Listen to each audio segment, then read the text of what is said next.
fire, there is a diversity fire. It is not the similarities that make us the same.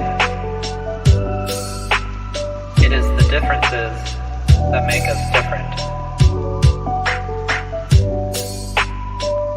The truth is hate to those who hate the truth. Atonement cannot be made for a grievance never committed. There is no Western civilization without Western kind. In a world of collectivism, individualism is suicide. Hollywood isn't history.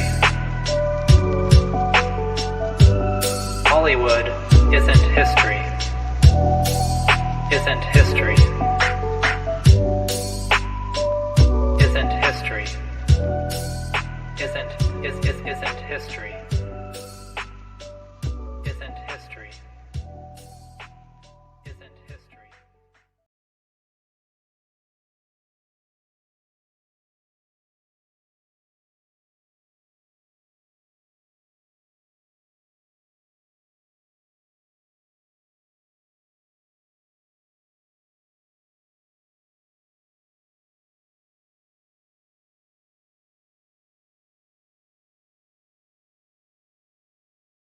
Learn from history, and we must go our own way before it is too late. Thank you, Mark. Right at the 5-minute mark. Kazi, so what do you and your organizations believe in addressing the solution of racial inequity? Already very first clear of who was driving the Lamborghini in the first place. Because who's in the movies on your rotten ass, hoe, old ass, white, honky ass, old crooked hope the bitch dies tomorrow with her pedophile ass son. You know what they said, dummy? They said they Lamborghini. They said they found it in the gold that we had. Clean.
In the nations we call home, an illness has taken hold, a spiritual poison infecting us all. White people, am I right? Damn white people are pissy about racism. A population taught to hate itself and assist in its own demise. When we say we want to kill whitey, we don't really mean we want to kill whitey. We do. Some white people may have to die. I'm confused on why that's so controversial. A people lost in an electronic dream, bereft of meaning and enslaved by guilt. The only way that you should ever actually be in front of a black king is on all fours, and that all black men should know that they are kings. Yes, guys. You have to give all these brothers beats a kiss if you're really sorry. Go back down, come on. Do as you told, man. Go on, bow back down, man. This is a good white man, man. This is right. Understand. What happens when we no longer care? When we allow ourselves to be dominated by our victimizers? Our most innocent pay the price. Beat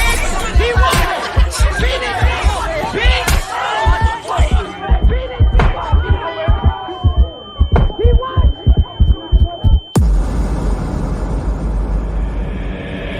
what happens when they finally stand up.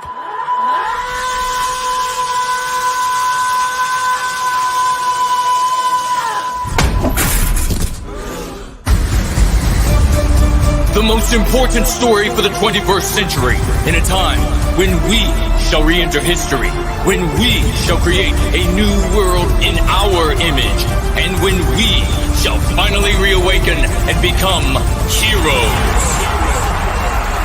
Crucible, Child Patriot, American Victory by Jason Kerner.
There's nothing left but the fire in my chest and the air that fills my lungs. I'll hold my tears and trade my ears for a glimpse at kingdom come. On the other side of misery, there's a world we long to see. The strife we share will take us there to relief and sovereignty.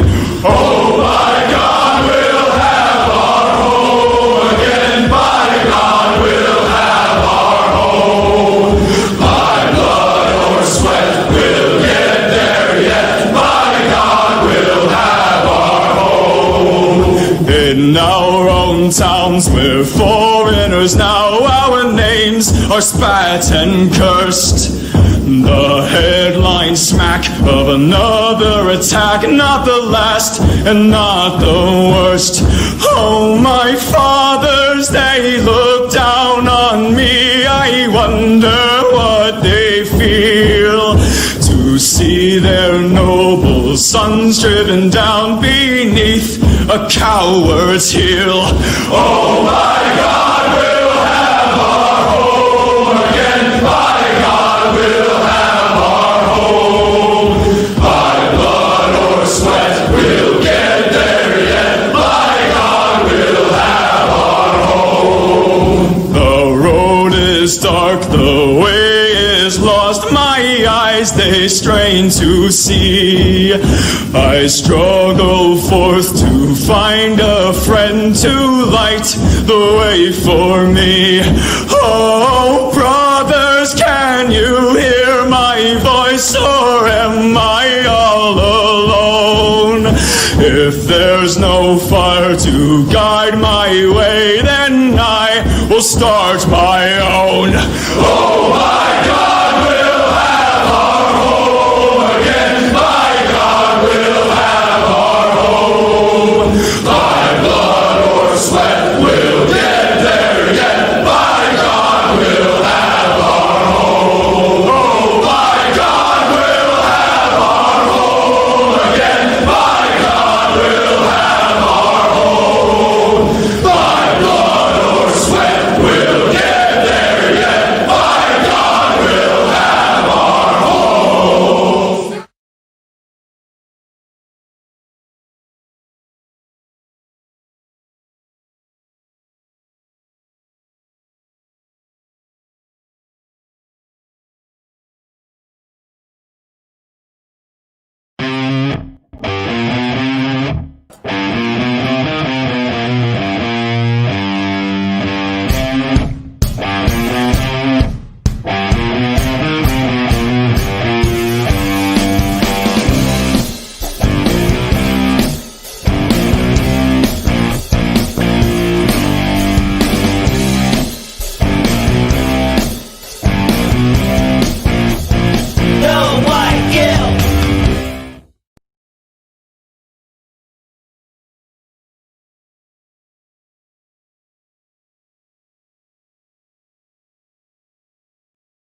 And we are going free. And let me fix the microphone because I'm sure the audio isn't quite right. Or maybe it is. It looks like it might be okay today. Very good.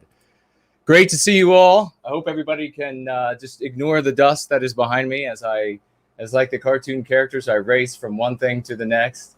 Great to see you all. And what did you think of that piece from that old whaling song? Pretty amazing, isn't it? We are going free, and it is a very exciting day. A good Sunday evening, Monday morning to all of you around planet Earth. One nation, many countries, Western kind, ladies and gentlemen, coming together, making great things happen, and we're seeing it in many different ways, and we're going to be celebrating that over the course of the night. Your questions, going to be talking about going free, going to be going over some lessons, and many other things. We should have everything up and running. Let me know if you can hear me okay and the video is okay. We have, I can see, our great dear lady Yiz the Eunuch, a magnificent rising star in service to white well-being. She says, no white guilt, going free, and a big white heart over there. Great to see you. So Patricia over there as well, and great to see you, dear lady, over there on the Discipline channel. Please tag me as Discipline with NWG on that channel. If you wanted to turn orange for me on the monitors that are over to my left, you are right. And no white guilt on the monitors to my right, your left, if you would like it to turn orange for me over there. It is beyond amazing, Jesse Link says. Jonas says, ahoy. Nice song. It is a magnificent song, isn't it? We'll have to play that again maybe before the night is over, but I have a hunch that we'll be playing it many more times. I should get to some of my coffee. I haven't had coffee. I've saved it for you all over the course of the day, so I haven't had any just yet. I'll be cracking it open here, and we'll see what happens. Maybe the that woman who is, I guess, representing the Trump campaign, talking about releasing the Kraken. That'll be what will happen when we open the coffee here in service to white well-being. Naterific is here. Great to see you, brother. Can you post a link to that whaling song? Yeah, we can find the whaling song that this song was taken from. The great gentleman Ron, who shared that with me, he gave me the link to that, and it's a wonderful song. And I think it's probably Canadian guys that wrote that original song. Jesse, no offense, is here. I love the song. No, like, great to see you. I sure did too. Fernola's here. Wonderful. The great champion and the wonderful, as we mentioned, Slots. And I Got Worked is here. Great to see you. Release the Kraken. So many meanings to the Kraken here tonight, ladies and gentlemen. Tall Kevin is here as well. So many meanings for the Kraken when it comes to how we handle the anti-whites and the kind of things that we do in service to white well-being, the great successes that we have. Entropy should be up and running. It appears to be. You can post your questions on either of the YouTube platforms, as I just said, and we'll go ahead and open DLive as well. And those who are gifting a diamond's worth of points or higher will have their questions or comments read out. If I could just remember and be helped to remember about those questions and comments over there. Anything lower than a diamond's worth of points would take too long to get through. So, and please remind me to open that chest at the end of the stream so I can give them all back to you and we can do it all over again. But we've got a lot of news to cover, ladies and gentlemen, a lot of great topics, a lot of thrilling things happening, very exciting stuff. And looks like I'm just looking at some of the news that I was sent by several wonderful people. And I will be taking a look at that. We have, of course, DC police forced the Trump supporters to walk alongside the anti-white mob. Not a big surprise. Yiz saying she could jump on the stream before she goes to bed earlier tonight, I guess. So she was there, and we will talk with her but long before she goes to bed tonight and before we take regular calls. We'll reach out to a call to her to get her on the ground and her on the ground take of what the event was like. As you know, I did a roll-in going free, talked about those who were going to be passing out leaflets at this event and what to expect with a lot of these folks. So I hope that it ended up working out well. We have says how many is this an actual number here for how many people participated in the Trump rally? I'd like to get an actual number of how many people were there. Of course, we know what the anti-whites were up to. We have news about the Proud Boys sectarianizing, breaking into two. They're bifurcating, and the one direction that you think might be of value to us, of course, not going the absolute wrong direction, imitating the bad guy in the anti-white narrative. What a dumb thing to do. We'll take a look at that news story. The wonderful, lovely DF is here. Great to see you. So is 5637 is here. The wonderful Bartleby is here. Great to see you, good brother. Thank you for the moderating. So is Brant Danger is here moderating as well. Great to see you. Corey Bell, Mr. International Puppy, the dear and sweet Carlisle Cockatoo is with us. Great to see you, dear lady. Greek American, Proud Boys need to go free is what he writes here. They absolutely do.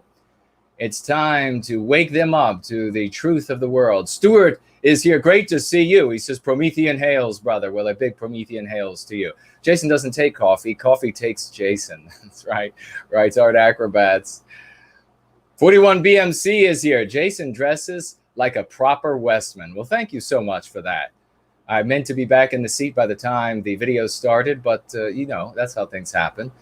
Naterific, we want to know. First Last is here, by the way. Great to see you, good brother. Verifiable genius with us.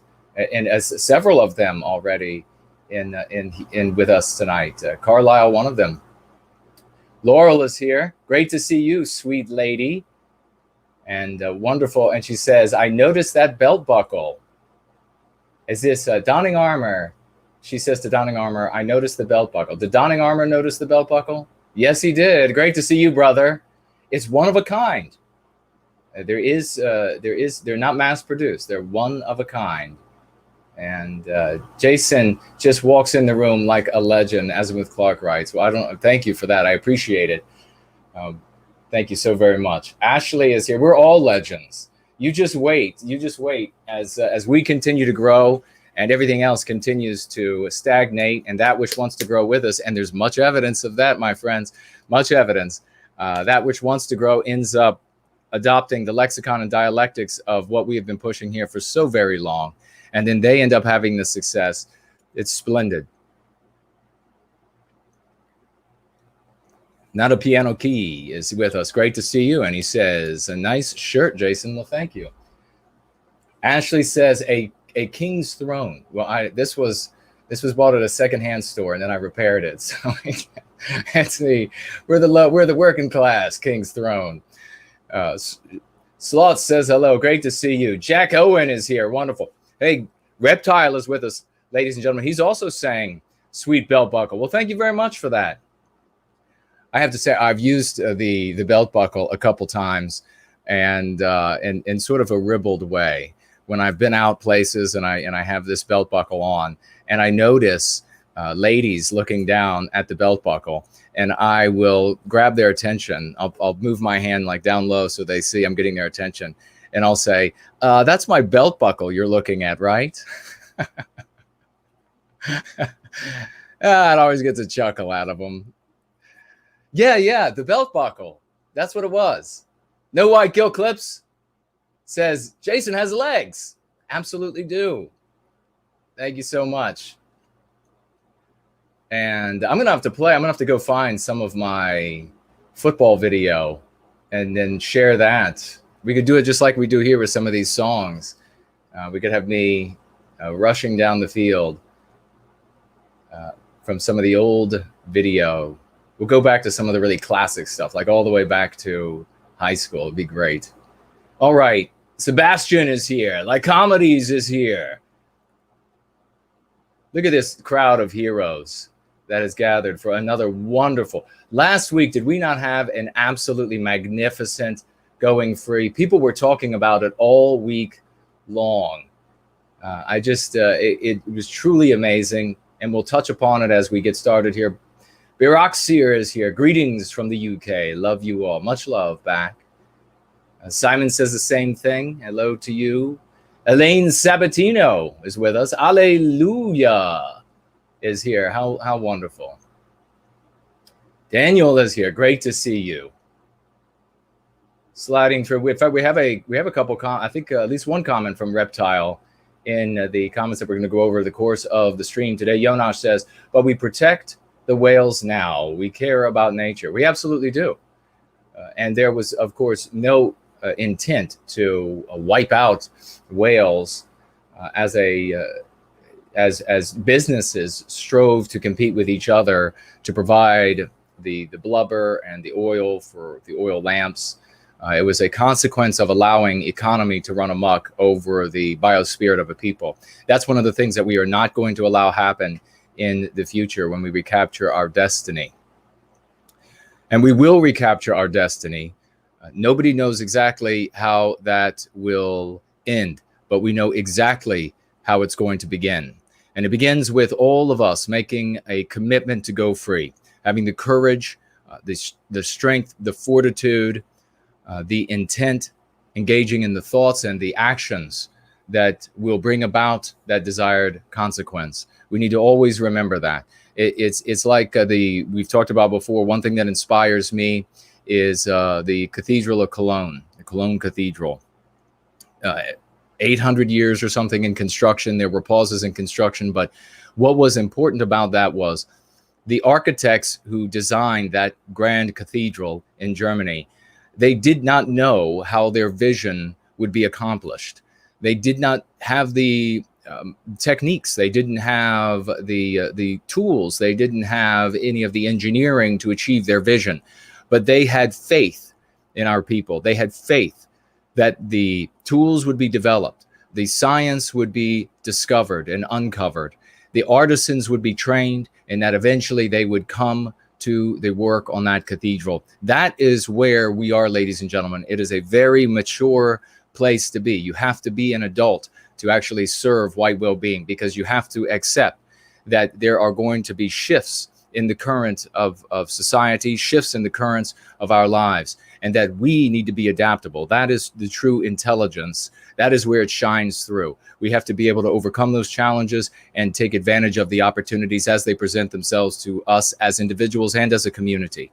We will reach that outcome of recapturing our destiny. There is nothing that will stop us.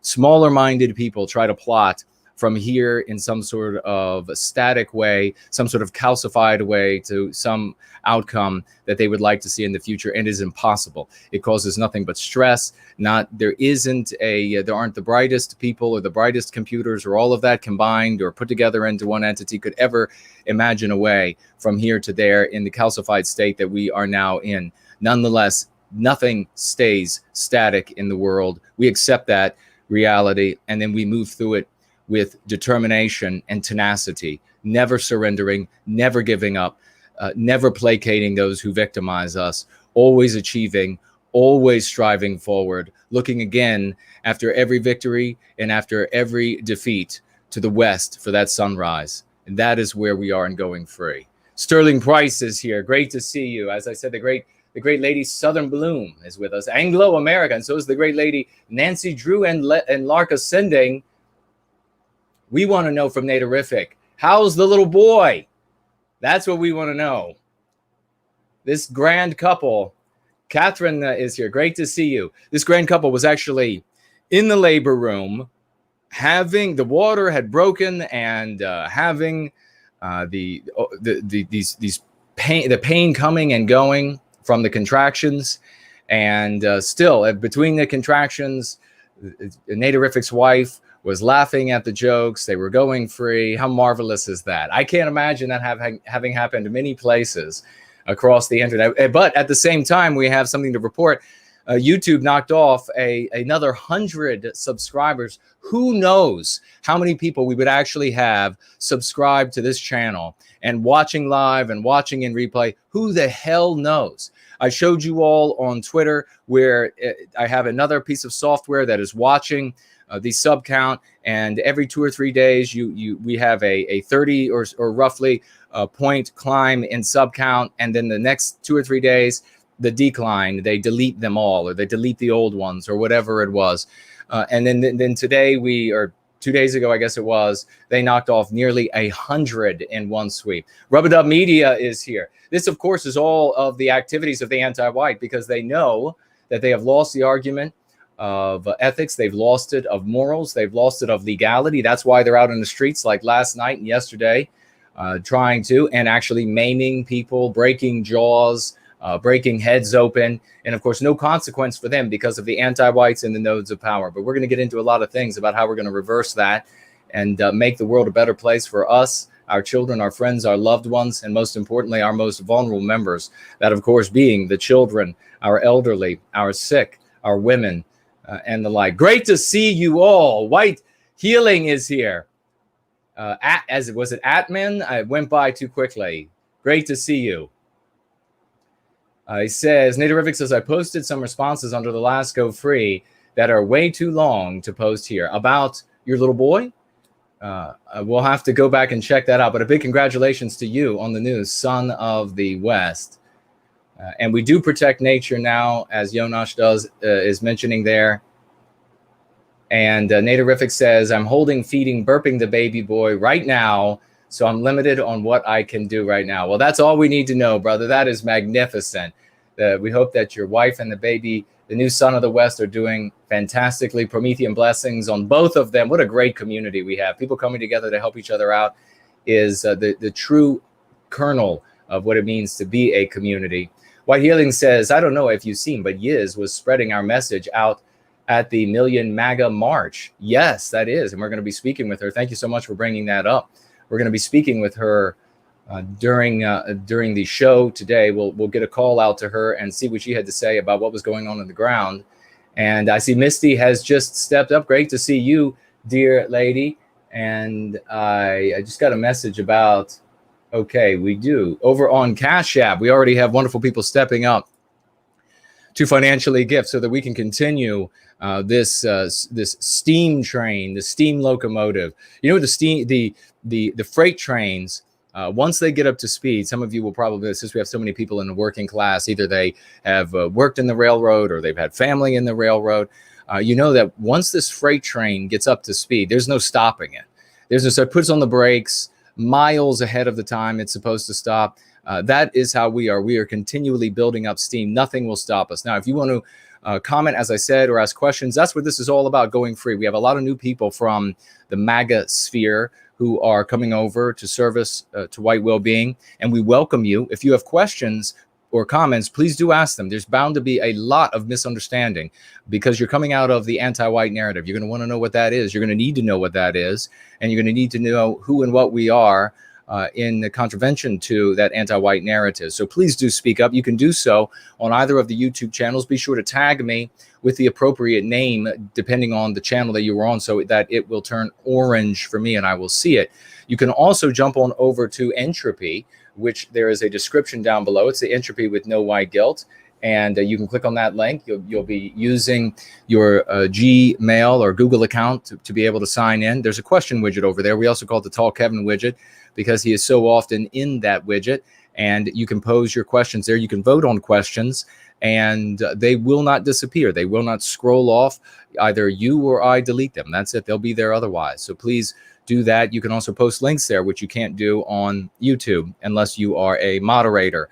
So please have recourse to that platform. They are a free speech platform, and we deeply appreciate them. When you financially gift over on the financial gift widget on Entropy, you are giving 15% of that financial gift to the good people at Entropy, and we deeply thank them for the work that they are doing. When you financially gift on Cash App, which is another option, in both of those cases, when you financially gift, you will receive priority for your questions and comments naturally, but we always get to everybody's questions and comments, as is just the norm for us here in Service to White Well-Being. We may have to change your verbiage a little bit to protect ourselves and to protect the channel, but nonetheless, we will get to those questions and comments. We want to address those things that are going on in your life right now. We have so many miraculous victories, and one popular in the white positive sphere, who for quite a long time was recalcitrant when it came to going free, when it came to the lexicon and dialectics that we use. And then in DC, he decided to use it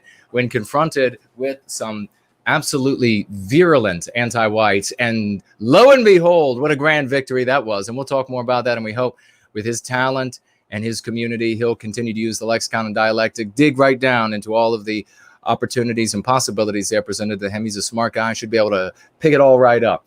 But over here on Cash App, we're going to get started right away. And we have the great I Love Jesus Christ financially gifting right away. She's jumping in, financially gifting $5. Thank you so much, dear sweet woman. I love Jesus Christ.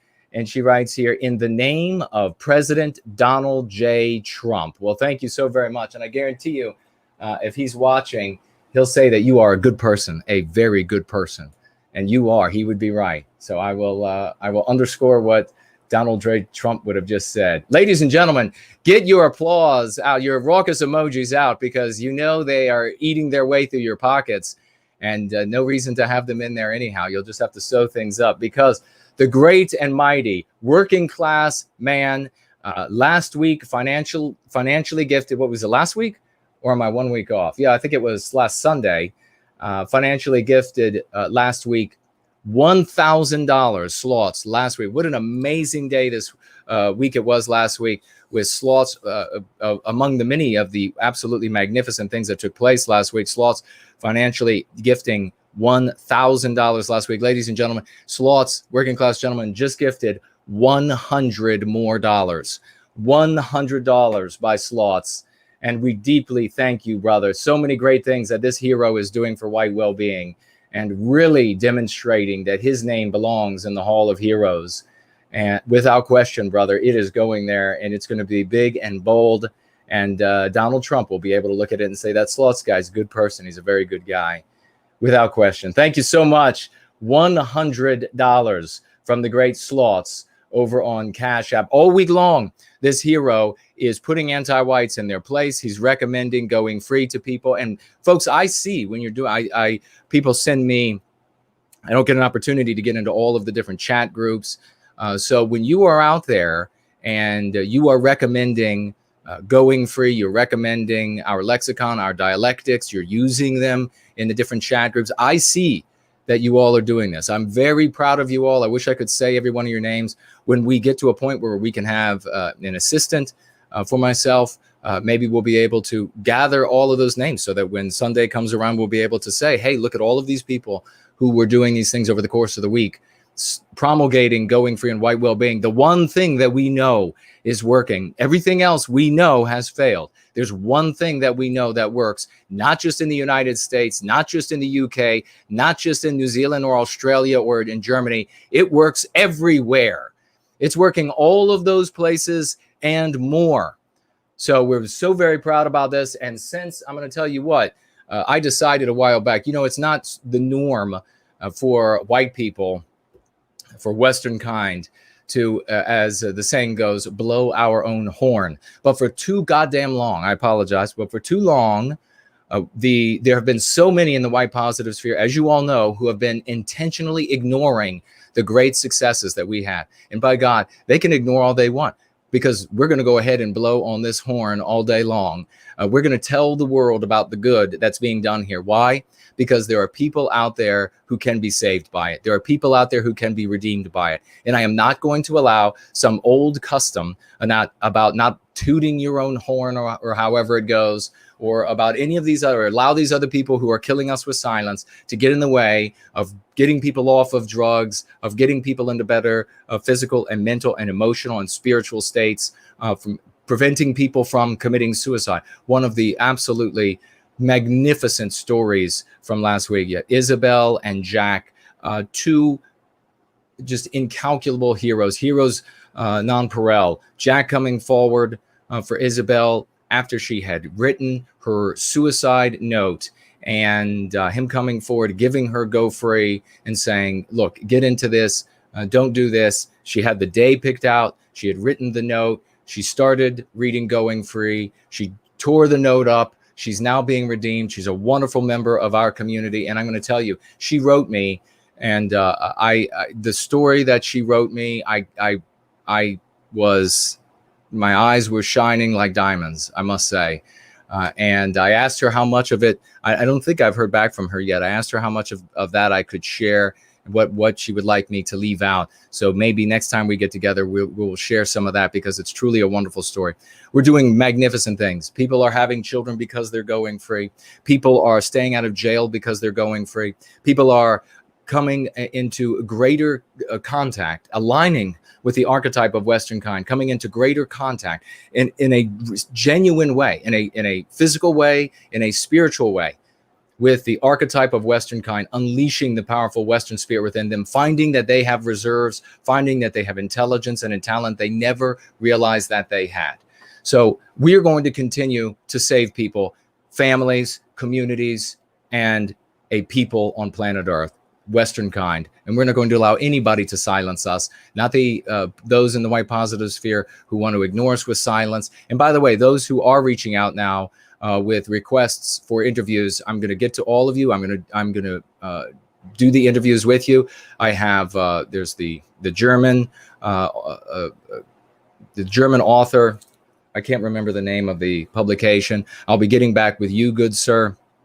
There was somebody reached out from, I think it was the maybe the Kill Stream, and there's another, maybe two others. I'm going to be getting with all of you. We'll be meeting with all of you so that we can get this message to as many people as we can, as quickly as we can, because of what we know the Biden and the Biden camp, what they want to do, especially if they get into office, which the Democrats, of course, are saying that they're going to be getting into office, and these senators, you would it's unbelievable. I'll talk about this in the news. We'll be getting into it very soon. We'll be getting into the MAGA Millions March. We'll be getting, as I said, into several of these things, and go back to the White People's Quarterly. We're going to be talking about the Senate candidate from Georgia, the Democrat, who says, quote, America needs to repent for its worship of whiteness. Of course, whiteness is their word, not ours.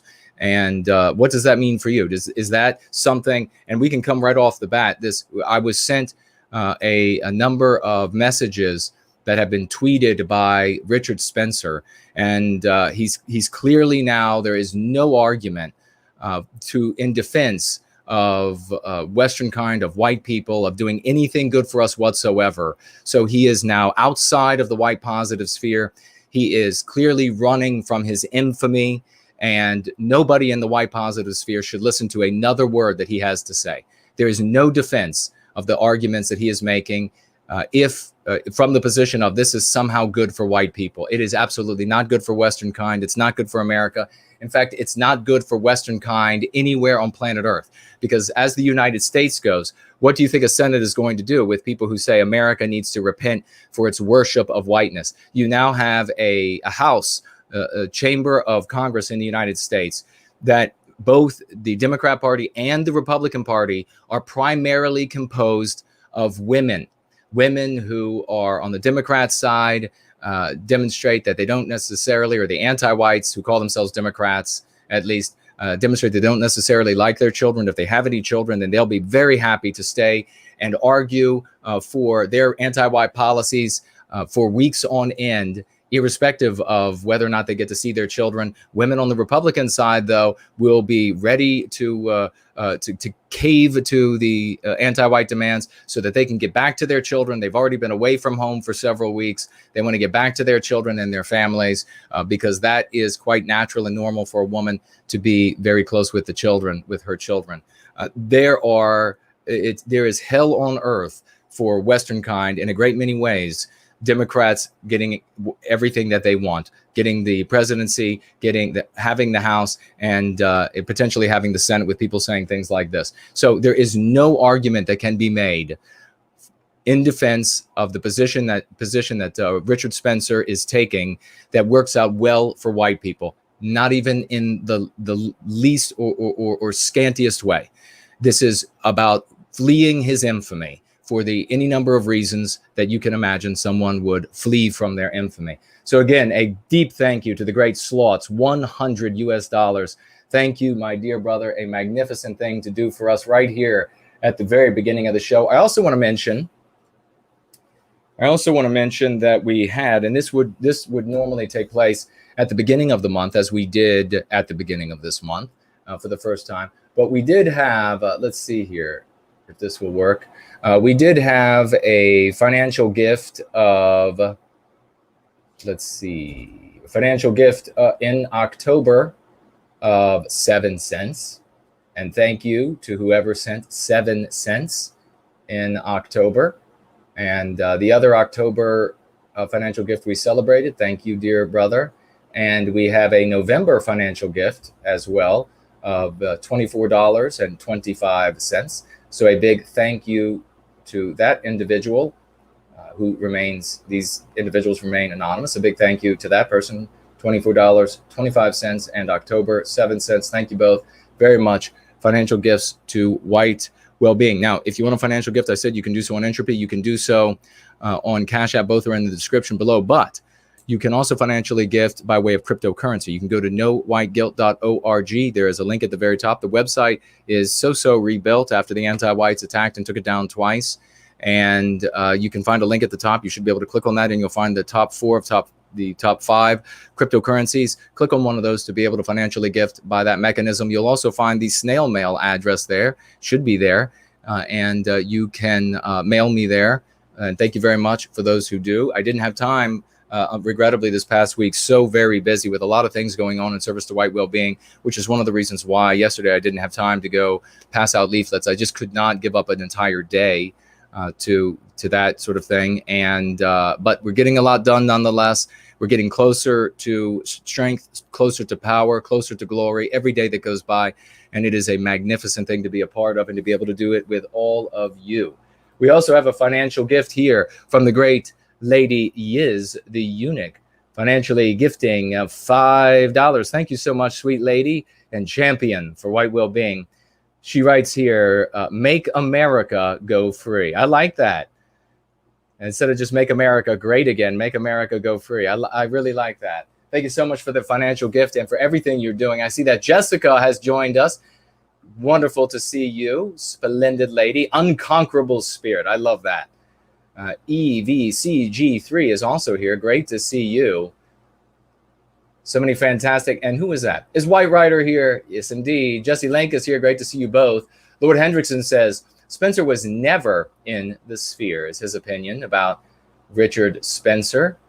Well, we know for sure that nothing he is arguing, and I was waiting for people to send me, I had a lot of people saying, well, Spencer is saying this, and Spencer is saying that. And you know how that can be. Well, I asked for folks to send me the messages, the tweets, and the like, and there is no legitimate argument I can see how somebody who is mentally dexterous could try to bend and warp arguments like this for mid-witted and midget-witted people into thinking that somehow this could be beneficial in some way. But it is quite clear. In fact, it's pellucidly clear that there is no argument that is legitimate that can be made in favor of voting, especially down ticket for all of the Democrats. And we've seen the kind of things that they are going to be able to do. There is a total lack of an observation of the nodes of power there, that it would have to be willfully ignorant for somebody of his education and intelligence, even though there are obviously many others who are mid-witted and midget-witted who would still think that the old context holds true. That well, if they start really hurting us, then the masses will start resisting.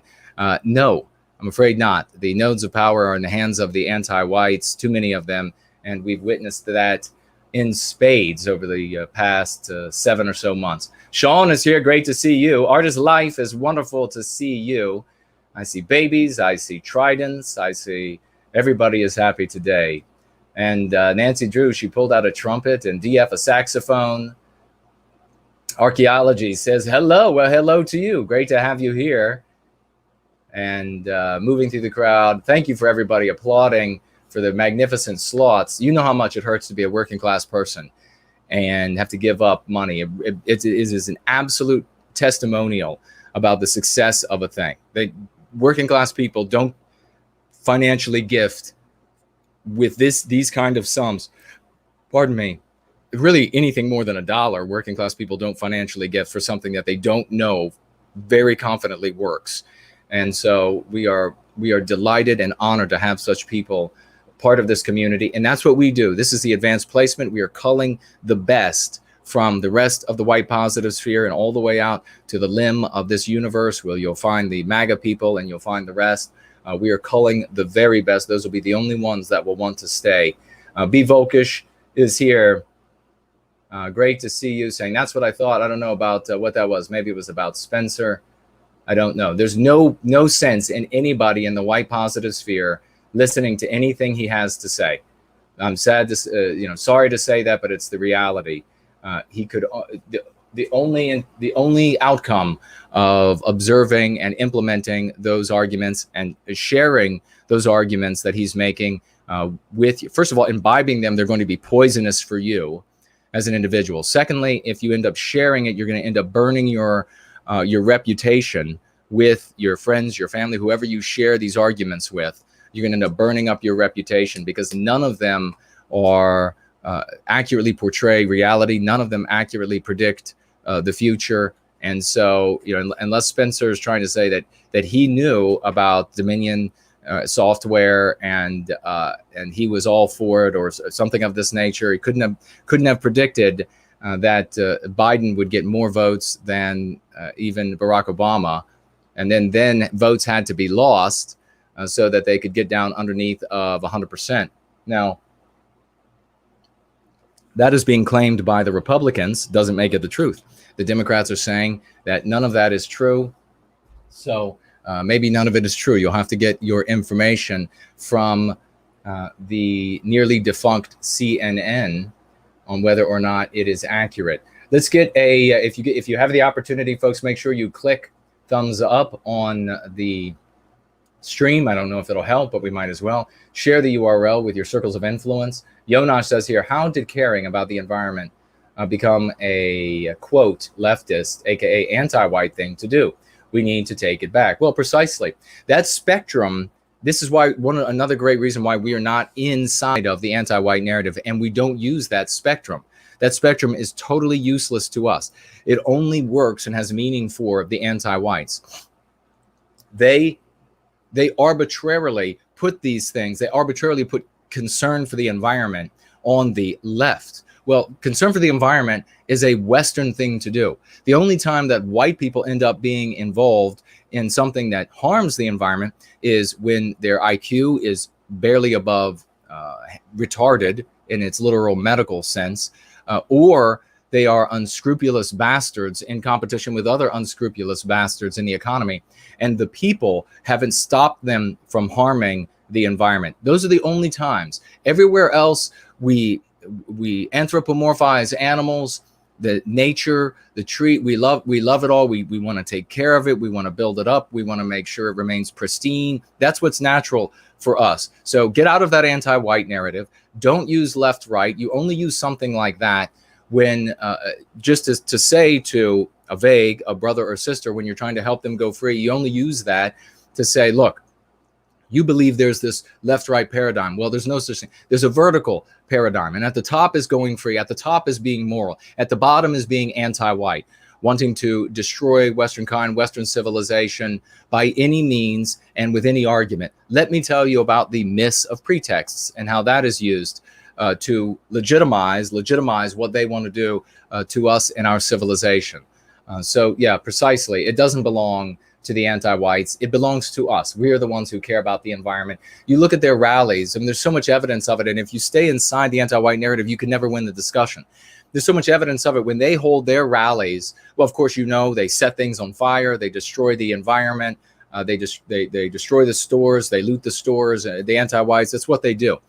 But they also throw their trash all over the ground. I live outside Washington, D.C., and I have driven through the city when the anti-whites have had their rallies, and the mall looks like not just a literal dump. Like trucks have come in and just dumped waste onto the mall.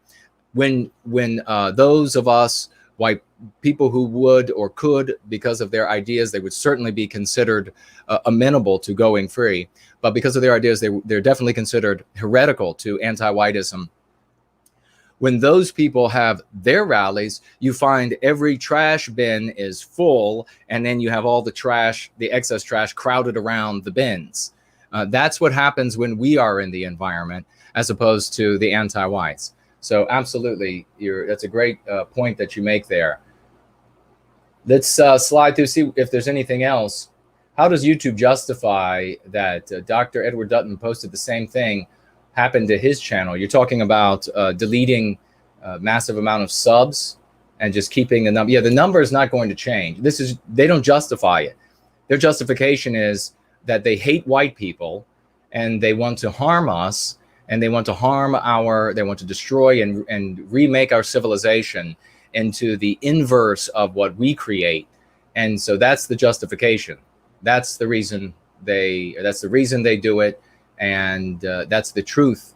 So we need not know anymore. What would they say publicly at this point?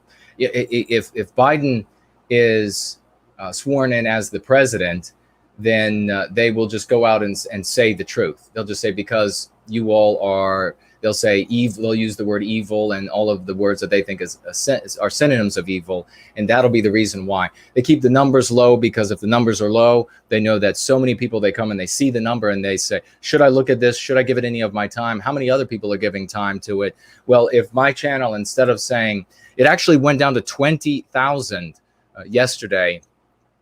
If my channel if my channel says 21,000, they're going to have one opinion. If my channel said 200,000, they're going to have a completely different opinion. This is why the anti-whites do it. It is all about lying. It is all about cheating. It is all about manipulating. That is because they have lost on every other front. So we just need to continue to reach out the way that we're reaching out here. And I know that we had who was it? What's his name? He was arrested for distributing leaflets in the UK. Absolutely despicable. I'd like to see what the charge was there, but remember that only distribute leaflets where it is lawful to do so. Be careful when you do so, and we don't see that as often in the United States, but rest assured, under a Democrat presidency, and absolutely if the Senate falls to the Democrats, then absolutely you will see arrests for the distributing of leaflets. Things will change. I mean, they were able to distribute leaflets in the former Soviet Union, but it looked very differently than it looks right now in the UK or in the United States. There is no way to argue that it'll be better in a Soviet level of a tyranny to reach our brothers and sisters than it is right now. So again, back to the Spencer comments from earlier. Natarific says that his little boy is hungry and poopy. He's sleeping on my chest. How lovely is that? Fantastic. That's got to fill your heart with love. Good on the both of you, and congratulations. Anglo America says, I know you are hiding a German flag. Yes, like that idiot thought. That anti-white idiot. Oh boy. Again, he is a great example of the deinstitutionalization movements, two of them that have taken place in the last couple decades in the United States. He would be in a very soft room where he would not be able to hurt himself or any others, and he could fantasize all day long that the world was the opposite of what it actually is.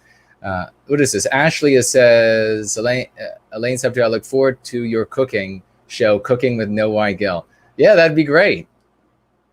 And then I would just appear on the scene to eat some of the delicious meals that pop out of the kitchen. Cloudscape says, love the work you're doing, brother. Love from Australia. Well, thank you so very much, and much love from the once great state of Virginia, right outside Mordor here, which was quite a scene, and we'll get into some of those stories right away. Quite a scene last night. The anti-whites, as they are wont to do, began attacking people as the majority of these myriad of groups. We had manifold groups show up in Washington, D.C. Yesterday to support President Trump, to support a legal battle, which of course the Democrats and the anti-whites who call themselves Democrats say is perfectly illegitimate of them to do. And I'd like to see what the final number was, the final estimates about how many people were there. But as this crowd thinned out over the course of the day, it wasn't so bad. We did talk about one instance, and it's a great example, something to talk about here that I think is worth mentioning because of who and what we actually are. And that is that there was a multiracial couple, a white husband with, I believe, what appeared to be a black wife. And they were Trump supporters. They were trying to leave. And the event later in the day, and this is the anti-whites, this is when they began picking off people as they were separated from the crowd, just like hyenas, just like jackals, just like bastards that they are. Began picking off people, and they surrounded this family, and they had a stroller with a little baby in the stroller.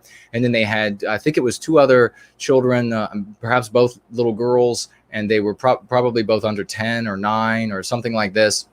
And they surrounded them, and they were shouting, and they were beating on things. And this happened several places. There were also white families, but I didn't see videos that were quite this atrocious, especially with how law enforcement involved itself.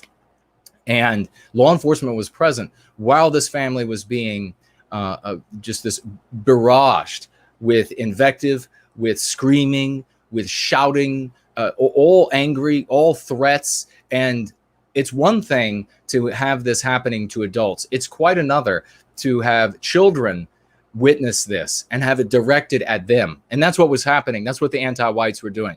Law enforcement should have immediately stepped in there and stopped the anti-whites from terrorizing this family as they left this event, which is their constitutional right to be able to speak their mind, to take their babies out to these events, to as loudly and as proudly as they would like to support whatever it is that they want to support within the bounds of the law. It is not speech to surround them and terrorize them. That is an attack, especially when you have children, because they are going to be psychologically damaged by that event. They will remember everything from it. It's either going to be whole chunks will be blocked out until much later in adulthood. But what they remember, or they remember every single thing. They'll remember the colors. They'll remember the angry people's faces, the veins swelling in their eyes as they scream the invective at them, the anti-white hatred at them. They'll remember all of that. It will be a terror on their entire lives. And so it is a physical attack. And rest assured that if this were a multiracial family leaving an anti-white event, and a bunch of white people surrounded that were supposedly white positive surrounded these people and were doing the same thing at their children, could you imagine what the media would be saying? They would write it in every sky, on every horizon. Every single one of you would know the names of everybody, the names of those children. And they would be revisiting them, interviewing them every 3 or 4 years to see how they're making out after the terrorization that took place at the hands of these white people. You know damn well and good, but nothing is being said by the regime's media. Not a peep, because when it contradicts the anti-white narrative, and for those who are new here, there's no hypocrisy. I get that you've been seeing the hypocrisy your whole life. You walk away and you say, oh, look at the hypocrisy. Seeing the hypocrisy is the thinnest level, is the weakest understanding of what's taking place. When you truly understand what's happening in the West, you understand that there is no hypocrisy. In every case, their intent is to inflict harm on Western kind and Western civilization, and by God, they do it in every single case, even in this one. And what are some of the things we talk about in Going Free that were exemplified by that scenario? Well, the first is, for the white guy, it doesn't matter how anti-white you could be in your life. If you're white, you are not anti-white enough, period. You can be white and have a non-white spouse and have mixed race children, and you could speak in nothing but cliches from MLK. If you get in the way of anti-whites inflicting harm on Western kind and Western civilization, they are going to burn you down. They are going to surround you. They are going to shout at you. They are going to threaten you. They are going to terrorize your children. Terrorize your children, because they are monstrous bastards. That's why. These people, they if they have souls at all, they are straight from Mephistopheles. They are straight from hell to do that to children. And of course they are, because they teach white children from the earliest days of their lives how evil they are. We all had to go through it. And we all now are able, because of Going Free, to turn around and see those demons that have been haunting us our whole lives. The reason why you always failed at that moment that you were going to achieve what you wanted to achieve in life. It's because those demons were pulling you back from everything you wanted. Was it the love of your life? Did you ruin that? You never found her or him? Was it the job that you could have had, the raise or the promotion you could have had? The house you never lived in? The lake you never got to live beside? The vacation you never got to take? The relationships that you destroyed? The children you didn't raise properly? All because you turn around and you finally see for the first time in your life the demons that we call meme pathogens, very easy to understand, that have been pulling you down your entire life. Could you have been an artist? Could you have been the best engineer in your office? Could you have been a musician? What failed you? What disease do you have that was engendered by the self-hate? What diseases that you have that were exacerbated by all of the stress born out of the self-hate? What diseases killed your loved ones or have crippled them? Because we don't have white people spending their time, their genius, their money on the resources required to cure those things, to remedy those ails. How many years ago did you have to say farewell to your father because of a disease that would have been easily cured by now if so much of our resources didn't have to be diverted to harmonizing the diversity that doesn't work? That is what should piss you off. That is what should fire you. That is what should cause you to stream with tears as you stride metaphorically into this conflict, into this metaphorical combat, and in some cases, actual combat, as we saw when folks had to defend themselves in DC and elsewhere. But this family, so the husband, as we say, if you're white, you can't be anti-white enough. Non-white wife he loves, non-white or mixed race children that he loves. And as I said, he could speak in nothing but MLK cliches and get in the way in any way, shape, or form, and they are going to do this to you. What is the other lesson that's being taught there by that incident? Many of you probably saw this. Being non-white does not protect you from the anti-whites if you get in the way of them inflicting harm on Western kind and Western civilization. So listen up, conservatives, MAGA people, listen up. Stop thinking that if you put all of the non-white people who agree on free speech and who agree on the Second Amendment and who are wonderful people otherwise, stop putting them on your stages. Their opinions are not special because they're non-white. You have been taught to believe that them being non-white makes their opinions special and that it legitimizes your opinions, your views. It doesn't. Your opinions and your views that get in the way of anti-whites achieving their objectives, when those same opinions and views are held by non-whites, those non-whites are treated the exact same way. So the thing that you have to learn if you're a conservative or a MAGA person and you're new to this is that that sentiment, those ideas are all lies that the anti-whites have taught to you.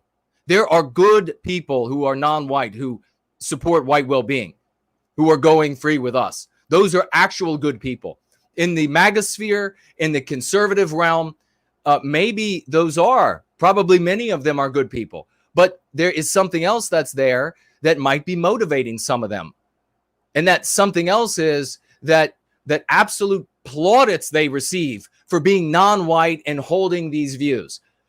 Being put on stage, being able to make money for merely being non-white and saying that they're for the Second Amendment. Not to mention all of the dates they get from conservative white people and the whole spectrum. So I'm sure that the majority of non-white people who are conservative or Republican or what have you are good people, and they're not there for the paternalistic pats on the back and pats on the head and the paychecks and the plaudits and the rest that they get, the adulation and the rest that they get for merely holding these views. I'm sure the majority of them are not that way, but you know that some of them are there for that reason. Here in Service to White Wellbeing, they are most bountifully thanked and given our gratitude for stepping up with us in service to white well-being against an evil anti-whiteism that threatens to destroy the totality of the West, including their lives. But they're not just worried about themselves, because that wouldn't be enough to get them over to side with us in service to white well-being. No, they are stepping up because what they see being done to white children, to the white elderly, to all of our vulnerable members is despicable. So you know that the non-white people here are good. They're not going to get any paternalistic pat on the head. They're here to do the right thing because they're the right kind of people. So know that out there, conservative types, MAGA types, and the rest. This is where you're going to find the actual non-white people who are good people. Nothing else motivating them. No self-aggrandizement or personal enrichment. Well, what happens to this family? This lovely little family, they're leaving the event, and the anti-whites have surrounded them, terrorizing the children. The husband has a Gadsden flag, and he's got this little emaciated stick that it's on, this little tenuous thing that I could very easily break over my knee. And he's trying to push these people away, especially this one, and she appeared to be a white anti-white, just this this disgusting blob of a person charging forward, spitting her invective at these people, terrorizing the children. The little girls are crying. The mother's yelling, "Get away from my children." He pushes this thing back. And then, of course, that is grounds then for the anti-white males to immediately attack this guy. And they run up, throwing punches on him and shove him to the ground. And he lands on top of one of his daughters. And he's not a lightweight guy. He lands on top of one of the little girls. And then what happens? Some absolute piece of shit police officer, a white guy, yanks this man up off the ground and then pins him against the chain link. A total coward. Why do I say he's a coward? He should be called on the carpet. He should be punished by the department, but he won't be, because the department is run by anti-whites. Again, putting the lie to the arguments that Spencer would make about how things are suddenly going to get better with these anti-white, new beginning, with these anti-whites who call themselves Democrats in power. That SOB yanked that white guy up off the ground and shoved him against a chain link fence because he didn't want to have to take on the mob since he's a coward. He'd much rather take on the white guy who was just shoved down onto his daughter. And what kind of trauma is that going to cause her? What kind of actual physical injury did she experience as a result of that? But how many little girls have their dad attacked and he falls down on top of them and they come away from that psychologically just fine? As I said on tap, I would have been okay. I wouldn't have shed a tear if magically somebody, maybe a 260-pound bodybuilder, white positive guy, maybe had grabbed a hold of this little pipsqueak bitch of a cop and thrown him through the air. I wouldn't have cried. I wouldn't have done it, and I don't recommend it. It's illegal. But I wouldn't have not shed a tear. I might even chuckle a little bit for that SOB being such a coward. So that was how the day began to wind down with these anti-whites attacking. We'll talk about more of these attacks. We'll talk about the kinds of things. And by the way, for those of you who are wondering if you should stick around or not, I'm going to tell you what. If you don't stick around, you're going to miss the information about how anti-whites who call themselves Democrats, and maybe you're some of those in the white positive sphere that thought to yourself, well, we're going to vote for Biden or not vote for T-Rex because it really doesn't matter who gets in office. You absolute midget wit idiots. I'm trying not to cuss as much. You absolute idiots. Because they're already talking about making it what they call the anti-white slur, racism, defining it as a mental illness. So you just get ready to find your little pink ass in the padded room. It's not going to be those anti-white freaks fantasizing as they restream what we're doing here that are claiming there's some sort of flag behind the stars and stripes behind me, and the onus is on you, dipshit, to prove that there's something behind the flag. Not on me. It's not going to be that guy in the padded room. It's going to be you. And when you think that you're just going to, I've come to a conclusion about these people who call themselves shitlords and shit posters. These are the folks who absolutely failed all of their IQ tests. I mean, I've seen this stuff coming in from these kinds of people, the kinds of things that they say. They are the lowest IQ'd riffraff. And these are a lot of the folks that say these kinds of things, that make these sort of arguments. They don't deserve any of our attention. And you think that you're going to go on a VPN and they can't find you? You are an imbecile. They know exactly where you are. They will come right to your house, and it won't matter how many times you said, "But it was ironic, bro. It was ironic." They're going to define you as mentally unhinged, and you probably are. But you don't necessarily need to be in an asylum. And that is the ultimate destiny for those of you who think that allowing the anti-whites who call themselves Democrats to have total reign over the United States government is somehow going to work out good for Western kind.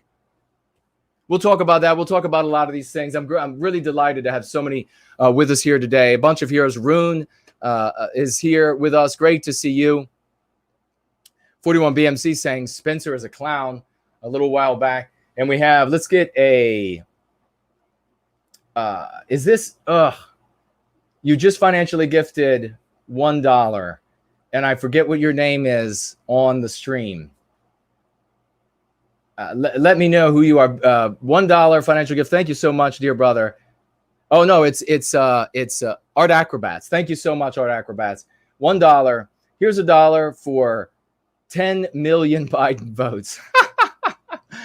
Yeah, 10 million Biden votes. And let me show while we have your attention. This is the 4 Null mug. He sent this to me the other day. Thank you so much for this wonderful gift, brother. I shared it last week. The coffee tastes infinitely better as a consequence. I don't know, 4 Null, if you're making these available for sale, please let folks know where they can get them.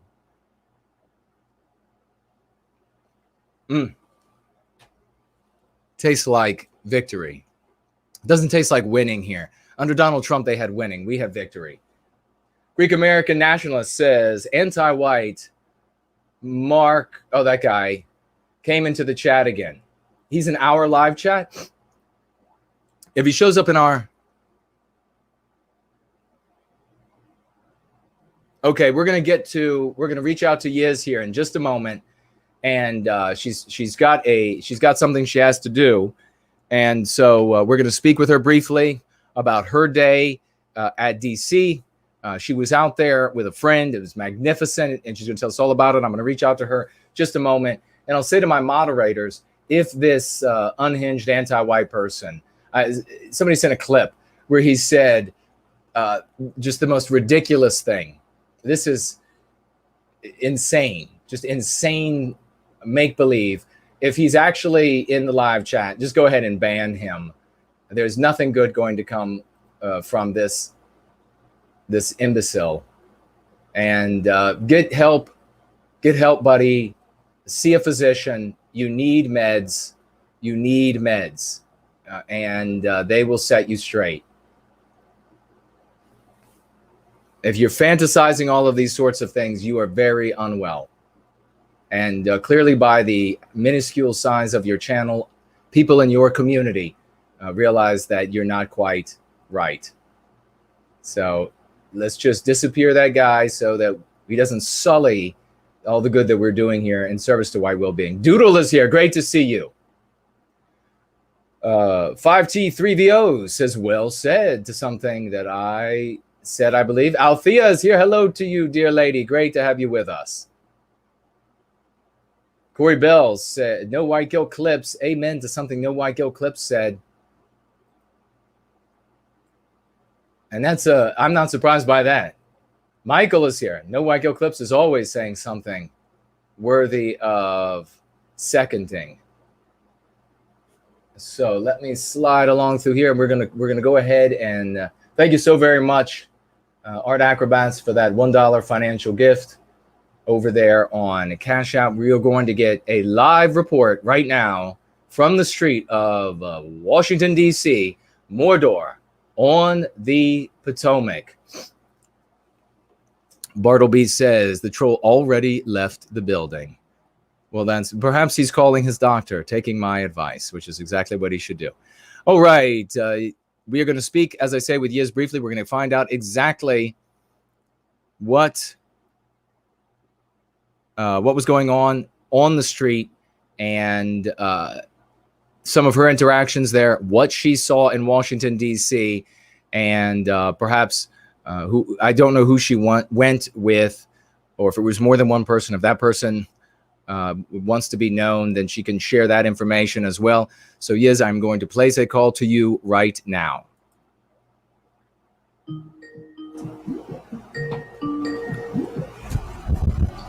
Can you hear? Okay. Yes, we can hear you, sister. Go ahead. Fantastic. I'm sorry about my voice, but I spent all day yesterday screaming, and so many people around were smoking. Oh. And I have a mild allergy to something in the cigarette paper, so I've got a lot of recovery to go through to be able to get my voice back, sadly. All right. But it was a fantastic time, and we had just an amazing event beginning to end. Are there particular questions that you have or that the audience has had you want to ask me first up to get those out of the way? Yeah, well, let me just say to everybody who's listening, if you do have any questions for Yiz, make sure you tag me in the live chat. And I see that Heidi just showed up. Great to see you, good dear lady.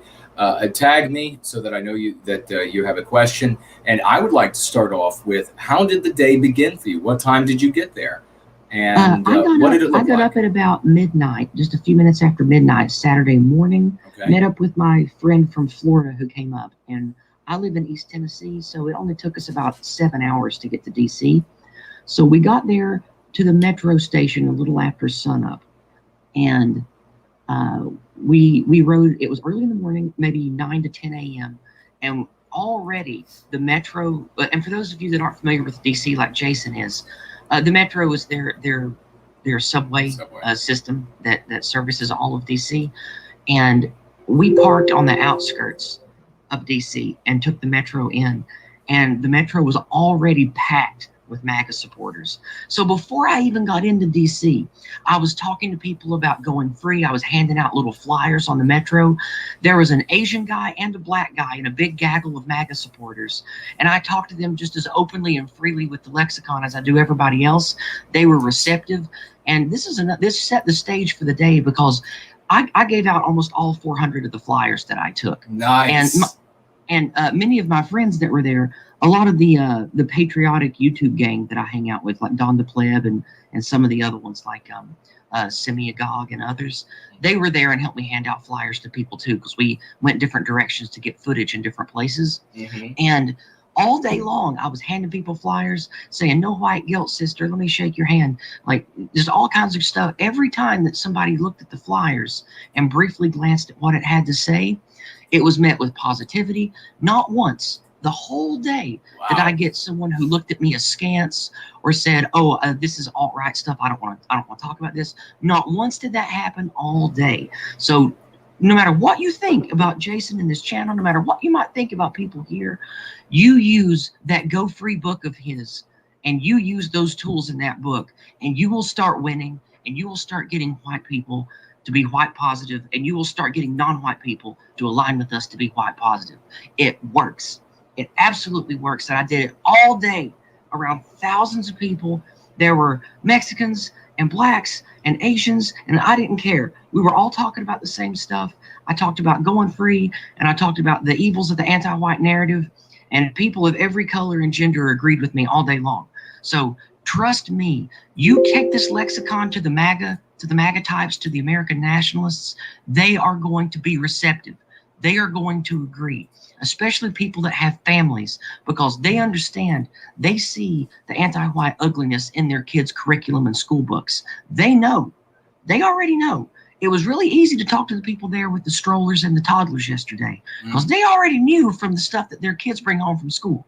So that's just, it was a great time. The flyers were a great icebreaker to walk up to people, because all day long yesterday, people had flyers and literature to share with each other back and forth. That was a common thing there.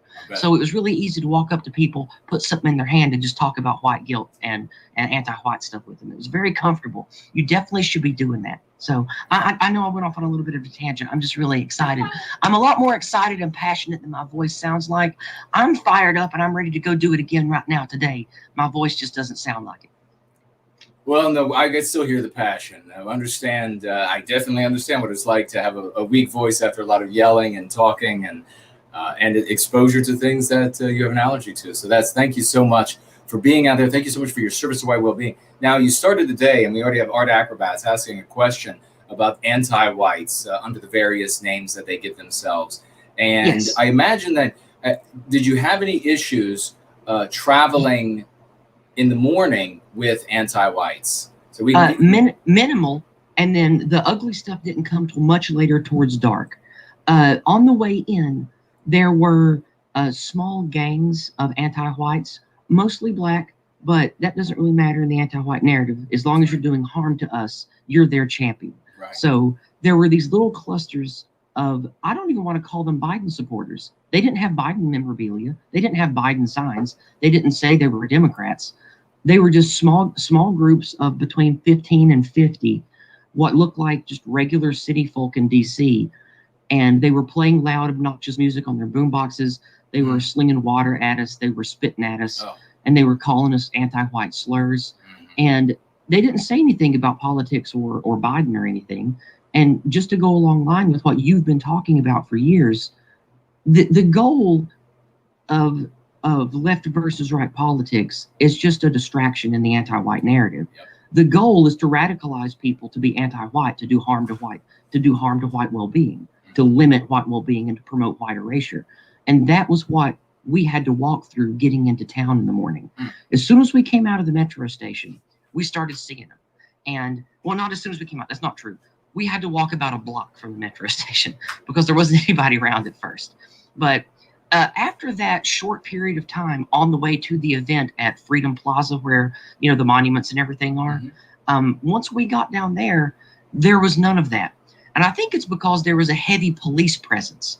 But again, going through all the anti-white jeers and everything, it was clearly not Antifa. It was clearly not Black Bloc. It was clearly not BLM or Antifa or any of them. It was just regular locals who had been radicalized by anti-whiteism to despise us because of all of the institutional anti-white lies they've been fed their whole life. And you live in DC. You know exactly the kind I'm talking about, right? I sure do. So once we got past them, there was none of that the rest of the entire day. The police were nice to us. They didn't act like we were any burden to them at all. And we had absolutely no conflict the entire day. Children were running around having a great time. People picking up trash. People were not littering. They were responsible with their cigarette butts. People were careful with cigarettes not to get the ashes and smoke near children. Thousands upon thousands of people, Americans that love America, together. It was a thing of beauty. And people were respectful to one another. There were no shouting matches. Nobody shoved each other. All day long, not a single problem until 2 van loads of Antifa and BLM showed up around 4 o'clock. And of course, as you might have imagined, the police were ready for them and knew where they were going to be. And when they got there, the police immediately started partitioning them off. And one of the things I say in my video is it's very telling that in a sea of dozens of thousands of people who are unified in their fervor and shouting, "Make America Great, Stop the Steal," in a sea of those thousands, the police comfortably and safely turn their backs to that giant screaming mob and keep their eyes and their guns focused on the 50 or 60 Antifa BLM. That tells you everything you need to know right there about who the problem really is. Right. And speaking of that particular event, for about 15 seconds, I actually got that group to chant "No White Guilt" at the Antifa BLM people. Oh, that's awesome. I was really happy with that. That was the only time that I really could get that going. I tried a few times, but it got to happen for like 10 or 15 seconds. So that was a big win for me personally. It felt good. Yeah, that's a big win for all of us that you did that. Thank you, man. That's magnificent. I wish I could have kept it going more, and I really wish that, I don't know if you guys have seen the pictures going around or the video of me standing up on the maintenance station with a big Trump flag in each hand, waving them back and forth, leading chants. There's pictures and videos of me on Twitter circulating doing that. I don't know if you guys have seen it or not, but this was around, I think, 1:30 or 2 o'clock when it was at its peak. I was up at the very front of the crowd where Alex Jones came and gave his speech, where there was like, up at the front, there was about 10,000, and there was about another 50 or 60,000 crowded around the, it's across the park from the Capitol building. I don't know what that's called, but that's where Alex Jones was. And shortly after he gave his speech, I climbed up on a maintenance station, and this old guy threw me 2 flags. And since I did color guard in high school, I'm really good at flag handling. Nice. So I was doing flag spins and stuff with a flag in each hand. Oh, wow. And I was leading people in "Stop the Steal" and "Make America Great" chants. It was really fun. And multiple people have pictures of me doing that are going around Twitter. It makes me feel like a hero. And I tried to get the "No White Guilt" chant going there, but I couldn't get it started because people were just doing "Stop the Steal." But I would have really wished I could have started it there, but it just didn't take. Well, that you got it started at all is magnificent, and it'll be easier as we bring more people into service to white well-being, and they see in the usage of the lexicon and dialectics how effective that it all is. And that's where, of course, ladies and gentlemen, we started the conversation with Yiz a moment ago, that she started off by saying how effective everything in the lexicon and dialectics of going free is, how it actually works. There are people there. She mentioned handing out literature, and I've been in the sphere for decades, as folks know, and I have been handed so many pieces of literature, and I guarantee you, every type of vehicle and every type of angle that has been used and failed in the past, I would have seen at this event had I gone out there to distribute leaflets as well.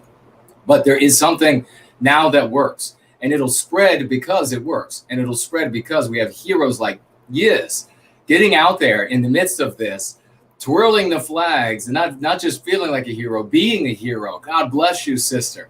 That is magnificent. I have the warrior spirit, and I want to lead from the front. I don't want to lead from the back.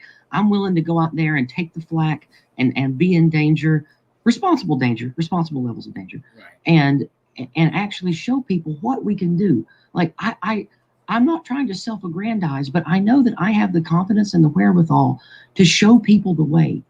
You can do what I went and did. You don't have to be a genius. You don't have to be a marvel of an athlete. You don't have to have degrees or any kind of specialized training. You just have to listen to people like me and Jason and the other people who know the Go Free dialectics and lexicon, and who are smart about going in a group, going to where there's going to be people that will be receptive to what you have to say, and just getting out there and doing it. Like, we can all do this. Like, emulate me, do what I do, learn from me, learn from Jason, learn from all the other great people that we have.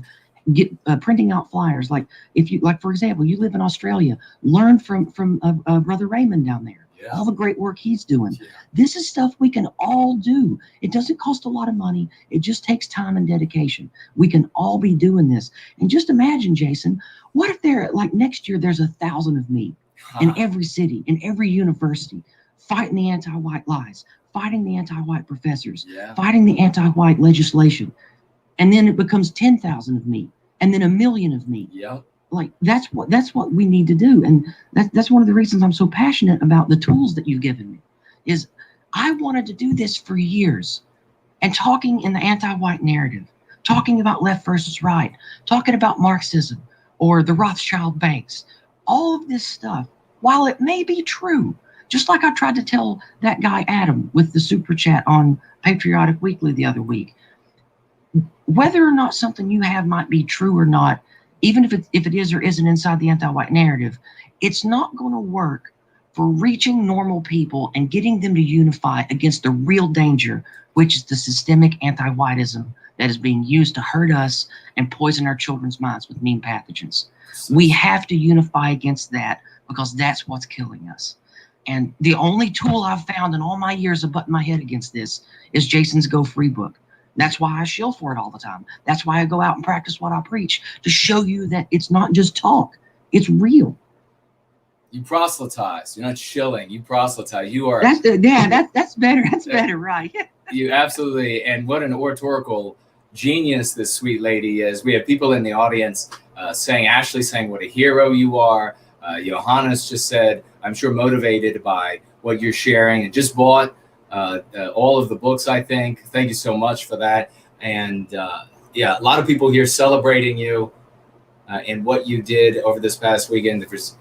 EVCG3 says, with all due respect to Yiz, she's, let's see, I would like to get a master's in Hawaiitism someday, he says. I would like to. Okay. That would be wonderful. Yes, you don't. So he says, with all due respect to what you're saying, that where you're saying you don't need a degree, he's saying that he would like to get a master's in Hawaiitism someday. Absolutely. That sounds lovely. I love that. I might even help teach that. How absolutely wonderful to have you out there and making these connections. You were able to get a chant, no white. What was it again? No white kilt that you started? It was over towards the edge of the park that's between that makes the long square of trees and stuff between the Capitol building, one of the memorial buildings, and the Smithsonian. You know where I'm talking about, right? I do. That's on the I think it's the north side of that is where Alex Jones gave a speech, and that's where the van load of Antifa idiots came with their BLM thugs with them.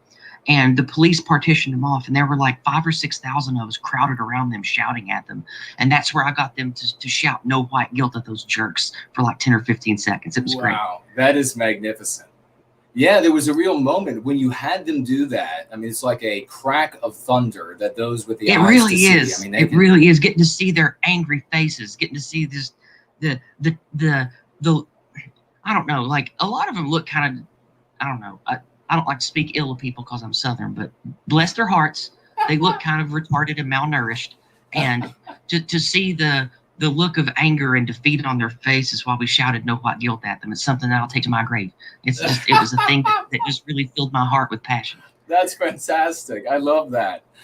Yes, it is a real shock for them when they hear such a thing. But I mean, talk about tearing through. I mean, if poets could write about this, songwriters, musicians, that could, at a moment like that, an actual significant moment in American history, this big event taking place in Washington, D.C., supporting President Trump and what the Republicans that are saying versus what the Democrats are saying. And you got the crowd to chant something outside of the anti-white narrative. It literally is like tearing through the fabric of what the society has been composed of, what has been so detrimental to us, tearing through that straitjacket. And Yes. It's beautiful. It's absolutely magnificent. Yeah. Sometimes, back when we talked one time, I forget when it was, I said that your words inspire me, and it makes me feel like I could fly in the clouds and shoot lightning. Well, when I felt the thunderous energy of those people there shouting "No white guilt" at BLM Antifa thugs, I felt like I was flying on a Promethean storm shooting lightning, and it was amazing. Oh gosh, I love that. And all of those pieces of literature you put out, you are one of our most magnificent heroes. We love you so very much. What else? Well, did I you love see? all of you too. You give me passion and strength. I feel like I'm finally not butting my head against the wall anymore. I feel like I can do something that matters. And the thing that's great about this is I can do it again and again and again. And the more I do this, the better I get at it. The more that I can get other people to help me, and just everybody can do this. Like, this ain't the last time that I'm going to leave people shouting. This ain't the last time that I'm going to wave flags and get people inspired. Like, I'm going to do it again, and I wish I could do it every week, but I'm old and I'm poor. So that's always the problem with the white positive sphere. We don't have the Soros bucks to ship us around everywhere and buy us everything we need. Yeah, bust us in luxury vans like the other side had yesterday. Yeah. That's so true. Now, before, and that's the thing, these Antifa-goons, man, and BLM, well, they show up in body armor. They show up having, all of them got phones, look like nice iPhones. All of them are well shaved, well showered, some of them anyway. But they get there bright-eyed and bushy-tailed with thousands of dollars of equipment, and you know damn well none of them have a job. So how are they going to get all that stuff? How are they going to get here? Clearly somebody with deep pockets is funding them, right? Obviously. Precisely. So if we even had a tenth of the kind of money that they have, oh man, we'd have a Yiz on every street corner shouting "No white guilt." And see what you spoke to a moment ago, how it's like one of you today and then 1,000 the next event and 10,000 the event. That is exactly how this is meant to work. That is exactly how this is. It's a curative contagion, can be spread from one person to the next very easily. And folks, you're seeing here in Yiz, somebody who wanted to do good for a very long time. And with the tools that she had that were available to her, unable to do very much good at all. Like she was, trying to bore a tunnel through a mountain so that we could have a route from the hell that we are in to the heaven we want to be in. And she had nothing but a hammer and chisel. And now she has one of these giant earth drilling machines. And she's just at the helm of that thing, and she's plowing through the mountain's base gloriously with flags waving all around her. Before we run out of time with you, is there anything else that you saw there that you want to share with us? Did you see or hear about Trump? Definitely. I can't take credit for this. It was definitely not my doing, and I don't know if it was someone in the white positive sphere or not. But during his speech and in an argument afterwards, Nick Fuentes used the term anti-white as we would use it. So I thought that was pretty epic. But I definitely can't take credit for that. That's just a great thing to take note of. That people with a huge, well, in my opinion, he has a huge following. Yes. Like, because he's got like 50,000 people that watch him on his stream all the time. So that's quite a big following. So, he said the word anti-white. Alex Jones didn't say, but he doesn't really matter. He's kind of irrelevant other than just, getting people worked up. Right. But yesterday, when I was talking to 2 or 3 of, it was Semiagog and a couple of other people near the porta potties. I was talking to, it was down at Freedom Plaza. Right. I was very adamant talking about how left versus right is BS. People talking about Civil War. It's not going to be people like the Hetfields and the McCoys shooting each other with rifles. We've been in the intellectual Civil War for years. And I used the phrase that you used, Jason, psychological warfare of anti-whiteism. Yeah. And when I said that, a man from 20 feet away, since I was being adamant, and I yell when I get adamant, I have to tone it down when I talk to you, but normally I get loud. But, but he came over to me, and then he listened to me for like 45 seconds with what I have to say. And when I was done, he said, I want to shake your hand and let you know that I agree 100% with what you're talking about. And I gave him a flyer, and I said, well, here's where to find out more. And he said, well, I want you to talk to my friends over here. We were getting ready to leave, so I handed him 10 or 12 more flyers and said, give these to your friends, and you'll learn what I'm talking about.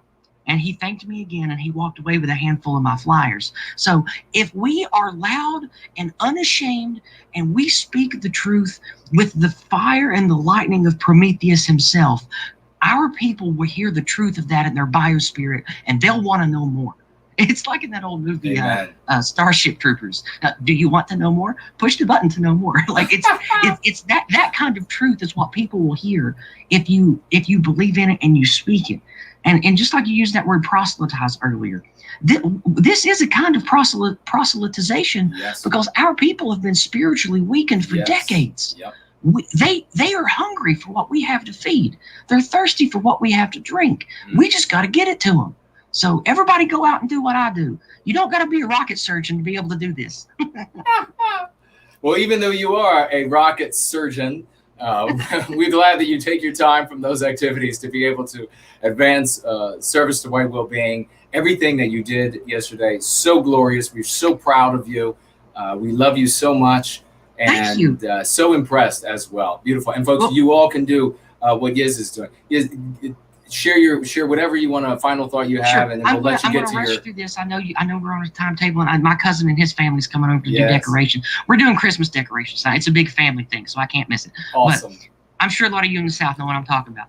But what we're going to the main thing to take away from this is the media lies. There was absolutely, positively no violence and no conflict the whole day until the BLM Antifa thugs showed up later. There was absolutely 100%.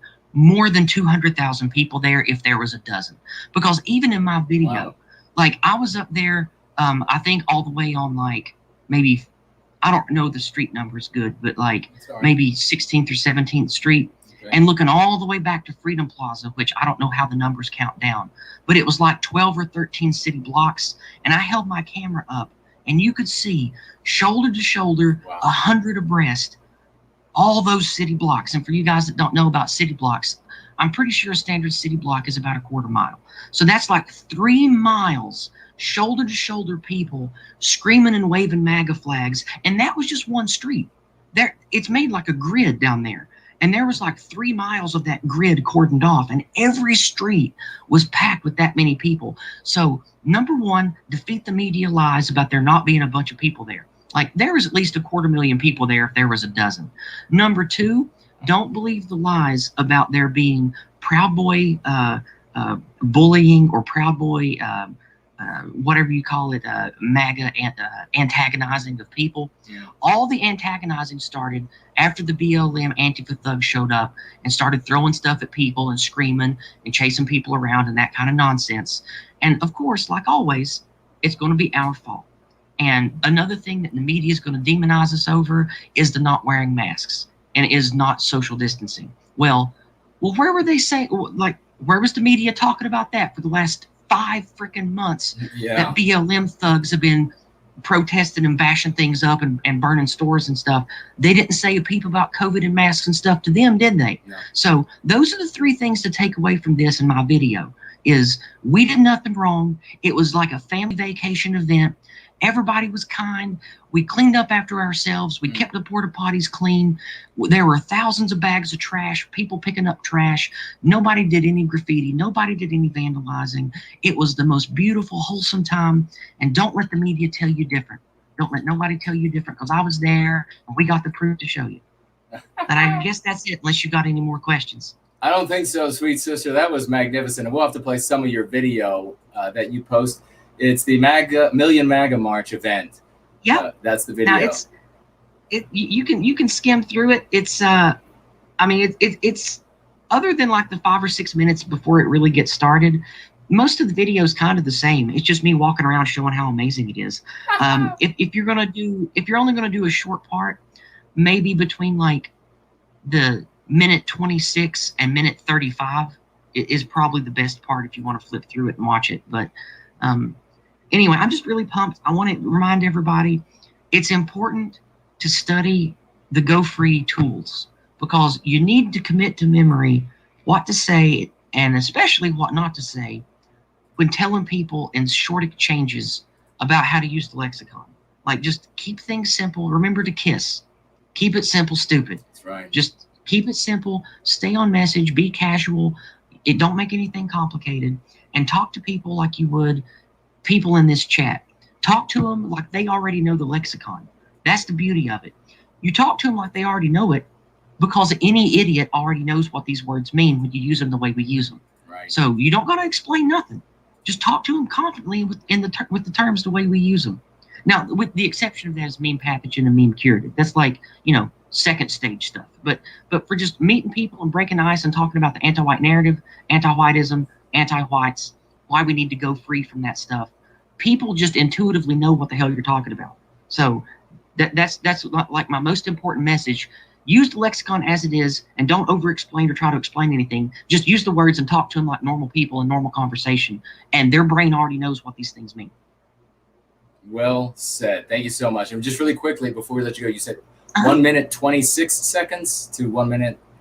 No. It's like a 40-minute video. Right. I'm talking like somewhere between like minute 26 or 27 and like 26.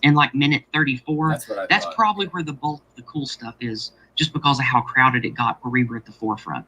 And because it's my videos from like the whole 12 hours I was doing stuff, all just kind of linked together there. So fantastic. Yes, it looks glorious. And we'll play a little bit of that. And if we could have one of the moderators put the link to that up in the live chat, I would very much appreciate that. And I very much appreciate you, dear lady.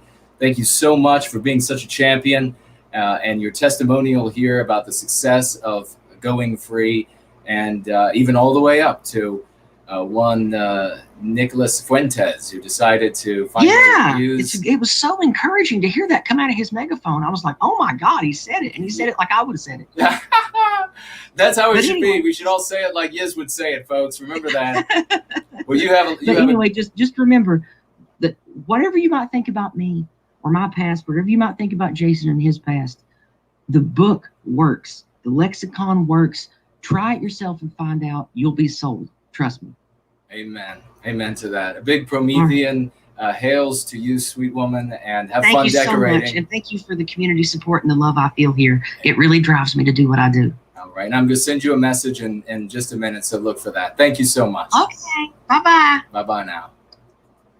Wow, ladies and gentlemen, let's go ahead and just talk very briefly about Nick Fuentes. And let me bring the mic back over quickly. Then we'll take maybe a little break, and we'll get to your financial gifts and questions and comments. And I noticed there were some disagreement in the live chat a little bit as we were speaking with Yiz. What a wonderful woman she is, magnificent. And let me just do this. And what ended up happening in this video is, Nick had been recalcitrant when it comes to the use of the lexicon and dialectics that we use here. And I'm not going to put a motivation on him for whatever that reason that might have been. But increasingly, we have seen folks I have seen folks send me snippets of him using some of the lexicon dialectics and on his show. And we then ended up seeing him out, which is a wonderful thing. He's a bright guy.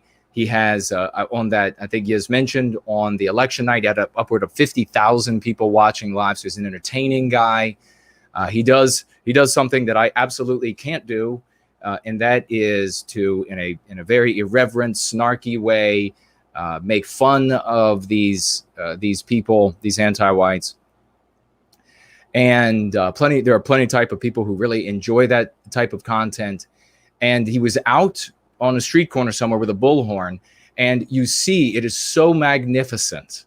It is so magnificent. This anti-white woman, this creature, is using anti-white slurs, and she uses, I believe, she uses the most powerful anti-white slur, and says that he, Nick, and his group are racists. This anti-white slur, and Nick, very calmly but loudly in the megaphone, says back, "You're anti-white."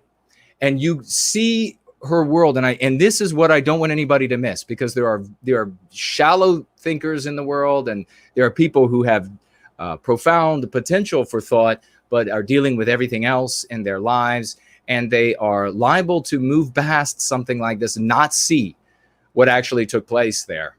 What actually took place was she was, for the briefest of moments, you can see, stunned into absolute silence, ripped from the anti-white narrative. Eyes got big in shock that there was no response for her to immediately shout back at Nick that would shut him down and would cause white people to surrender to anti-whites, which is what they need us to do. They need us to surrender our self-defense so that they can victimize us. They can't victimize us like they do without us surrendering to their morality, their anti-white narrative. I would like to see Nick using more of the lexicon and dialectics. I'm delighted that he did with this absolute anti-white monster out on the street, and he did so beautifully. It immediately shut her down. She stumbled, and the best part after the stumbling, seeing as an observer of human nature, I was very aware of her instantly feeling that she was moved out of her place of confidence into a place of diffidence, out of this feeling of being morally superior into this position of feeling morally inferior. And as an immediate consequence of those emotions going through here, that reality being changed for her out of the anti-white narrative into our story where we are the heroes, she did what? She backpedaled and said she's not anti-white. My God. I have shared with you all so many times, and so many of you all have shared in these great successes that you have had in these conversations with family and friends and strangers and arguments online and the like, where the anti-whites, I mean, we're not even talking about just the vagues here, brothers and sisters out there who just don't know, should they villainy signal or who they're talking to, but deeply in the anti-white narrative, as deep sea fish in the ocean, and have no idea that they're surrounded by water. Forget about them. You have anti-white extremes who, when put under the spell of our story, fumble over themselves, foam from the mouth, surrender, and immediately backpedal, saying, oh, they're not anti-white. I shared with you all the anti-white who reached out to me a couple weeks ago, if you all will remember, a vehemently nasty anti-white who, within a couple of exchanges, I was able to have her say, well, then prove that you are not anti-white by saying you are for white well-being. And she wrote that she was for white well-being. This is how we reclaim our destiny. We don't talk about, Yiz has been trying for many years, like many others, using all of these other tired tactics, the tired verbiage, the tired vehicles of the past. They have all failed. They're all wizened. They're all desiccated. they've all been beaten so many times by the anti-whites. To trudge them out again is really something awful. Now is the time to take up what works everywhere it is applied, for Christ's sake. And no offense to those who worship Jesus Christ, but for Christ's sake, now is the time to use what works in every single scenario. You can use the lexicon in a light way, and many do, to bring our brothers and sisters over, and you can use it in an angry way. You can up the volume. You can change the tone in your voice to shut down anti-whites every single place you go. So a big salute to our dear sister Yiz, and a wonderful woman, and her comrade out there, her friend that came up all the way from Florida. A big salute to that unnamed person. We thank you deeply as well for getting out there with Yiz and being one of our champions, spreading Going Free to the people out there. Many lives are going to be changed as a consequence. And there is no doubt, there is no hyperbole whatsoever that that is indeed the case, that lives will be changed. And as those lives are changed, families are changed, communities are changed, and then the context, the tapestry, the milieu in which all of this other stuff takes place has to operate, and then it operates to our benefit. That is the 200 plus IQ level of control, ladies and gentlemen. Let me run through some of this, take a look at what you're saying, and then we'll take a very brief break. I saw that somebody was causing some trouble and had to get banned from the channel. What was that individual writing? Right, so that was somebody who was also not quite well. Fantastic, thank you. That person needed to go. The unhinged are unwelcome. And yes, I did that on purpose. Well done. And I also want to say that Yiz came on here and she had some opinions about a group called BLM, Black Lives Matter, whatever that is. I'm not exactly sure. And of course, another group called call themselves anti-whites. We are referring to anti-whites, and it doesn't matter what they call themselves. And I'm sure there are splendid people with utterly legitimate cases who call themselves Black Lives Matter and who call themselves Antifa. And where they are found, few will know, but I'm sure they are wonderful people, and they're doing, especially with the BLM, doing good things for their communities in the way that they are permitted to do those good things. So that was Yiz's opinion, and this is the position that I just shared of the channel. And also, we are not speaking for YouTube, as you all may well know. So let's see. Popcorn Power is here, and Sebastian and Jay Esom. Hello there, dear lady. Let's see. Who else do we have? B. Volkish is here. Reese Preston is here. Great to see you all. Jim is here. Says he's speechless. And to what? I don't know. But maybe we'll find out. And we have Jonas saying we need Going Free to break the language barrier and get it to all non-English speaking Westmen and perhaps even non-whites around the world. We do indeed. And in iteration 2 that we are going to get started on, again, there was a pause here because we had so many duties that came in, had to be handled immediately. And we're still wrapping those things up.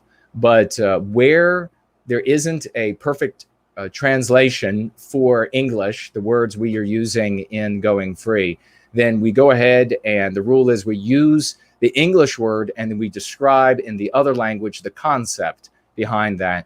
Every person, every Westman out there will be able to easily adopt, as we have always been, able to adopt each other's concepts and the words used to represent those concepts by way of the ideas and words of our own language. So thank you so very much, and we shall keep moving. And I think over here we have $1 from the great Azimuth Clark, who's with us, ladies and gentlemen, tonight. Thank you so very much, brother, for the financial gift. And he writes here, thank you, Jason. We love you, brother. Hail family. Well, we love you too. And indeed, hail the entire Promethean family.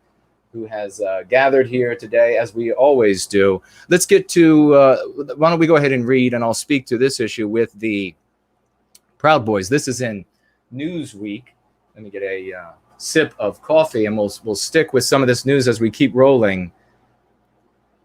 And this is from Newsweek, so I don't know if it is as legitimate as the nearly defunct CNN. But it says here, Proud Boys infighting sees a leading member form breakaway group to, quote, fight, and then they put this in quotes, and I'm not going to say it because we know our big vicious sister AI is always listening and watching. I will just say WG. So breakaway group to fight WG. Says here, infighting has broken out between the two leading members of the Proud Boys, which I believe Joe Biden referred to as the Po Boys. I don't know exactly why that is, but we'll go with whatever Biden says, especially if he is going to be made emperor of the United States. With one announcing he will be taking control of the far-right organization to address WG, which they put in quotes, and the, quote, failure of multiculturalism, close quote. Well, this person is wrong again. It's not multiculturalism, it's multiracialism. And this person, I'm going to read about it. I haven't read this article before, but they're obviously going to name him. I think, yep, in the very next paragraph they do. And I'm not a fan for many reasons. And he's going seriously wrong, and somebody should get to him and have him go right. And that by that we mean have him go free. Newsweek goes on saying, white nationalist Kyle Chapman, who set up the, quote, tactical defense arm, close quote, of the Po Boys, the Fraternal Order of Alt Knights, has criticized the group's chairman, Enrique, while announcing a so-called rebranding of the organization.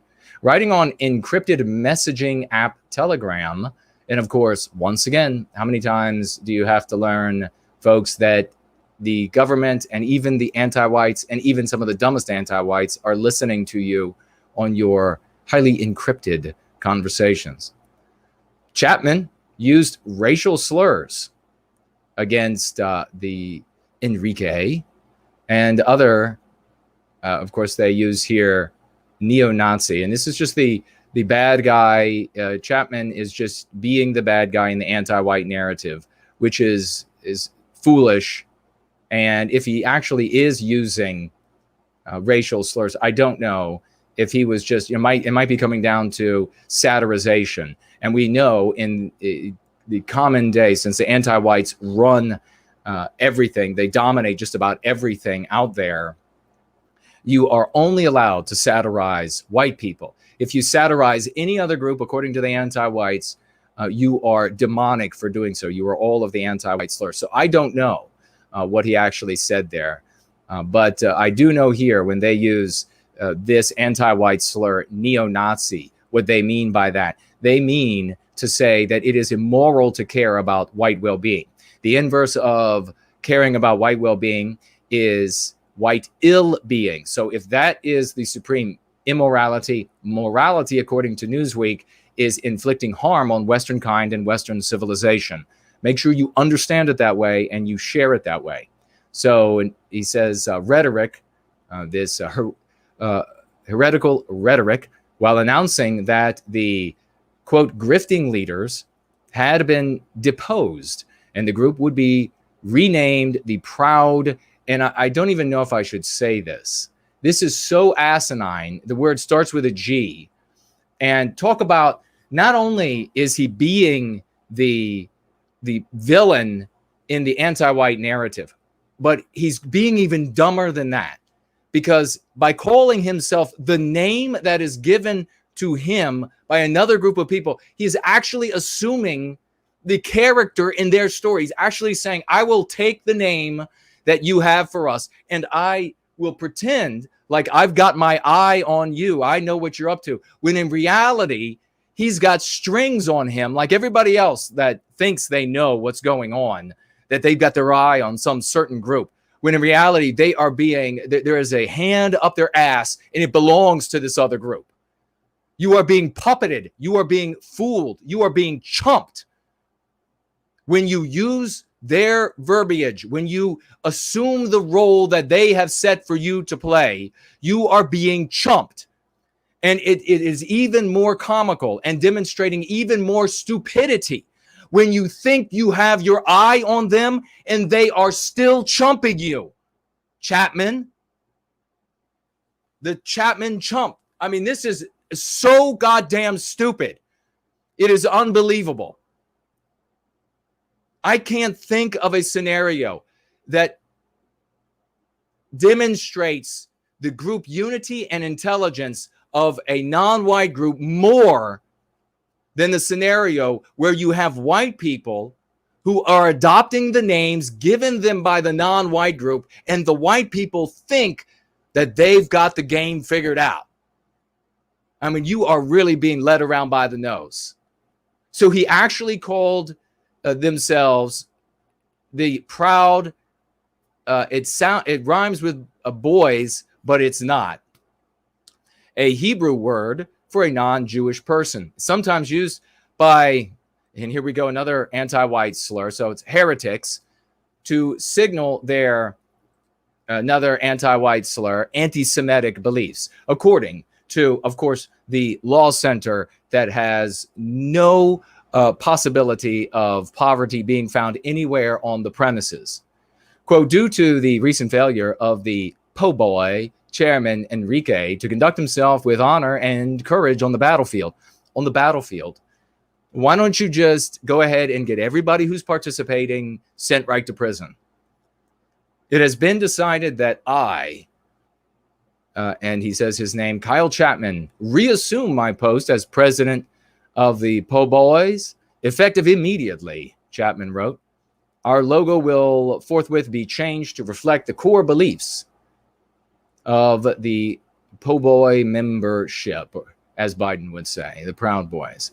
We will no longer cuck to the left inside their anti-white narrative by appointing token, and these are supposedly his quotes, and this is a using a word here that is that isn't actually used and employed by anyone that I know of as a slur, but is always interpreted as a slur. So I'm not going to use it, but it's another non-white group. Not going to be appointing those people as the leaders of this. He's just doing everything he can to, and then he says, we will no longer allow, okay, so anybody who has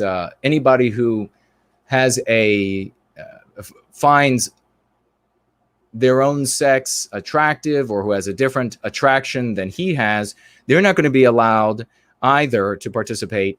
And he throws them all into this group of what he calls undesirables. What a piece of shit.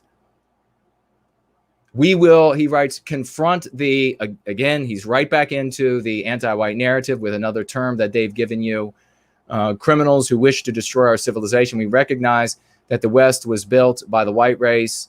That's true. And we owe nothing.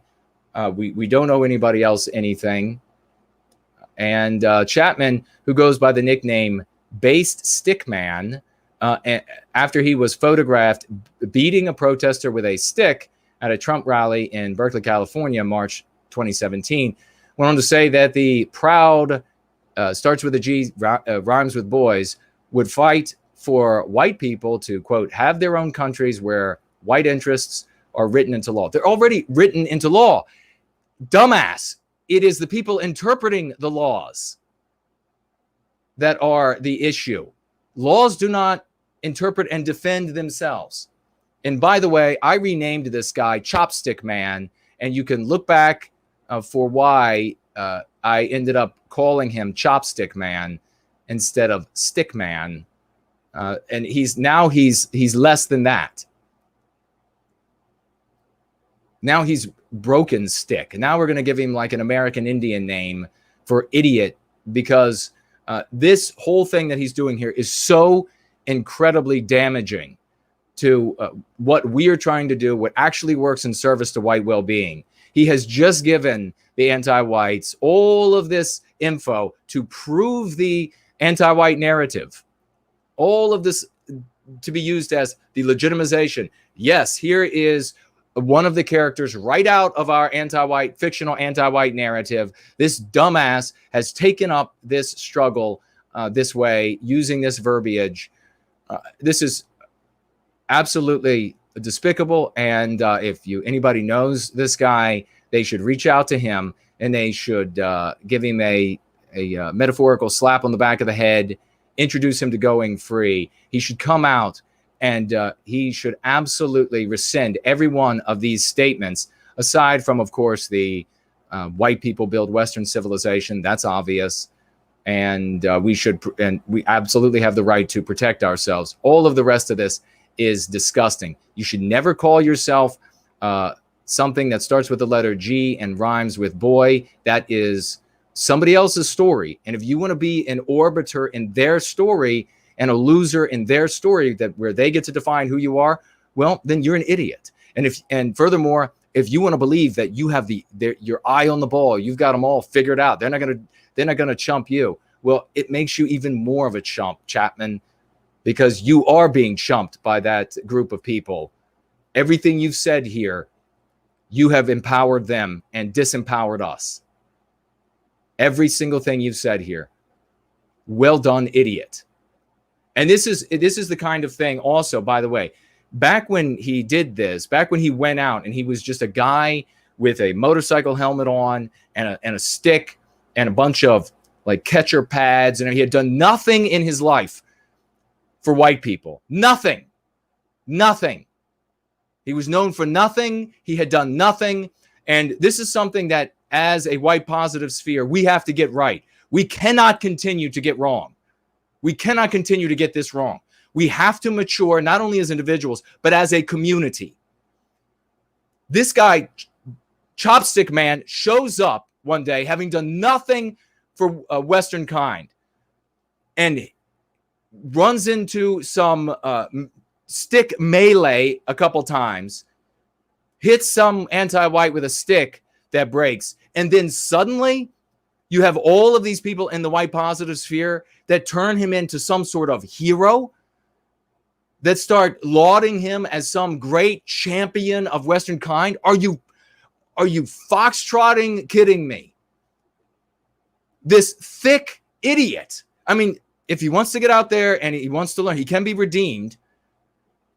And if he wants to get out there and he wants to defend us against the anti-whites who want to physically attack, and he gets redeemed, then more power to him. Arms are open to him to be redeemed. But at that moment in time, all he was just some guy who decided, hey, it'll be fun to put on a bunch of pads and a helmet and carry this stick and go out there and hit a bunch of anti-whites. He had done nothing for Western kind. We have been hard at work proving what works. God damn it. And everybody overnight wants to celebrate this guy as some sort of hero, and they can't stop talking about him, and they want him to start groups, and they're trying to help him. All of these people fall in line to start helping somebody who hadn't done shit. We have to mature as a community. It is this myopia, it is the sickness of anti-whiteism that causes our people in our community to not be able to see excellence when it stands right in front of their faces. To not be able to see what works when it is right in front of their face. To want to throw someone up and an idea that he represents up on their shoulders when it is absolutely putrid and backward and asinine. It is the sickness of anti-whiteism that causes that in so many of us. As a community, we have to socio-politically mature as a total white positive sphere, but we are those who are coming to white well-being, those who are going free, they are here. You are here because you are far and away socio-politically matured relative to these immature idiots that would see something like that, a circus act from a video game, and think, wow, that's what should be lauded. That's what should be put up on some pinnacle somewhere, and everybody should follow it. Give me a break. And now everything that I said about this guy, proven accurate here. I didn't even have to know more about him than a couple comments he made back then, that he had done nothing more in service to white well-being than some of his life choices back then, and the actual act for which he was known, the videotape for which he was known, that got him all of the fame or infamy, or however you want to put it, to know that he was no good. And here you go, years later, proven 100% accurate. Once again, my God. And it's okay if you look to this guy and you thought that this was some sort of magnificent thing, and it's okay to say, wow, you were really wrong back then. You won't go that wrong again. Somebody going out and being willing to there were plenty of yesterday. You see the videos now. They're coming out as the crowds, the MAGA crowd started wearing down. As they started wearing down, the anti-whites who had pulled up in force and that were out there began attacking, sucker punching. I'm sure everybody has seen the white guy who was being attacked, and he was able to defend himself against numerous attackers, older guy, white hair, and then turned his back stupidly. You never turn your back on these people. They are demons. Turns his back on them stupidly. And then what happens? Of course, one of these animals, anti-white animals, runs up with a forearm right across the face from the back of the head. He goes forehead first into the pavement. No stopping his momentum. Absolutely has a concussion from this. These animals out there doing this sort of thing. There were plenty of white guys and folks of other races as well who got out there, who are swill beer all the time, and who know no more, have done no more for white well-being than maybe say something at a barbecue here or there. And then they get out because there's an opportunity to get out with their friends and have a little recreational duking, as we say down home. Get into a fight, and then what? They're going to get a video of that person, and and then everybody's going to have their eye on some beer swilling drunk asshole as the new great thing for white well-being, the new great leader for white well-being. The totality of the white positive sphere needs to collectively have a colonic, because they're so full of shit. They're so full of shit, this anti-white filth in them, that it's gone all the way up through their thinking, and they can't think straight anymore. We need to get right, and we need to do it quickly. We should have been, by this point, in service to white well-being. We should have been to the point where we could have marched, and we would have been to the point if it wouldn't have been for so much sociopolitical immaturity, for so much stupidity like this. What if years ago, if Chopstick Man had, instead of him being lauded, Yiz had been lauded that way? What if Yiz had been going free, and she all of a sudden had been championed for our people because of the great work that she went out, and she's going out and changing minds with her rhetoric, with her love, with her care, all in love, using the lexicon that works? Where would we be today? Instead of her being with one other champion in Washington, D.C. to deliver leaflets yesterday, maybe she would have been out there with 100. Maybe she would have been out there with 1,000 folks going free, handing out leaflets in Washington, D.C. yesterday. But no, instead, these little miscreant turds, wallowing around at the end of at the bottom of the toilet, at the bottom of the tank, in their absolutely puerile, infantile ways, lauding people like this. I guarantee you, we'll see some video come out, and there'll be some other guy who does nothing better than to shotgun beers, and who got in a fisticuff here or there with some anti-white, that these little idiots that will come out and suddenly start saying, let's all celebrate this guy. When they start up, shut them down. When they start up, shut them down. There's no more time to wait. We can't have another Washington, D.C. with Yiz and one other person out distributing leaflets. And I don't know who else might have gone out there. Whoever else did, I apologize for not mentioning you. I just don't know. When I find out if you went out there and you were talking about going free and distributing leaflets, I'll celebrate you as well. But we can't have Yiz and one other person or a handful of others out there doing this the next time. We need 1,000 people going free so that everybody in that 200, 250,000 or whatever it was that should have been Washington, D.C., that they all learn and they all begin going free. That'll be the unstoppable message. That will be the change in the current that rocks the foundations of the nation's capital. Not some absolutely ignorant twit calling himself a proud G that sounds like boy. And that's what he is. He's ultimately a boy. He's not even a chopstick man. He's a chopstick boy. And it's okay. He can go right. He can be redeemed. And we welcome him to do so. But he has to stop. Listen, why do I get angry?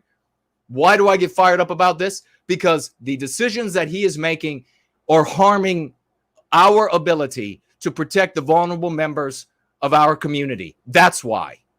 That's why we can't tolerate this stuff anymore.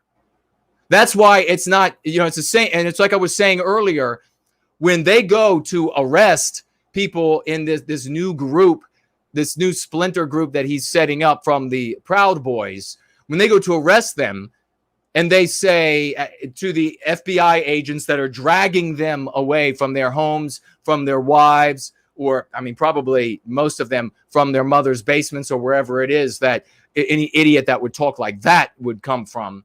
When they drag them away, all of the, but I was just joking. The whole thing, was just said tongue in cheek when we talked this way. None of that is going to work for you in a defense. None of it. You're not going to say, oh, but I was just being ironic, bro. I was just being ironic.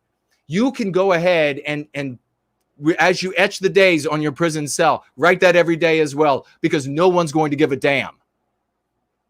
And that's another thing. There are good people out there that are in this Proud Boys group, and there are good people out there, good men and women out there, or I guess if women are allowed to participate in this new Proud, starts with a G, sounds like boy group. Good people out there that should be going free, that could be doing something productive. Their lives could be saved. They could get onto a path where they become a better person, where they become a better father, or if women are allowed, a better mother, a better father.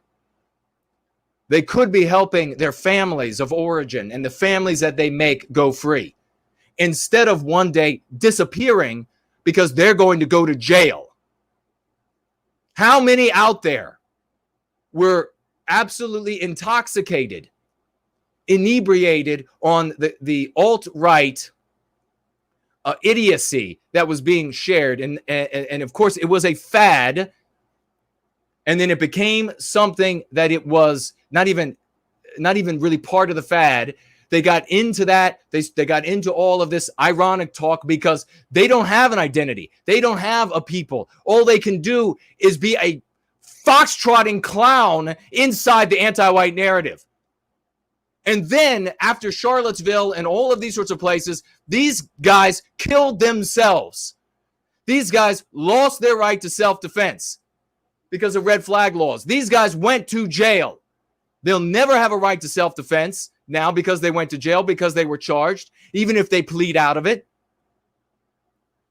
They'll never have a normal work career after that because they went down this idiotic path. There are a bunch of them right now who are going down the path in this Proud, starts with G, rhymes with boy, and the only boy there is Chapman, the chump, being chumped by the puppies. Well done. So I'm pissed off about this. I heard about this idiot. I was pissed off years ago when what he should have said, if he had any class, if this guy had any class, he would have said, whoa, when all of these people started celebrating him and coming to him saying, hey, we're going to set up talk about grifters.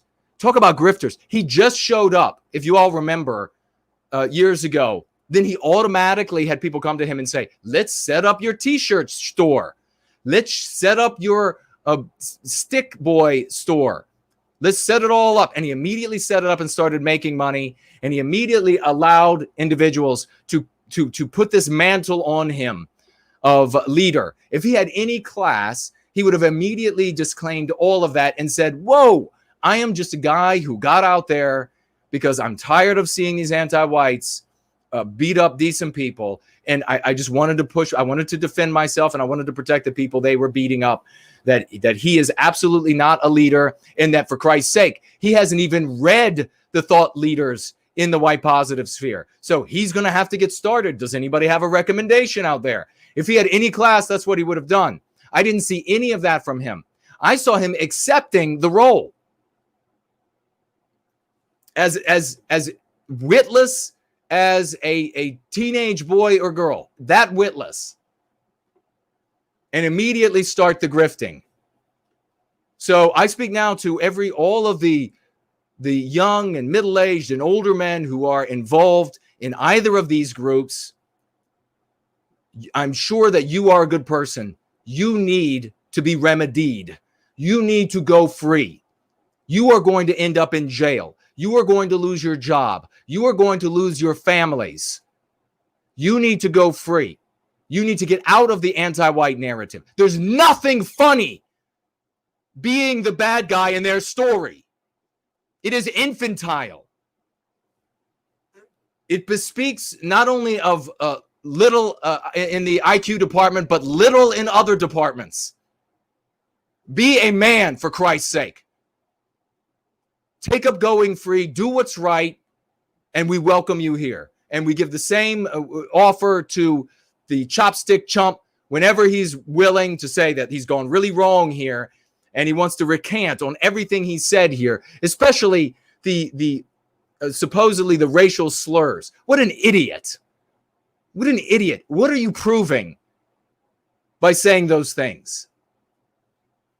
You don't want to be called, I mean, are you trying to be the black and white footage of the past? Because if that's what you're trying to be, if that's what you're trying to imitate, it's going to be over really quickly for you. Really quickly. And that's as it should be. That ideology lost. It is misplaced. The times are different. That government lost. And there is no sense in going back to what loses. My God, you might as well just, I can't think. I get frustrated because I am an adult and I have been fighting for the innocent I've been serving white well-being for the innocent of Western kind all around the world since I was 11 years old. And I get a little frustrated when you have full-grown adults here who are supposed to be, they're white boys. They're supposed to be white men. And they decide to watch a TV show or a movie and then say, oh, I'm going to play that character. You might as well get the costume from the Halloween store, you bitch. I'm sick of this. All right, let's see what all you have to say as well. I know we got more news about what's going on. Exclusive video, millions of Trump supporters, it says here in National File, in D.C. to support the president. I definitely don't think there were millions. Peaceful assembly in support of President Trump dwarfs numbers seen at violent anti-white protests. The Million MAGA March that has been advertised on social media for the past week has shattered even the loftiest expectations of turnout Saturday, as massive throngs of patriotic American citizens descended on Washington, D.C. Saturday to protest against what they consider unfair elections on behalf of President Donald Trump. Now, remember, the Democrats say that the elections were fair and that the media get to decide who the president-elect is, and they have decided that it is Biden, and so therefore it's finished according to the Democrats. Look to both sides to form your opinion. National File, though, goes on to say, on the ground at the march, they have obtained exclusive photographs and video footage showcasing the unprecedented turnout, which has remained almost entirely peaceful, despite dwarfing the numbers pulled by the summer's violent anti-white protest. They don't say anti-white, but I am interpreting it for you. I am translating it for you into something that is productive, effective, and salubrious, rather than asinine, backward, and deleterious. Beautiful photographs of all the wonderful people who are out there, who were out there yesterday. A big salute to every single one of them who got out for something, got out into the streets for something that they believe in, whether they would agree or disagree with white well-being. It is indeed the American way. Families should be able to go out to these things. Women and children should be able to go out. This is what America is supposed to be like. And it is a beautiful thing to have seen folks out there not burning the city down, not destroying. By the way, one of the things they always fail to mention, and I don't know why, as a Westman, it really bothers me, and I'm sure it bothers a lot of you, but I have noticed a giant blind spot for something that these anti-whites do when they send out their shock troops to destroy Western civilization, to destroy businesses, to destroy the statues, to hang them, set them on fire, and drown them in lieu of actual white people, tearing them down even when they were white people who were anti-white, as effigies in lieu of us, as I say. There's something missing. Did anybody else notice it? I'm going to say it, and some of you will say, you're absolutely right. That has been not talked about. It's been missed every time. The anti-whites, these shock troops that are sent out to terrorize, deployed to terrorize Western kind and destroy Western civilization. Nobody is talking about all of the trees and the beautiful foliage, the shrubs in all of these cities that are nonetheless, I mean, these things are lives. I mean, some of these trees, they take a long time to come to their full bloom and look like they do a gift to us as we nurture and gift them with life, planting them in these areas, torn down, burnt down by the anti-white shock troops. For some reason, that has been completely ignored, but it is not ignored here in service to white well-being. That not only are they destroying the concrete and the metal and the glass and the flesh and blood, but they are also destroying the actual trees lining the walkways. They're actually tearing the branches off, destroying these things. For what? Because they are destroyers of civilization, because they are destroyers of life. Those are the dregs of society. What kind of animal is going to walk along and decide, here's a tree that somebody has planted for the bliss of everyone else that walks by, and a reciprocal bond is made between that tree and those beings?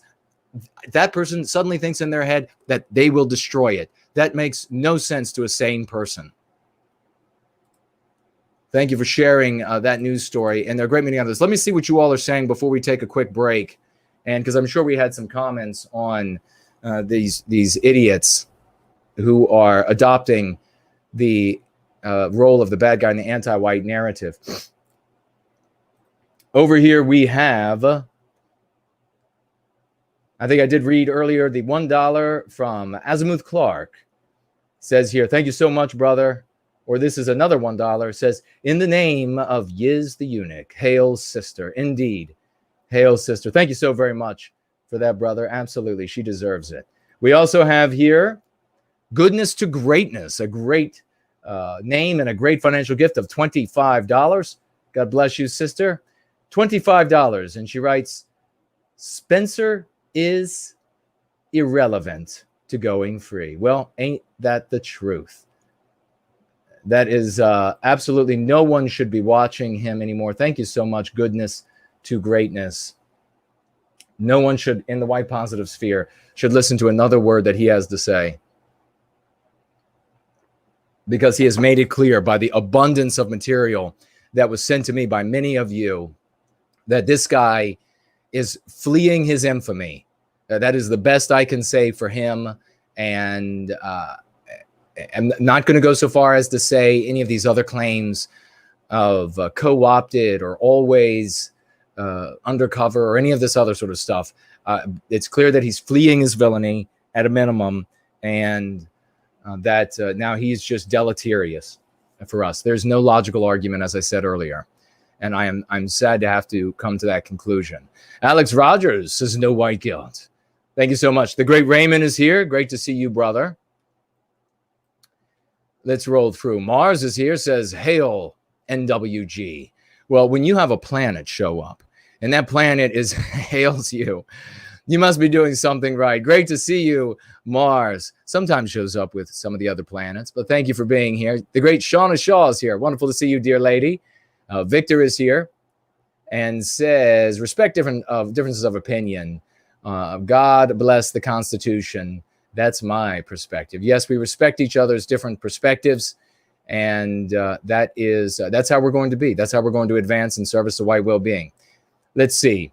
Jim says, Toothpick Man. Yeah, that's what he is, Toothpick Man. He's something less than even Chopstick Man now. No doubt about it, until he decides to go right. I see some people liked Chopstick Man.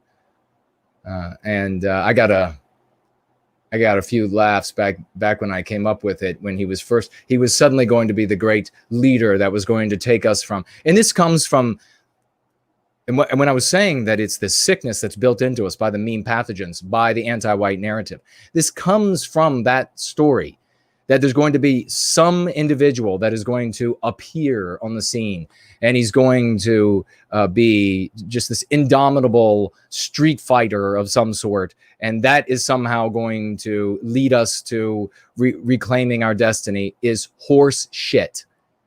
I apologize for my French in some ways, and maybe not in all ways, but it's got to be said nonetheless. DF says, if we act with intelligence and honor, it's hard to go wrong. Indeed. Jim says, Dipstick Man. I like that one too. He's being a dipstick. William Runner says, hello, dear brother. Great to see you. One of our great champions. Greek American nationalist, one of our champions. Buscape, great to see you. No white guilt clips. Great to see you. Let's see. Just getting fired up tonight. We're going to have a hell of a lot of fun. And rolling through the crowd of heroes that are with us here tonight. Great to see every single one of you who are dedicated to the true, noble, and heroic work that we're doing in service to white well-being and making a change, really changing the world against the odds. Talk about a poetic story. Against the odds, we are making it happen. We are the apostles of a new dawn, and that sun rises in the west. Piers Taylor, Ambrielle is here. Hello, dear sister. Great to see you. Jay Easom says, things don't have to get bad first, so long as we go free. You connected my family with local white well-being folks. I've been going free since 2017, and because of you, I have a real life community. Well, thank you very much for sharing that testimonial here with everybody. That's wonderful. Thank you so very much. Indeed, we are making connections, and people are getting into communities and bringing their children. It is a absolutely poetically beautiful thing. This is the heartbeat of the thing that lives, the heartbeat of the thing that takes us, the vehicle that takes us to that destiny, ladies and gentlemen, for which those folks alive today will be writing the music, writing the songs, writing the ballads, writing the poetry, sculpting the statues to all of those who are responsible for standing up against the tyranny of anti-whiteism, for standing up against the ignorance of our own brothers and sisters who continue in their benightedness because of the mean pathogens inside the anti-white narrative to celebrate people like Dipstick Boy and the rest in the face of those in the white positive sphere who stand against us because they'd rather LARP as the bad guy than do the hard work, the yeoman's work, the work that has to be done, the only ideology, the only practice, the only vehicle that has not been defeated by anti-whiteism. Those people, they will be the ones that are remembered, not these petty fools that we are up against. And of course, I'll throw into that lot all of the professors who continue to ignore in the white positive sphere the work that these academic peacocks that ignore us, and others who just tell the news in the white positive sphere who continue to ignore things that have never been done. Imagine, if you will, any other line of interest, any other genre of sport or music or play, could you imagine in hang gliding or where everything that could be written has been written and has been talked about and continues to be repeated ad infinitum, and something new comes along that enables you to fly farther and faster, to touch the sky, to actually kiss the heavens, and all of the authors in the hang gliding community ignore it? All of the news tellers and dissectors ignore it? That tells you everything you need to know about them. The great Jody K is with us. She says, sending so much love to you, No White Guilt, you powerhouse. Well, thank you. Thank you so much for that. Powerhouse.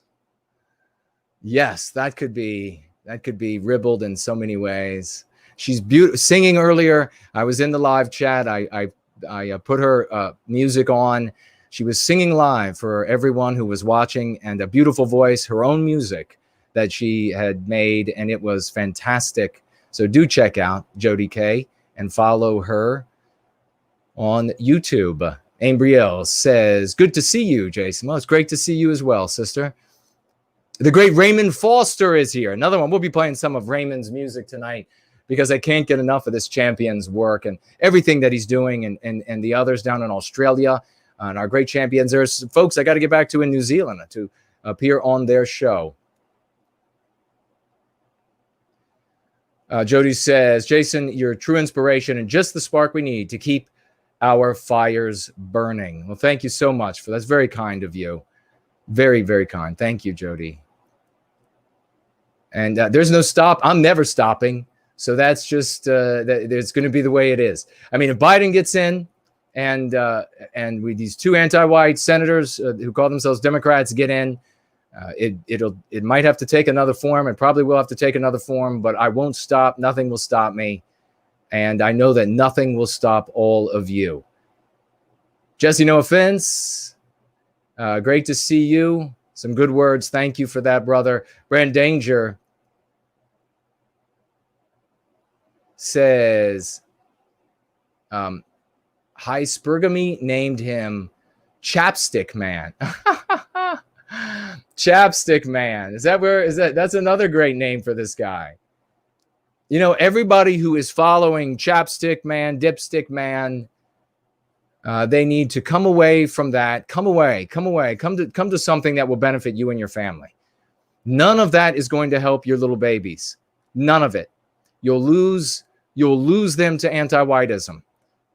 If you imitate Dipstick, Chapstick, if you imitate him and you talk the way that he talks, your children are going to grow up hating you because they have been prepared to hear from the villain in that narrative. You have to come away from that, come and do something productive, and you'll have real victories. Magpie says, unfortunately, innovators are demonized and prophets are stoned. Well, that's true. And thank you for pointing that out. That does happen all of the time. It is the norm. But we're not going to stop. And wonderful heroes like yourselves who have stepped forward despite the deafening silence that has been given to me, despite all of the academics ignoring me, and exact opposite of what we see in that community that this people wants to criticize so much. We see them rushing to one of their own and saying, what a genius he is 15 years later. Despite that, we have you wonderful people. You know the value of your characters. You can measure it. You're going to step in front of that mirror in the bathroom or in the hallway or in the living room tonight or tomorrow when you get up, and that individual looking back at you, you're going to be able to measure the depth of your good character, and you will know it for what it is. So will everyone else. Raymond Foster says, bless you, brother. Thank you, brother. Thank you, and bless you as well. Art Acrobats, will you played by an African-American actor in your film biography? Will I be played by? I doubt it. But as white as I am, Jonash says, unlike the anti-whites, we actually care about nature. That's absolutely right. We're the ones who care about nature. And you know damn well and good that the trees and the bushes and the flower beds that are all destroyed by these anti-white hit squads, you know damn well and good that it's going to be 99% white people that donate their time to repair that. Otherwise, it'll be employees of the state or city or whatever. But you'll see white people, just as I have gone out, I have repaired limbs on trees, sewn them back together so that the tree wouldn't lose the limb. I mean, it's just something that is within us. And when you get closer and closer to the spirit of the West inside of you, you will feel this as well. And undoubtedly, there are the same sort of that reciprocal feeling in a different way, but in its application is felt by a smaller, though, percentage of non-white people. And they'll be out there helping us when we're out there trying to repair the damage done to these things. So, not to mention the wildlife that could have also lived in trees that they set on fire and tore down in the midst of their destruction. You know very well that there were squirrel nests and things like this. Just bastards. They're just all bastards. Let's see. The chat leapt on me, but we will try to cycle back, and then we're going to jump over here. Alt Rock Lover says, no white guilt. It's an inside job. Is that inside job? Just do it. Unconquerable Spirit says, Richard slowly introduced anti-whiteism to his audience maybe 9 months ago. A compliment to a Dem here praising a policy there, promoting postmodernism. It was very Machiavellian. He said anti-whiteism. Nobody showed me that. But that would, if he said anti-whiteism and it wasn't, he wasn't mocking us, because I did hear about one time where he said something that it was sort of a snarky, like he was mocking the work that we were doing. And I just let it slide because I'm not going to I'm trying to get to white well-being. I'm trying to recapture our destiny. And so if somebody's feeling a little jealous and they want to mock or they want to say something, then I don't care. I don't have thin skin. In fact, if you want to make fun of me personally, you want to tell jokes, just make them good, and I will laugh at them harder than anyone else. I enjoy a good joke, a good one about me, though. Not there've been plenty who have made really stupid jokes, but good ones I welcome. But if that's true, if there's a video of that, then let me know. But I was given over the past couple of weeks a slew of arguments that he made, encouragements that he was in tweets and video and the like, telling people to not vote for T-Rex, telling people to indeed vote for Biden, telling people that it was a done deal that Biden would win. And of course, that being impossible for him to know unless he was in on some of the things that the Republicans would claim that, which of course I would say that he's not in on anything like that. I'm not making any such allegation. But that would achieve a result, or could have well achieved a result, and certainly his comments since the election saying it was a good thing that Biden won and it's going to be a new beginning and all of this. None of that is defensible. None of that. And he's too educated to claim ignorance, that, he just doesn't know about the record number of bills and acts and treaties and things that Biden is going to do, people he's already put in place. So it's not like you can't even make the argument that, well, Biden is just giving some sort of radical group what they want to hear. If he wanted to appease someone, it would be the moderates, because they would, so-called moderates that exist, I'm still looking for them. And if they are actually the majority, and they're not, they're out there. There are good people who are white people and otherwise, non-white people who are Democrats, who believe that party is about the working man, the working class, and they have too many things going on in their families and their job, and to realize what's actually going on in the world. But Richard cannot claim to be one of those people. He knows about everything that's going on, and yet he's making these sorts of statements. They will, within several years, and even right away with executive action, do things that will make it infinitely,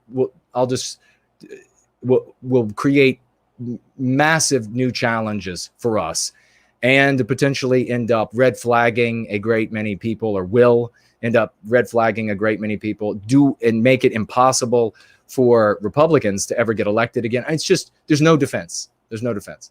So everybody can go wrong, and they can make the decision to go right.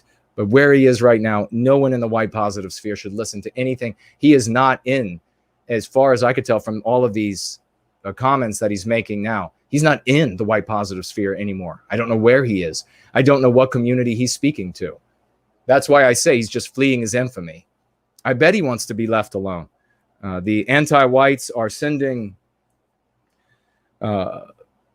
thugs and illegal as all hell to attack, to terrorize lawyers, judges, and of course check with CNN to see if the anti-whites are actually doing that or not. Maybe they are, maybe they're not.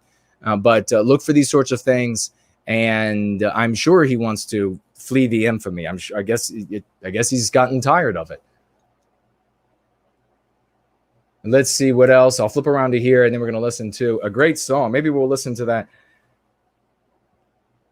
Green Fez says, Richard who? Well put, my friend. Well put. Why don't we lighten things up a little bit?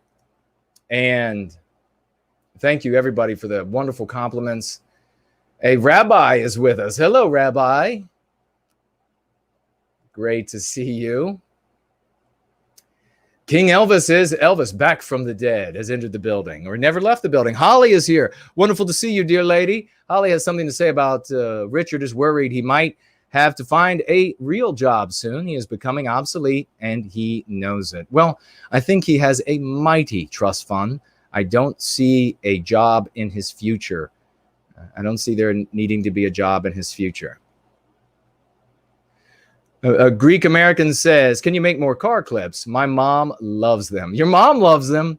That's fantastic. Actually, I have a battery changing video that I have to finish up just to show folks how to change their battery so they don't have to waste money at the garage, and they can put the money to their families instead. Okay, let's quickly take a look at what you all are saying here, and we'll keep moving right along. We have the White People's Quarterly to talk about, KD's article. We'll talk a little bit about that. We have your comments. We have more news. We have big news, ladies and gentlemen, big news, because I will tell you, we are going to talk about, before we wrap up today, let's see. Big news. This is, I want to get this right for you.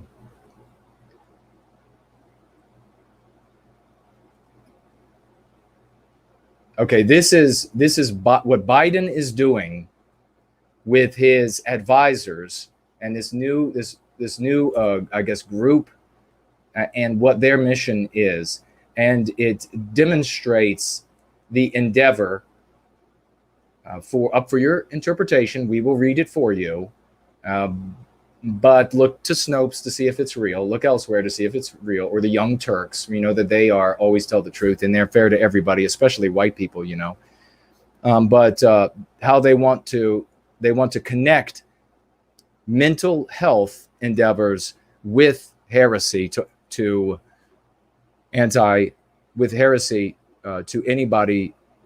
who is heretical to the anti-white narrative and to anti-whiteism. And we'll be talking about that. We have it here. Joe Biden, regardless of gender, race, income, sexual orientation, or zip code, should have access to affordable, quality health care. So we know from other bills and what the anti-whites are doing back in the day with Obamacare, when you all saw when that was immediately put into place. I won't say everybody, but you all know, if you received massive, absolutely colossal hikes in your rates. I know I did. She says, it says here about Biden, yet racism and these anti-white slurs, racism, sexism, homophobia, transphobia, and other forms of discrimination, according to Joe Biden, permeate our healthcare system, just as in every other part of society. This is a quote from Biden.com. That's a quote from Biden.com. So the entirety of his campaign, the entirety of what, and we read to you earlier, what the senator, the Democrat senator, the anti-white who calls him or herself a Democrat down in Georgia, if that individual wins office, talk about the hell that person will endeavor to do, said, America needs to repent for its worship of whiteness. Does that sound like somebody that you want to endorse this party so that we can have a new future? I don't think so. So we're going to be looking at this document very soon. Very important information there that you'll be able to share with your friends, family, and strangers. We have here Middle Class Twit. That great name. I love that. I love that name. Financially gifting £10 from over the Atlantic. Thank you so much. Right here, if you could see my belt buckle, I'd give you a donut. If you could see my belt buckle, I'd give you a donut. I have no idea what that means. Thank you for the financial gift and for that great name, Middle Class Twit. Anon, financially gifting £5. Thank you so much. I temporarily went down the old National Socialist path, like many others who are here now. Thanks for showing me going free and how ridiculous the NS path is and how it just alienates people. Well, thank you so very much for that testimonial. Now, there are people out there, and I'll read this one more time. Thank you very much for the £5, and thank you very much for the testimonial. There are people out there who have an idea removed from what the implication here is. And what Anon is clearly talking about is this reverting to black and white footage. There are people who have an idea that is about an economic approach and a governmental approach to the maintenance and running of society that is separate from the path rides under this name that reverts to black and white footage and imitates the villain in the anti-white narrative. So for those individuals, they're talking with a definition, who knows exactly what it is. Between any one of them, it would be different. And that's why I say we just set this stuff aside for right now. We work on recapturing our destiny. You can, if you're a researcher, you're a theorizer, you want to try to figure out what would be a great government for the future, then dig into it. But the people who normally say, oh, that they endorse in this category, this type of economy, government, they have a very superficial understanding of what it is. That even deviates from many of the definitions you see of it elsewhere in their same sphere. So everybody can have their view there. They can research it. They can make recommendations. They can write books about, hey, once we recapture our destiny, maybe this modified with that or whatever it could be for the future. We're totally endorse that. Anon is talking here about what so many people end up incorrectly doing. You have that moment of self-sacrifice when you say, I see what's happening to Western kind. I want to do something about it. And that is the most noble decision and thought a human being can have. There's been no other time in history where a narrative was so profound, global, that paints you as the devil himself or herself for caring about white well-being. Never been anything like this. And in the face of that, to have that moment of purest good in your heart and say, no, I'm going to stand up against this global anti-white monster, this phenomenon, is just the most heroic thing a human being can do. But then we make the error of where we are in time and space, and that is an anti-white narrative. We look out into the world, we see that the way to oppose this is to dress a certain way, talk a certain way, look a certain way, and then we go out into the world imitating it, even though all of our brothers and sisters out there have been taught that any semblance of that look, that talk, that slogans, etc., any semblance of that is the purest evil on planet Earth. And in the best case scenario, you get yourself into a situation where every single person you talk to, you have to try to re-educate on something they have learned over the span of their entire lives. That does not work. You should have enough evidence at this point that it doesn't work. It's time to move on beyond that. You can revere all sorts of things from the past you think that historians have wrong or they're lying about, but you do that in a place of reverence. You do not let it interfere with going free. You do not let it interfere with serving white well-being. You do not say, I could get in front of the anti-white bullet streaking across the landscape for the white child's skull, but I just want to hold on to this flag or this title or this look, and if I'm going to look like this, then I can't get in front of that bullet. You never let anything get in your way of doing the right thing. And so you do the right thing. All good, noble, and heroic people will do so. Anand is one of them. He writes with £5, I temporarily went down the old National Socialist path, like many others who are here now. Thanks for showing me going free and how ridiculous the NS path is and how it just alienates people. It does indeed. It's not who we are. It absolutely is not who we are. Sound Killer, and remember, when I say that it's not who we are, it's because of the definition that is given it that matters.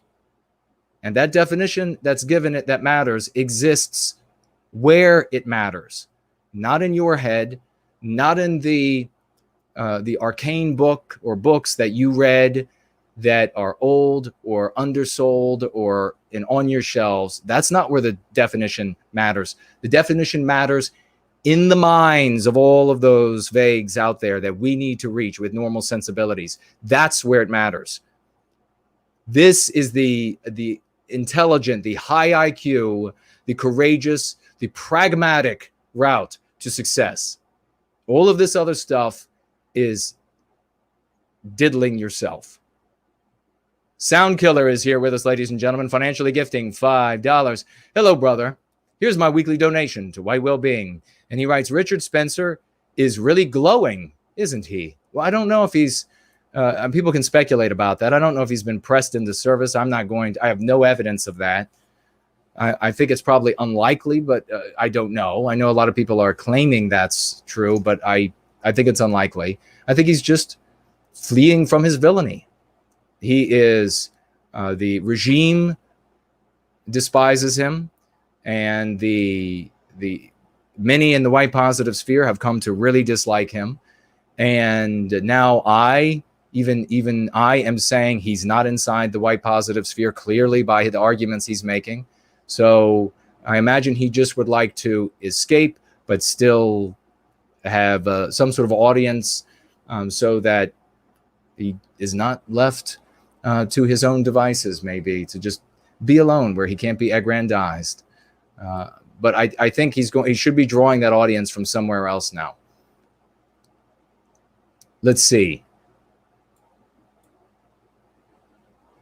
And like Dipstick Boy, if he wants to make a pivot, he'll never, because of what's happened, because of what he's done in the past, he could never be a proper leader in the white positive sphere ever again. I pretty much burned that rostrum out from underneath himself. But if he wants to pivot and be redeemed, then he's welcome to do so. We want everybody to be redeemed. But there would be a lot that, of course, he would have to do to make a comeback. Let's see. We also have the great Promethean Promulgation, who set the world on fire just 2 weeks ago, I believe it was. Financially gifting $15. What a great champion. And writes here, I was in the white positive sphere for years before I gave anything because I didn't see anything that actually worked. What a great testimonial that is. In the white positive sphere for many years, didn't financially gift anybody. It's a working class individual, ladies and gentlemen. And we know that by many of the statements that he's made, didn't give anything financially gift to anyone until finding something that worked, and that's going free.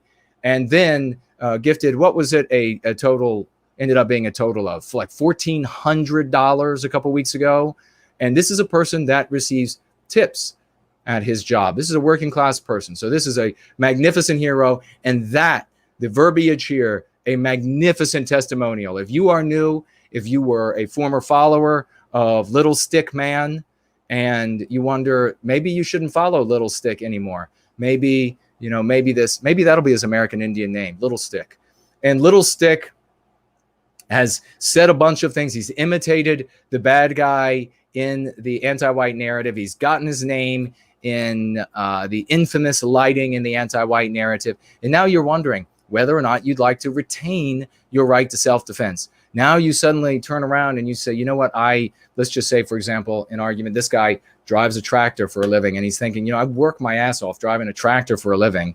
And there is my little wife and there are my little children. I don't want to not be able to defend them. And I don't want to be sent off to prison and then them truly be in dire straits because, following Little Stick Man. So if you're of that mindset, you can look at this testimonial and see that another working class person has said, been in the white positive sphere for years, did not financially gift anyone because didn't see anything working. And now, as much as a human could be, let me just tell you what, anybody who receives, I'm going to say this right now, and this is how it hits me. So that goes through my mind, should go through your mind this way. Anybody who's receiving, for anybody working for a living, anybody receiving tips for a living and financially gifts $1,400 is gifting more than a millionaire gifting $300,000. They're gifting far more. You know exactly what I mean. So thank you so very much. And follow what Promethean Promulgation and so many others are saying when they proselytize. And just as Yiz said, this is a spiritual sickness. So we are literally proselytizers of something that remedies the body, the mind, and the spirit. And it's only getting better. Iteration 2 is coming out soon, and we'll be working with others. It's going to be magnificent because of all of the contributions, all of the things that I'm able to bring forward now because we have so many more people participating, and it provides more legitimacy, more tread on the tires, if you will. You dirt bike riders out there will know exactly what I'm talking about, deeper tread, and mud boggers out there. And bringing forward a lot more stuff, going to help a lot more people. And just think, it'll probably take at least 2 or 3 more years for some fat academic somewhere to plagiarize it before he can make it available again as his work. We're going to keep moving. And we have the great DF, wonderful lady who's here all of the time. Ladies and gentlemen, we love you, dear sister. Financially gifting $20 over here on Entropy and writing For the Spirit of the Westman. Thank you so very much for that. It beats and is alive in her. That I can tell you. Is it alive in you? Is it alive in your children? Do you see that fire in your baby's eyes? I know Naderific's a brand new baby boy, this new West, son of the West. That fire will be alive in that little boy's eyes.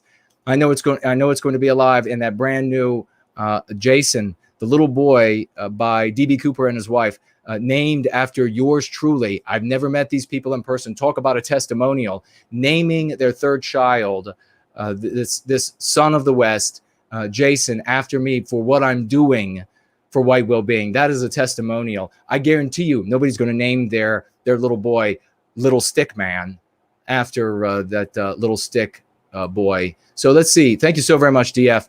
Hansa is here, another great champion. Great to see you. $10. Thank you so very much. We're going to fire the ship. Where's the burner? We're going to get the coal out and we're going to put the coal to it. Who knows that saying? Is that saying anywhere else but the southern United States that we're going to put the coal to it? Does it exist elsewhere in the English-speaking world, or is there other languages created by white people that have a similar phrase of put the coal to it? No, Hansa says financially gifting 10 and writes, it's really great to hear Yiz so enthusiastic and effective! ! I missed my last 2 weekly investments in white well-being. I intend to catch that up when I'm able, Jason. Anyway, I'll stop right there. Thank you so very much, Hansa. Think about that too. Somebody who thinks, this works so much. Another testimonial for those who are brand new from MAGA country. Maybe you spoke to Yiz this weekend. And a couple days from now, you'll get out that leaflet. You'll pick it up off the end table where you placed it. And you'll say, wow, that was a crazy Saturday. Had a blast. Some smart woman came up to me, told me about what was it called again? Let me get out the leaflet. Oh, that's what it is. He or she's going to pop this open, watch it in replay, and then see, wow, look at all of these testimonials. That Hansa person wants to make sure he financially gifts every week. It must be because this stuff works, because Jason's no entertainer. We know that. Jason is lousy for entertaining purposes, so this must be working. Hansa goes on to write, anyway, here's the week's investment. Invested in honor of Mark Alien Eyes Zuckerberg, a.k.a. Zuck the Suck, White Well-Being Champion. Well, thank you so very much. He does have a peculiar look. He's just so handsome. He's such a handsome fellow. Chippendales is where you will see him this weekend. Simon JJ is with us, financially gifting 10 pounds. We have so many great folks over from the UK with us tonight. What a bunch of champions on that island. Long history of great heroes in the UK. Financially gifting 10 pounds. Fantastic stream, Jason. Never felt so good on a Sunday evening before. Well, thank you so much. That means a lot to me, Simon, and makes me feel even better. I'm getting ready, as I say, to put the cold to it. We're going to step it up another notch, even though it's getting late for the neighbors. We don't want to wake them up. We're just going to have a little bit more fun. Hey, you know who has just strode onto the landscape? If you have felt what you might have misinterpreted as earthquakes, it is Tall Kevin has arrived. Financially gifting $3. Thank you so much for being with us, dear brother. Let's not besmirch the name of Willie and the Poor Boys. Creedence Clearwater Revival have nothing to do with this. Well, that's true. You're right about that. They are magnificent musicians. I wish I could play them on YouTube. You're right about that. We won't besmirch their name by associating them with Little Stick Boy and the gross thing that he's putting together, separating from the Proud Boys, who seem to be, many of them, some of them, a little gooberish. So the heroes need to leave and come over to Going Free. Tall Kevin goes on with another $3, ladies and gentlemen. Just created a group called the POUR Boys. Sorry, it's not in the anti-white narrative. We just pour Grandma Towler's tea, help Western kind spread Going Free, and save our people from the ultimate white flight. And the ultimate white flight, if you don't know what that is, ladies and gentlemen, that's suicide. That we've helped 6 people that have owned up to it live on this show. It is the most just heart buoying thing. I love every one of them, and they are parts of our family now. Their lives have immense and immeasurable value. Every single person in the white positive sphere in service to white well-being, their lives are valuable. And thank you so much, brother Tall Kevin. The POUR, the Poor Boys. We pour them some of Grandma Towler's tea. I can't wait to get some of it. And let's keep moving right along here. Let's see. Ulrak is with us, financially gifting $25. Thank you for those $25 US to White Well-Being, brother. Writing gifting in the name of the fact-checking team at Snopes. There you have it, Snopes. In your name, choke on your Twinkies. Ulrich has financially gifted $25 so that you can fact check the things that we're talking about here. And more importantly, I encourage, and if I could order anybody to do anything, it would be to go to Snopes once we are done here today and make sure that you get both sides of the story. Are the things that I'm saying true? Are they false? Are they for entertainment purposes? Make sure that you find out from Snopes, and the good folks over there, as I say, choke on the Twinkie as you hear us read about the $25 gift in your name. Pierce Taylor, financially gifting $5. Thank you so much, brother. Greetings to all the new faces in the chat who are asking about Going Free. God bless every one of you. A big greetings indeed. Thank you so much for saying that, Piers. A big greetings Open arms to every single one of you. Please ask your questions. This is going to seem completely out of this world for you, because you are a deep sea fish in the deep waters of the ocean.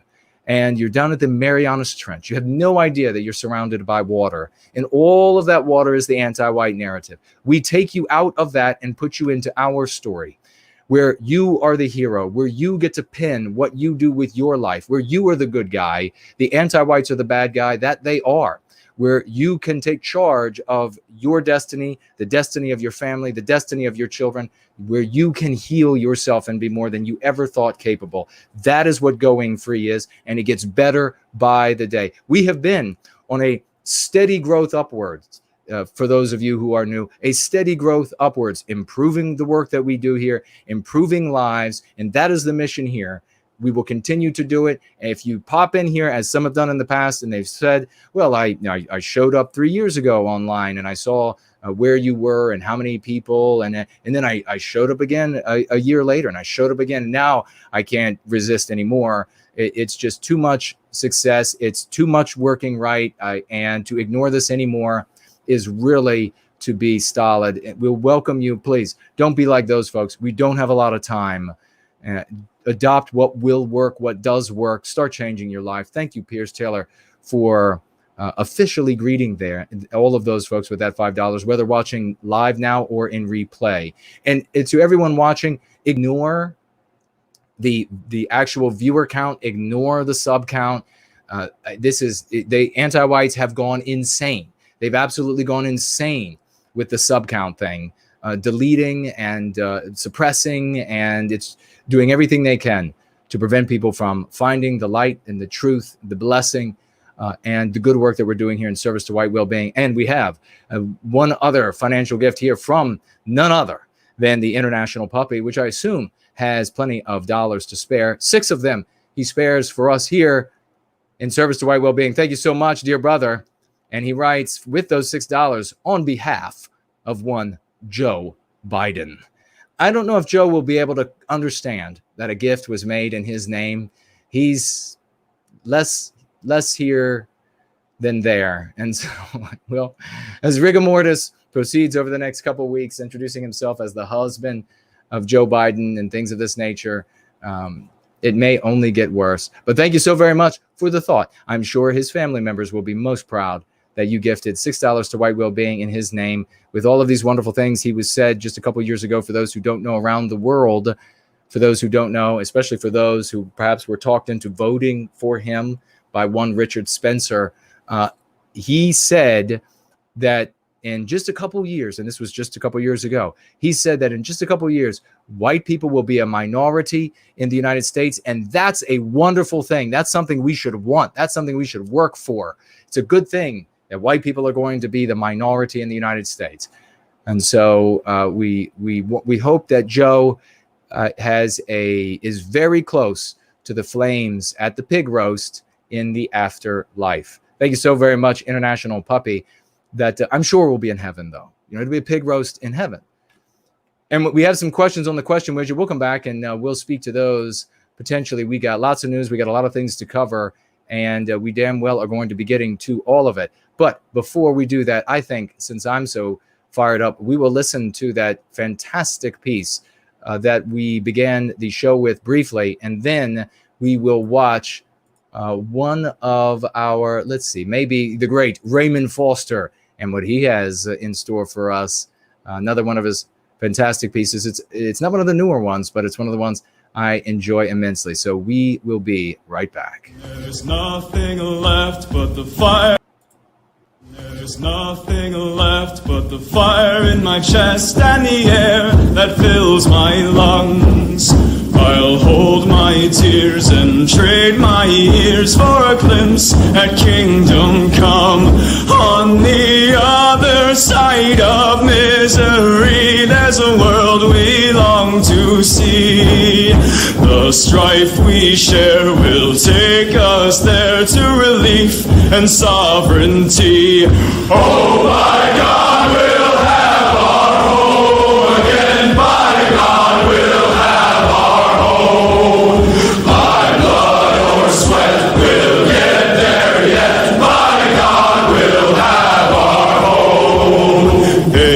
our own towns. We're foreigners now, our names are spat and cursed. The headline smack of another attack, not the last and not the worst. Oh, my fathers, they look down on me. I wonder what they feel to see their noble sons driven down beneath a coward's heel. Oh, my God, we'll have our home again. By God, we'll have our home. By blood or sweat, we'll get there yet. By God, we'll have our home. The road is dark, the way is lost. My eyes, they strain to see. I struggle forth to find a friend to light the way for me. Oh, brothers, can you hear my voice, or am I all alone? If there's no fire to guide my way, then I will start my own. Oh, my God, we'll have our home again. By God, we'll have our home. By blood or sweat, we'll get there yet. By God, we'll have our home. Oh, by God, we'll have our home again. By God, we'll have our home. By blood or sweat, we'll get there yet. By God, we'll have our home.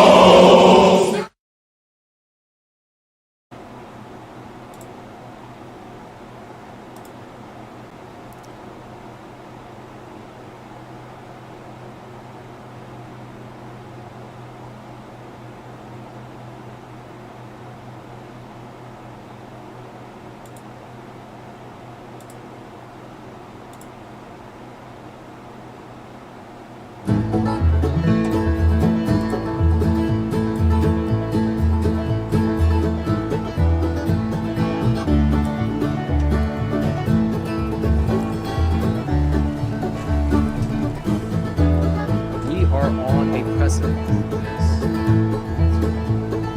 There's something in the air. Change is coming.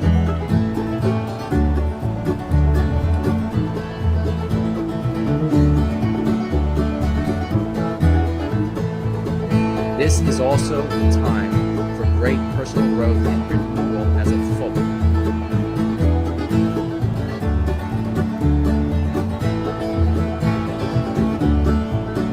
We are on a precipice.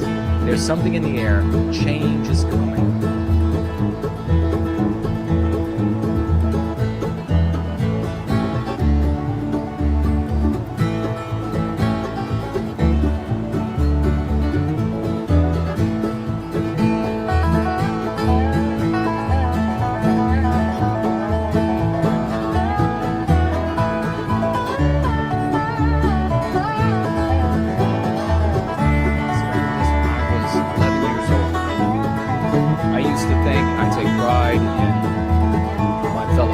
Achievements of my fellow Southerners, and then more broadly, achievements of my fellow Americans, all white heritage. And then suddenly I realized, wait, these are all my brothers. We're all white people across Canada, England, Germany, France, Norway, all of these countries.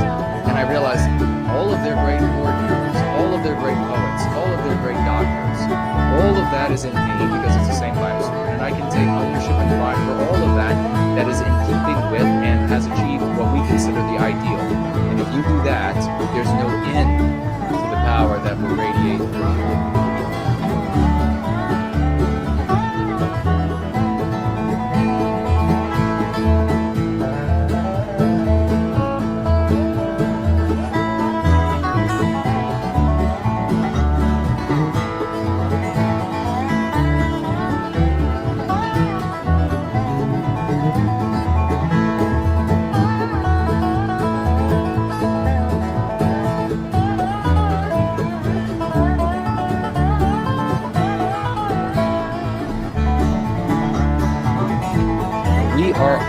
precipice.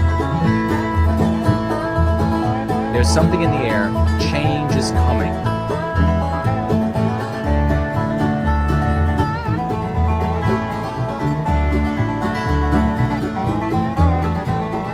And there is no question. This is also the time for great personal growth and renewal as a folk.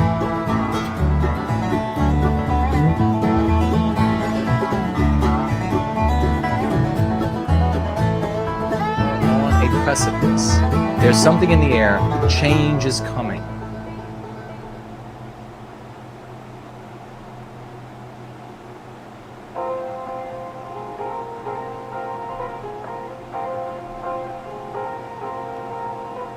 More women to the white positive sphere because it is based in love.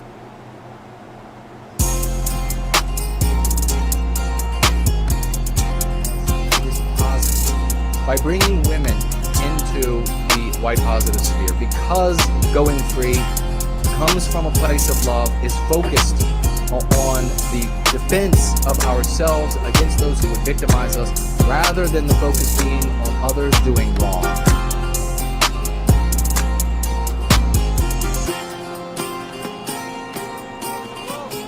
To protect them and us for all time, rearing their children in this blessing. For them, what will be coming from days of yore, from hands of God to them. This will be the time. I've seen it thousands of times. They cycle in and cycle out. They cycle in and then they'll stick around, but they can't participate because their spouse doesn't want them to participate. Their spouse doesn't want them doing anything more than sitting in a lecture 1 time a year, 2 times a year. That's not something that lives. With every single one of those individuals that can't act, that can't participate, that at one point, as we all do, return to the earth, ladies and gentlemen, this movement dies.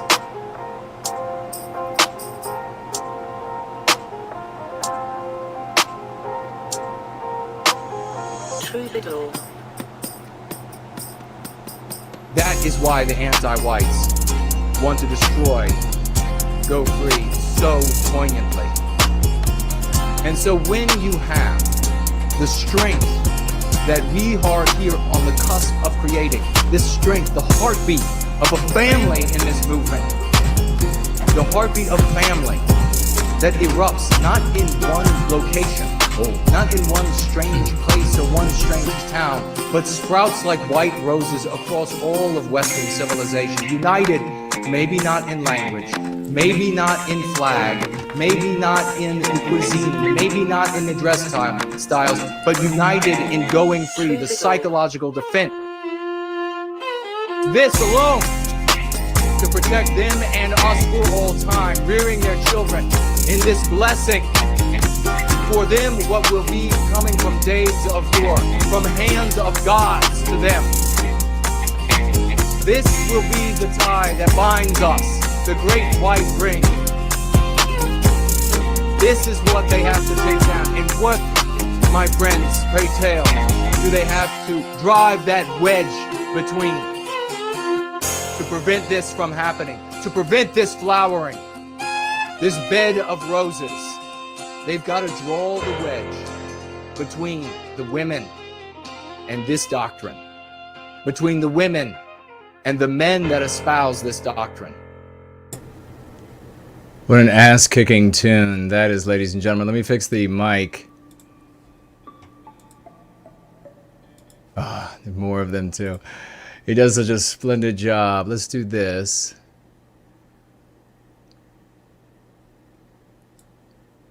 As I fix the mic. Drowning in the argument, the anti-white says, what exactly is anti-white? You have got to be animated with the righteous passion of reclaiming our destiny. We are the heroes of this era.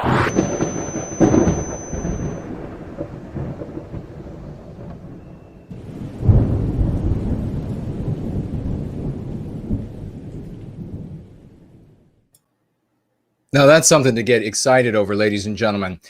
That was made by Slots. Let's give Slots a big round of raucous emojis there, as we should give some rounds of raucous emojis for the great Raymond Foster making those wonderful pieces that we just listened to. But keep the round of raucous emojis going, ladies and gentlemen, because the great hero Slots, everything he's doing for white well-being, earlier in the show, financially gifted $100 earlier during our gathering, has now financially gifted another $100, a second $100 financial gift to white well-being, to the service of white well-being by the great Slots. God bless you, brother. What a champion you are. What a magnificent champion you are. What a great testimonial to white well-being. Tristan's asking if this is Coke or Guinness. It is neither. It is coffee with nitrogen in it. Delicious. Yes. I poured it into the glass rather than having it the way it was. So that makes a total of $200 as Sean points out, by the great Slots just today. Thank you so much, brother. What a champion Slots is. And it's truly, well, let me have some questions about I don't want to say the company. So let me just find if it says something specific. No, it's just a nitro cold coffee. That's it. Nothing special. Nothing special like Slots, who just financially gifted, as I say, another $100. And that, again, a testimonial to all of those folks out there who are brand new, looking at the work we're doing, saying, is this something legitimate? Should I participate? Well, should you? You have a bunch of working class people like yourself. You have people that are here. They're talking about the good that Going Free does for them personally. They're talking about how it's changing the lives of people around them. They're talking about how, you had Yiz on earlier talking about how she has never been able to reach people in the past, at least not in any way that resembles the success she has when sharing Go Free, bringing people over to the service of white well-being. Do you want to live in a different world? Do you hate the milieu that you have to live in? Do you hate having to go to work where you fear about losing your job because you're a white man and you know that for every diversity hire or promotion, there needs to be a diversity fire or a diversity never hired? Do you hate having to go to school and listen to anti-whiteism all day long, hate yourself all day long? Do you hate having to turn on the television? Many of you would just like to, after a long day of work, sit down, turn on the television, and find something entertaining to take your mind off of maybe the knees that hurt or the argument with the boss today or whatever it might be, or the client that you had today. And you turn on the TV, and what immediately are you confronted with? Anti-whiteism in the extreme. Biological white erasure promoted in almost every single commercial. Biological white erasure promoted in almost every single television show. Anti-whiteism in its various forms in every single show you could watch, every movie you could watch, all of the games, the video games you used to play. It's all been ruined by anti-whiteism, and it's going to get worse. And following Midget Stick Man and following LARPing as somebody from black and white photographs and all of this, none of that has worked. None of it will work. The only thing that's going to work is Going Free. It has demonstrated it. It has a long track record. Proof of concept was proven many, many years ago.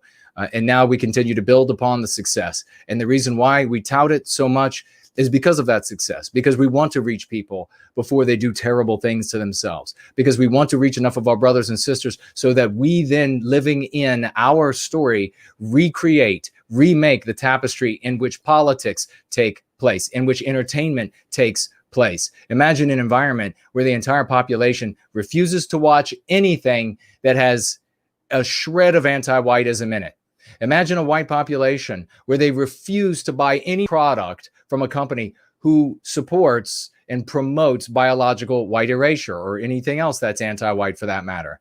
How long would it take for these companies and the entertainment companies as well, to immediately have to pivot for that population? It would happen like this. That is how you make a difference in the world. There is no easy route in any walk of life. There is no easy way. And those who are looking for the easy way out are the ones who never do anything. The road is long, the road is hard, but it begins by opening your front door and stepping that first step beyond the threshold. And indeed, with this light of going free, lighting the way for you, you'll come to the end of that path, and we will recapture this destiny. So we got a lot of wonderful things we're still going to go over for the rest of this stream. A lot of news. We've talked over the beginning part of the show about many magnificent things that happened last week, still happening right now. I mean, for God's sakes, Sloths just financially gifted another $100, and truly an amazing commitment, demonstrating testimonial to the work that we're doing. You heard it from Yiz earlier today. We have the article that we're going to read soon. We have more news to talk about.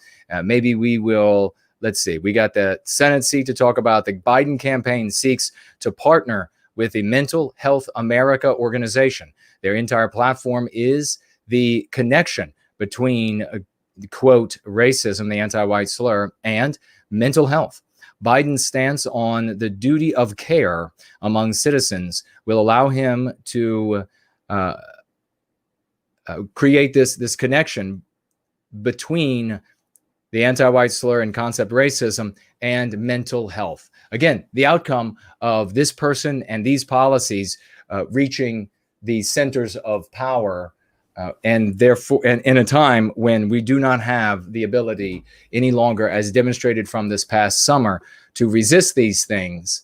You can't have a pushback on anti-whiteism in the old way, the old epoch that we talk about having ended now. You can't have that sort of pushback, because now when a politician pushes back, say from the Republican Party, who's in office but won't win the next election if the Democrats have their way in the United States, when that person pushes back, they immediately are subjected to threats on their lives, threats to gang rape and murder their wives and children, threats to gang rape and murder their staffs, threats to come to their offices with bombs, threats to shoot them dead, coming or going from the office.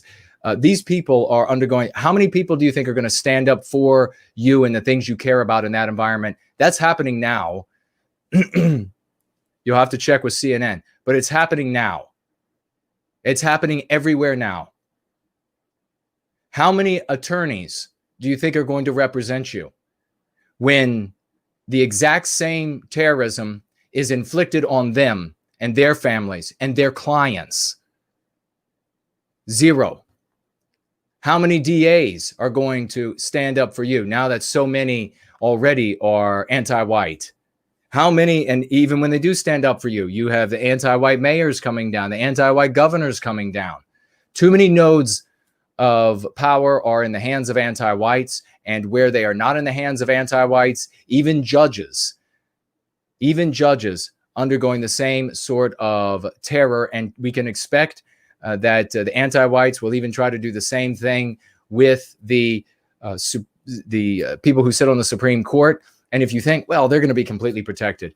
Well, okay, yeah, what about their families? Well, their families will be completely protected. Well, what about their families of origin? So all their brothers and sisters. Well, maybe their brothers and sisters, but probably not, right? Probably, I wonder if the anti-whites would get to the point, and I'd be willing to give massive odds, because you know it will happen. We'll get to the point where they say, well, the brother's son can be gotten to if the judge is going to find this way or that way that the anti-whites don't like, and then he will just be made to disappear or made to die. Who knows? So this is the kind of thing that a anti-white by the name of Democrat future offers to you. It guarantees to you as the world in which we will have to live. So you can see there is no legitimate argument to defend those positions. Let me quickly take a look at DLive, because I haven't yet. And we have over there Diamond's points from Alma Lahar. Thank you so much. And again, Diamond points from Al-Malahar, and again, diamond points, and again, diamond points. Thank you so very much. You're the only one to give diamond points. Didn't say anything. But wait, let me go.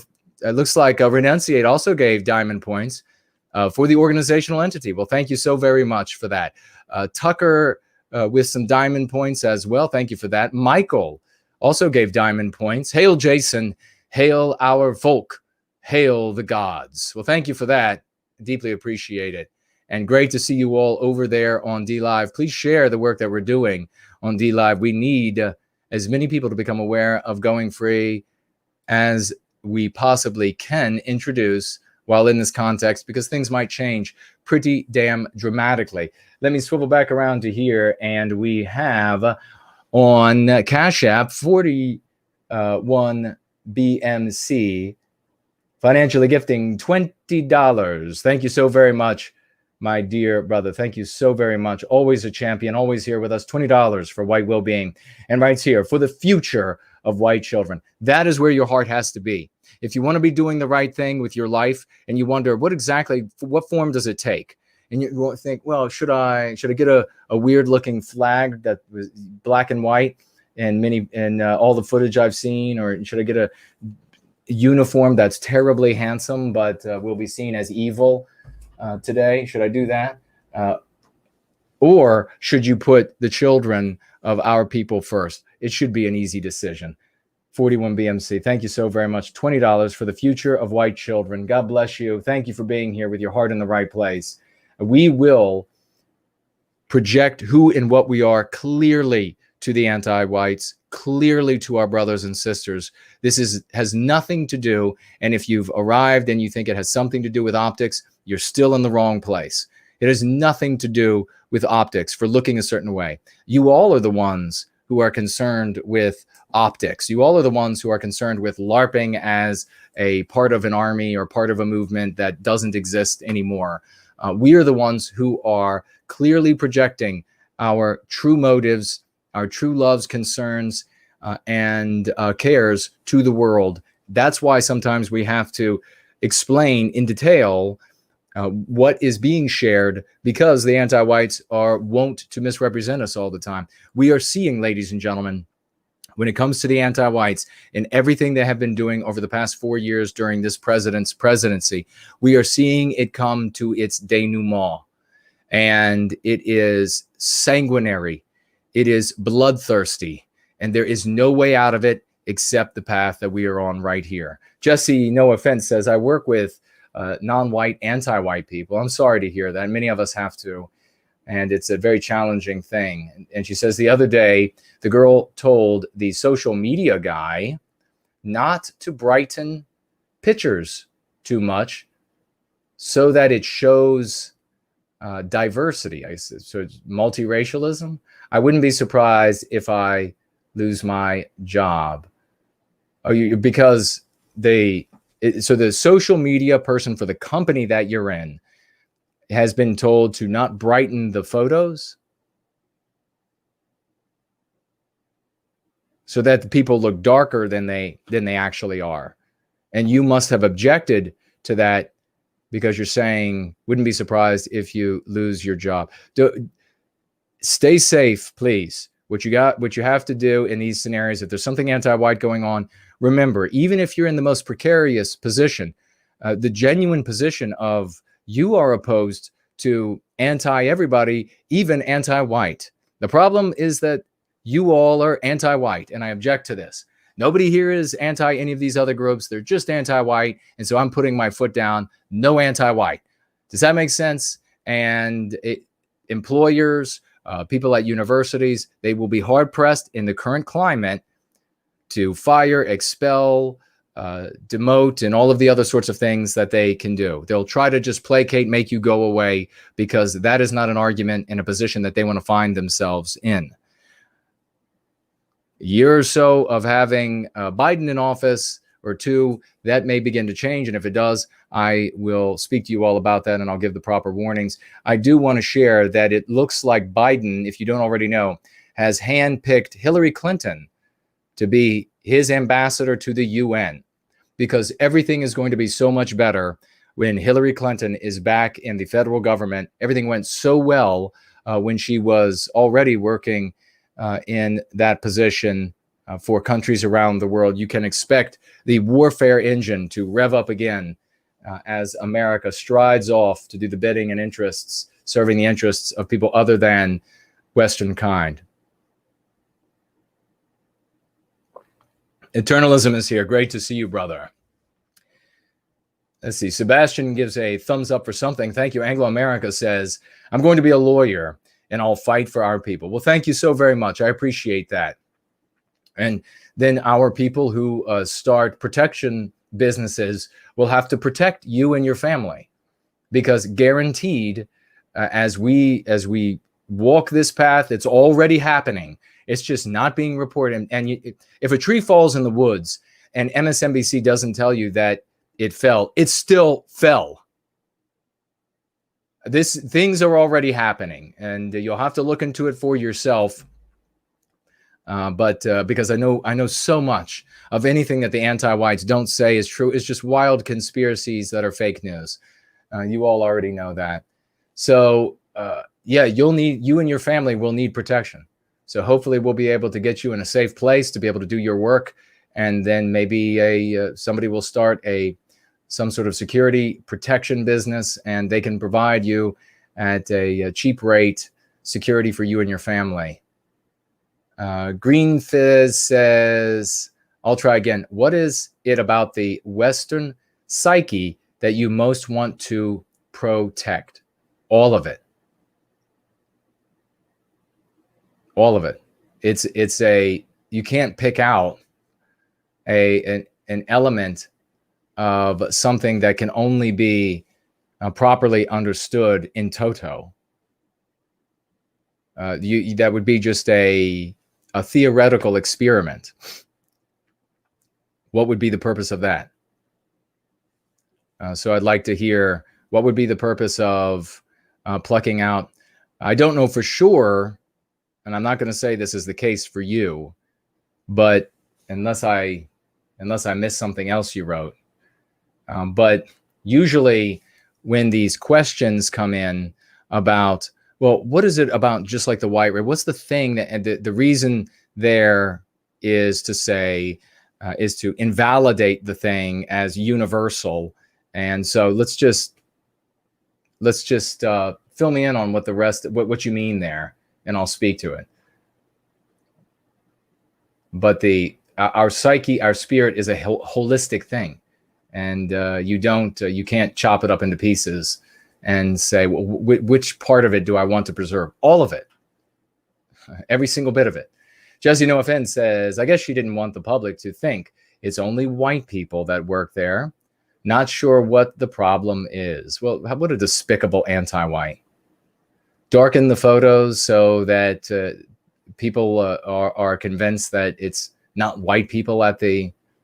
I mean, they're going to be able to see their bone structure. They're going to be able to see plenty of other markers that demonstrate their race. So that's a really silly thing. Alex says, MSNBC CNN might tell you if a tree fell. One thing they make it a rule to never let the public know about are white victims of anti-white crimes. Correctly. Those are hush crimes. We refer to them as hush crimes if you're new here. And anything that, and technically hush crime can apply to anything that happens in the real world that contradicts the anti-white narrative. The anti-whites want to bury it underfoot. They don't want people to see it because they don't want the anti-white narrative to be contradicted by reality. Incidentally, this is what causes a lot of the psychological trauma, and therefore the white noir, what we refer to as white noir in Western kind, because we're forced to live this fiction in our lives, even though reality is the exact opposite. It's antithetical to the fiction. So talk about the ultimate gaslighting.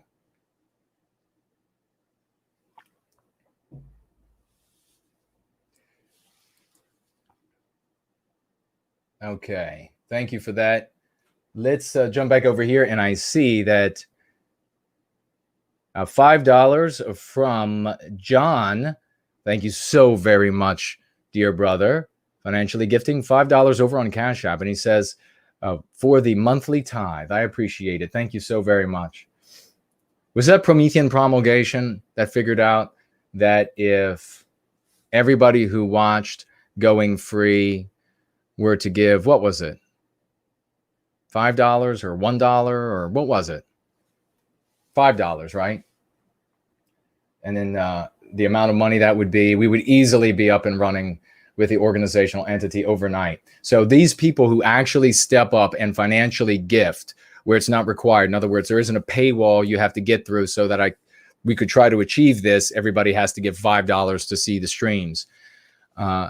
These people that step up and financially gift, they are real heroes because they're gifting for themselves and they're gifting for freeloaders, where people just want to show up and they just want to watch. Now, if you can't financially gift, and your only service that you can give is making art or passing on Going Free to your children, that is beautiful too. We want that. That is even more important than the dollars by far, is protecting especially the children, inoculating them against anti-whiteism. Do that instead. We want that. But if there are a bunch of, you know very well, there are people who aren't doing anything. They're just watching and continue to sit back. So a big debt of gratitude to those of you who are doing the mature, the right thing to do, the honorable thing to do, stepping up and participating and curing yourself of the mean pathogens, protecting your family, financially gifting where you can. I salute you all. Promethean promulgation says it wasn't me. Promethean epoch is who it was, I think, then. That's right. I think I switched you both. All right. Thank you very much for that. And looks like we have Slots in again. $5 this time. Thank you so much, brother. Writes, for a brother who cannot give a folk tithe. Well, God, a salute to you. My God. That's $205. He gave $200 on his own today, and he just gave $5 more for somebody who doesn't have the ability to financially gift to folk tithe. Thank you so much. What a champion. What an honorable fellow. Thank you so much. Let's get another round of applause for Sloth. It's gonna be like this endless round of applause throughout the stream for Sloths and all of these great heroes, all the work that you all are doing. Let's go ahead and thank you, brother. And let's move over to this. Joe Biden believes that every American, regardless of gender, race, income, sexual orientation, or zip code, should have access to affordable and quality health care. Yet, evil white people is what he's saying here. Biden and the entire Democrat machine have been talking about white people, and the entire campaign was all about targeting white people. He said it numerous times that the threat to the United States, the threat to people's well-being, the threat to their health care, their threat to them getting what they deserve, what they've worked for in life, the threat to the security of the nation vis-a-vis other nations around the world, the threat to contracting COVID-19 and the rest, they said over and over, is the anti-white slur, white supremacy, is heresy to anti-whiteism. Everybody must be an anti-white. They said it repeatedly. The Kamala said it, Biden said it, their handlers said it, their functionaries said it, their stand-ins said it, their senators said it, their governors said it, their mayors said it. It's been said the entire time during this campaign. There's no doubt about it. But of course, if CNN says it's not real, then we'll flip on a dime and say it's not real either. So be sure to check it out, though. Look back through the video. You'll see whether it happened or not. It indicates that racism is part of healthcare, and that it is the duty of every president to have the duty of care, and every citizen to have the duty of care for their fellow citizens. So this is, he said in multiple speeches, Joe Biden, the duty of care for their fellow citizens, and that it is the responsibility of government to have the duty of care. Well, what does Joe Biden mean by the duty of care? Well, you saw that from his previous statement that I read to you, and what I was sharing about from his speeches throughout the totality of the campaign. So let's take a step down and we'll see definition of duty of care. Duty of care. A requirement that a person act toward others and the public with the watchfulness, attention, caution, and prudence that a reasonable person in the circumstances would use. If a person's actions do not meet the standard of care, then the acts are considered negligent, and any damages resulting may be claimed in a lawsuit for negligence. Now, that comes from the law.com. So in other words, you will be under a anti-whites that go by the name of Democrat. You will be subject to lawsuits, potentially subject to lawsuits for, this could be interpreted this way, for not protecting non-white people and other so-called victim groups from the evil white man. Joe Biden, given Joe Biden's continued preference for non-white people, it is not surprising that his campaign is seeking to work with the organization Mental Health America, that claims its focus is this. And this is a direct quote from Mental Health America. Mental Health America understands that racism undermines mental health. Therefore, we are committed to anti-racism in all that we do. This means that we pledge to work against individual racism, interpersonal racism, and institutional racism in all their forms. That is your future with the Democrats in the United States. What do you think of the people who have been arguing for, we need to look forward to this new, to these new opportunities, to this new day under Joe Biden as the president? I'm going to read this again. And remember, folks, if you are ever confronted with somebody saying that they are anti-racist, you tell them it's just code for anti-whiteism. It's just code to be anti-white. And you just keep moving right through them. I'll read the quote again from the Mental Health America quote. Mental Health America understands that racism undermines mental health. I want to pause there because imagine this. They anti-whites and the anti-white narrative say that this anti-white slur, this concept, that it's everywhere. It's omnipresent. It's more omnipresent than oxygen because it goes beyond planet Earth. It's just everywhere. It is omnipresent. It is ubiquitous. And so they say that it's ubiquitous and it undermines mental health. Well, whose mental health is being undermined? Who are you going to have to pay for? Who is going to have access to programs that you won't have access to? So therefore you will be discriminated against there, discriminated against when you have to pay for these things.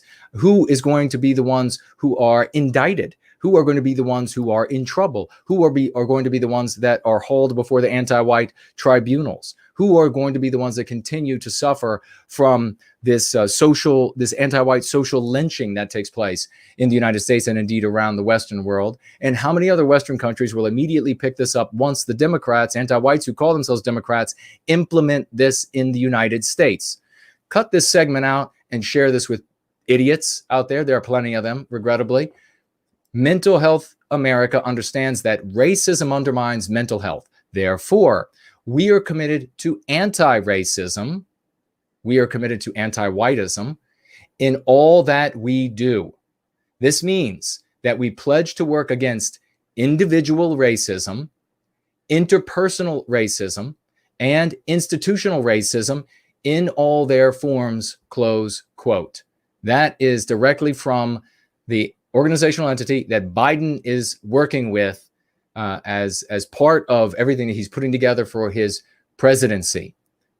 Does this sound at all like it's an appeal to, you have Republicans out there who are never Trumpers, they hate Trump, and they're trying to assuage themselves and their horrible acts, and they're trying to convince others that bringing down T-Rex is the thing to do because as soon as Biden is in office, he's going to move to the center. How dumb can you be? They're lying to themselves. They're lying to all of you. If there was a center that he would be moving toward, he would be placating them now. It's not the individuals with the power. Those are not the individuals that are taking videos of children and pictures and then sending those to people in government and law and not law enforcement, but lawyers, judges and the like, and saying, oh, look, we know where your children are. We're going to get them. Those aren't the moderates that are doing that. Those are not the people that Biden and Kamala, she's of course radical, he's of course radical, anti-whites. Those are not the people that are going to be bending their argument and their the things that they implement to once in office. It's going to be the people who are threatening murder and rape that they are going to be placating, that they're going to be kowtowing to. We have here, it says individual racism. So if you happen to say something that they consider heretical, well, now you're going to be able to be prosecuted for that. Interpersonal racism. Well, so you might not actually be responsible, but given the context, you are responsible because you're a white person. And then institutional. Well, you could actually be totally anti-white, and as long as you're white, you're still punishable. So that is coming. Let's continue with this. This is another direct quote from Mental Health America. Quote, racism is a mental health issue because racism causes trauma. And trauma paints a direct line to mental illness, which needs to be taken seriously. Past trauma is prominently mentioned as the reason that people experience serious mental health conditions today. But obvious forms of racism and bigotry are just the tip of the iceberg when it comes to racial trauma. So you see how nebulous and protean this is. They can wheedle out any definition and therefore any act. They can legitimize any act, any desire, any amount of punishment for you and for all white people, whether you care about white well-being or even if you're white and anti-white. They can come for you with this sort of verbiage. Let me just sort of scan through. It indicates that, quote, racism of any kind, including harmful speech or ideas, causes trauma to non-white communities, and therefore causes them to suffer mental illness. The circle is then completed by the continued claim that the majority of violent crimes committed by non-white people are due to mental health issues. Therefore, racism and racist ideas must be stopped to prevent non-white people from committing criminal acts. Got it? So in other words, non-white people who break the law are only doing so because you have traumatized them psychologically by being white and alive. So what will happen to the punishment of non-white criminals, especially when their victims are white? It doesn't take a big leap here to see where the anti-whites are going with this. You deserved it. You have caused them to rape. You have caused them to murder. You have caused them to steal. You deserved it. So how severe, using this ill logic, this pseudo logic, how much do they deserve? And how legitimate with this pseudo logic is it to punish them when you have caused them to do that? This is the exact same argument that children will make when they're being deceptive, when they're being lying little turds, and they say, well, he made me punch him in the face. We as adults, we know that that's Bravo Sierra, and here as adults, we know that this is Bravo Sierra. Additionally, current government organizations and studies are attempting to classify racism as a mental health crisis. This will allow the government to use the duty of care in the law to force those who are classified as racist to seek treatment for the disorder because of the duty they have to their fellow citizens. So do you understand now? The duty of care that's in law can be used under this verbiage, which will be something the Democrats will absolutely, anti-whites who call themselves Democrats, will absolutely implement in power, and or ask Snopes or CNN. But of course, I'm sure they would applaud. They would say yes at this point with their hegemonic control. They would say yes and hell yes, but nevertheless get both sides of the story. They will use something that is already in law to say that you have to seek treatment or you are breaking the law. This is how it could be and will be interpreted in the uniparty scenario that the anti-whites who call themselves Democrats are reaching. The following in this information that let's see, couldn't source, let me see, direct quotes, okay. They're quotes from U.S. News Report, interviews with Biden.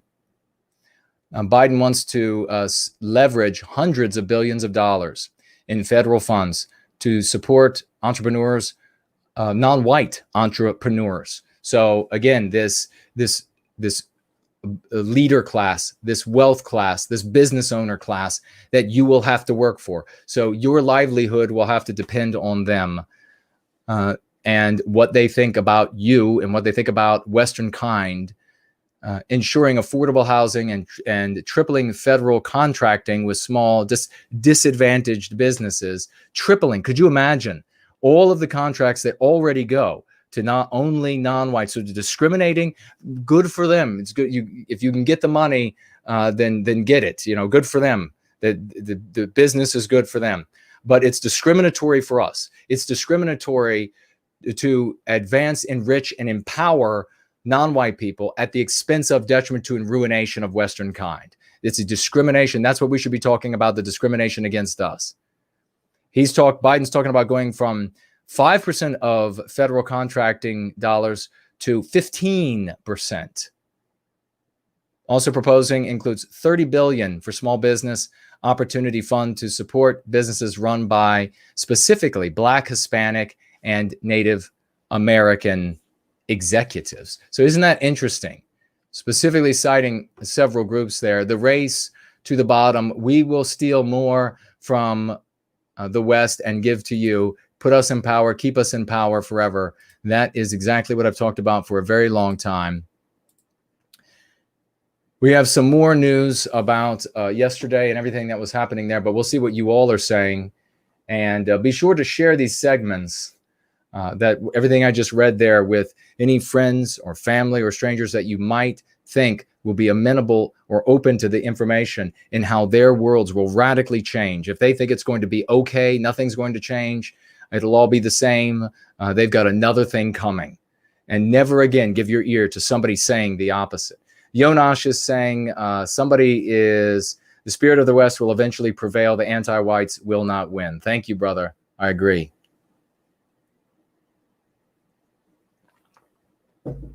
I do not know how to pronounce those names, but let's see what you all are saying.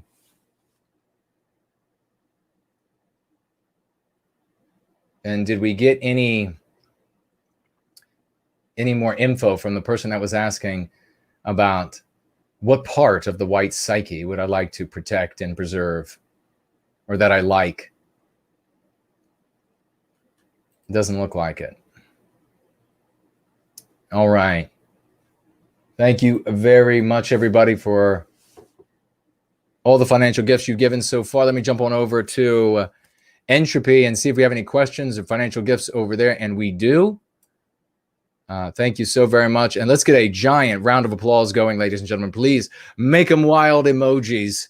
Set your emojis on fire. Make them like the fireworks that the anti-whites were throwing at white people at their diners. There are these videos. You can watch them all over the place. I'm sure every one of them have been faked by awful people, probably from the 1940s. Somehow they've just been fast forwarded to us through time and space.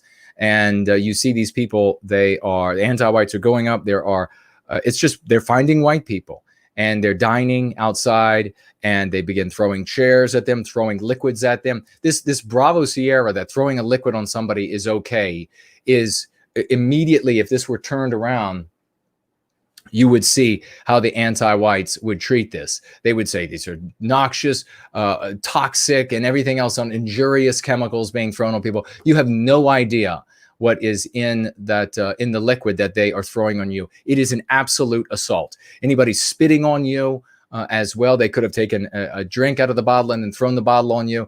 They could a bottle of water on you. Certainly they could have COVID, but they could have much worse than COVID-19 in those bottles and in their bodies. So they do that, and then they throw these fireworks. Of course, this is fire, black powder of various types, and absolutely burning people. It can blind, and the anti-whites in the regime's media are acting like, oh, it's just like a child thing to do, to toss dangerous fireworks at people. Well, we're going to applaud right now with raucous emojis for Joseph, who just financially gifted $100 US for white well-being. Thank you so much, dear brother. And I love that avatar. Is that, I can't really make out, is that a helmet from, say, like many hundreds of years ago? It almost looks like one of the American football helmets that were leather back in the day when men used to play the sport. $100 by Joseph. Thank you, brother. And he writes here, in dealing with vagues still living in the anti-white narrative, I run across two issues. Good. We have something here that we can address. He says here, normalcy bias denial, number one, and number two, deracination, no connection or awareness of their people. I could use some help with this. Absolutely. Well, to the point number two, by referring to all of this as anti-white and anti-whiteism, you are backing into the conversation in a way with these presuppositions that they are indeed a part of a people. They are indeed victimized. So you talk about the victimization, perhaps that they could have experienced, as I have done here today, and you talk about it as being a consequence of anti-whiteism, a consequence of the activities of anti-whites. A lot of people who have problems with the awareness of for white people not having awareness of their own people, the reason why is because they're not talking about it being acts by anti-whites and a doctrine called anti-whiteism. These are all these, remember, I thought I invented these things all those years back. And when in reality, they were torn out of the dictionaries. They are still there. They're still legitimate. And they would be legitimate even if we came up with them. But they were there before, and they are still there in older dictionaries. So they're totally legitimate, anti-white, anti-whiteism. And here is, you're talking about something that's really important, Joseph. And thank you so much for that splendid financial gift of $100. You're talking here about something that is the reason why we have to talk about the harm that is inflicted on us as anti-white and anti-whiteism. When we go to white people who are deracinated and individuals, and they're individuated, they believe in, many of them, in this hyper-individualism, and you begin to tell them about what this group or that group is doing and what these stats say, they don't think to themselves, okay, to make myself safe, to make my family safe, I have to make my white community safe. That doesn't even occur to them in the slightest. This is the argument I had when I beat Richard and David Duke in a debate on JF's channel, sort of an impromptu debate on this very issue years back. They were making the argument that you go right to the average white person and you start talking about the harm inflicted on us by this group or that group. And I was making the argument that they don't have a people. The individuals you're talking to, and Joseph is saying right here with his $100, when he talks to white people, they don't have a people. They don't. That's what we're doing, is we're giving them a people.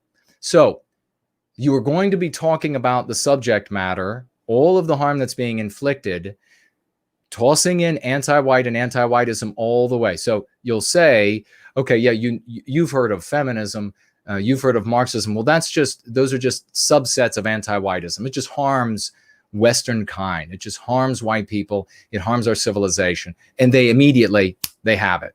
No one has ever had a problem with this. So then as you talk about the harm, when you talk about these things and you're tossing this in, you'll slowly see them doing that epiphany face, that, I see, yes, that makes, yes. You'll see them do that over and over again. Whereas if you start talking to them about this school of Marxist thought or that school of Marxist thought and who's funding this and what group is behind that, they'll continue to give that question mark look that a dog gives you. And that is how they're just as confused as the dog is. So don't bother with any of that, brother. Make sure you use those two words to represent all of the harm that's being done with us. You bring the understanding to the harm that's being done to us by the individuals and the ideology. You bring that into their understanding of your interlocutor by taking a few of the names of the doctrine. They think liberal or progressive or labor, whatever it might be. You just say, oh, you take this category and you put it right under there, and they get it easily. And then they will slowly develop peoplehood. It doesn't happen overnight, but they slowly develop peoplehood. Look at the challenges I have had over all of these years with people. They keep coming back and they want some easy way out, and they want they want to believe that they revert to that. It's if you just talk about how horrible some other group of people is, then that somehow will do it. They're doing that because they don't have a people. So it takes a lot of effort, but it's going to be those of us who become a people that will pass through the eye of the needle. This grand challenge that is being given to Western kind. Please do provide any more contextual feedback in the question widget if I'm not interpreting so far these conversations that you're having, that you're trying to get some help on. Now, when you say the normalcy, bias, or denial, that I really would like some more context on, because I can think of a couple different meanings you might have there for that. That they are denying that there is any such thing as anti-white activities, that they are denying that there are. So we could go down a whole list of things here. But any challenge like that is easily met by pointing out something that is anti-white in society and saying, if this exact same thing were done to a non-white group, would you think it bad for the non-white group? So if slavery, if whites are blamed for slavery in their education, in entertainment, as preposterous, I mean, just that is so insane. Does that harm white people?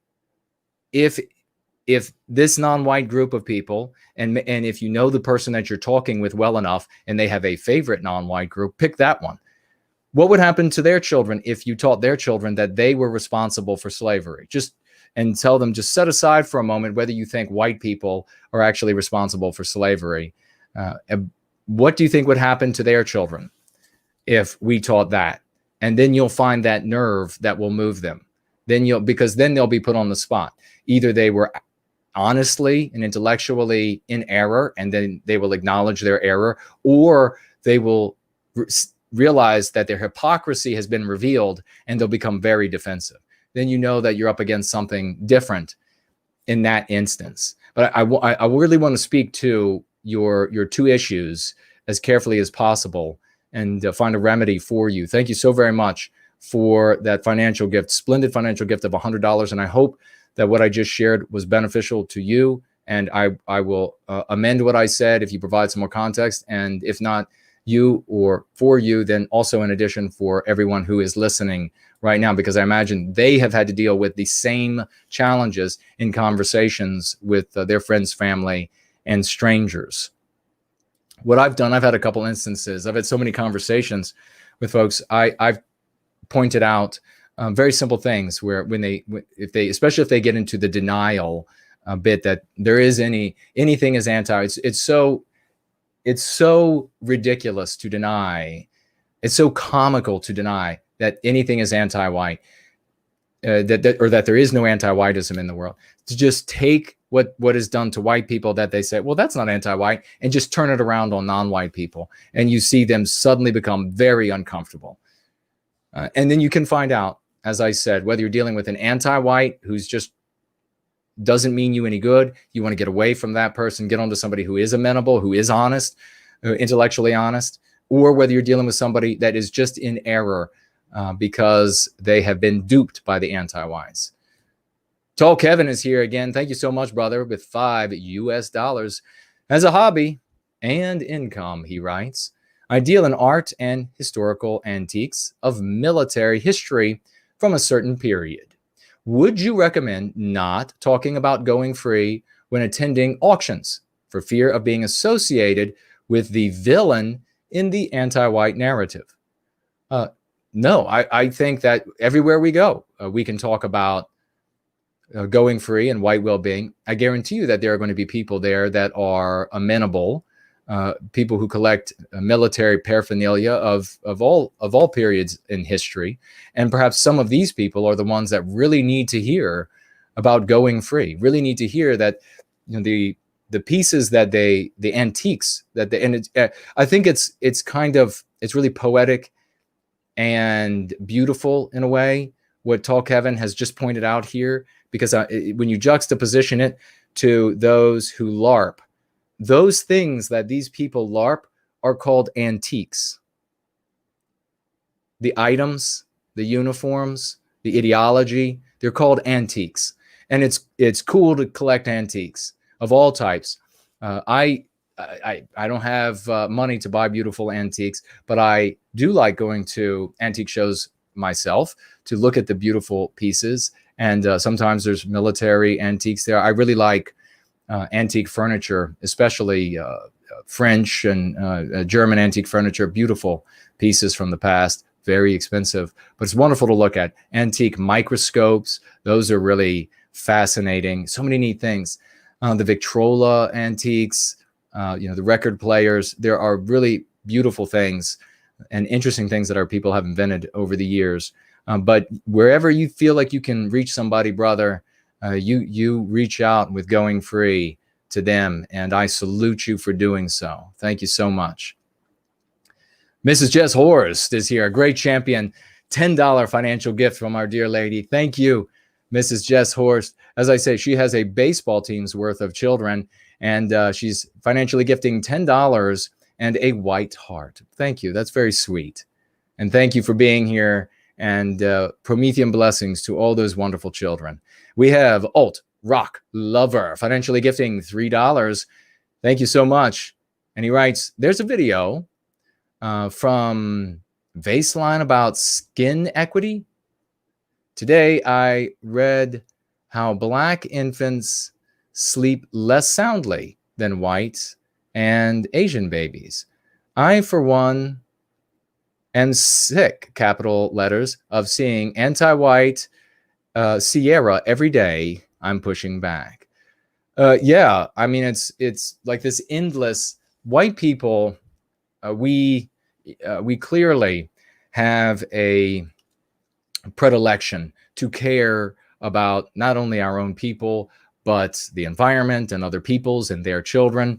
Now, we haven't always, we've definitely been in societal contexts when our people have been quite ugly, and that natural inclination wasn't necessarily entirely present, although you always saw white people helping out this group or that group everywhere, even when white people were at their ugliest, given whatever scenario or whatever period of history.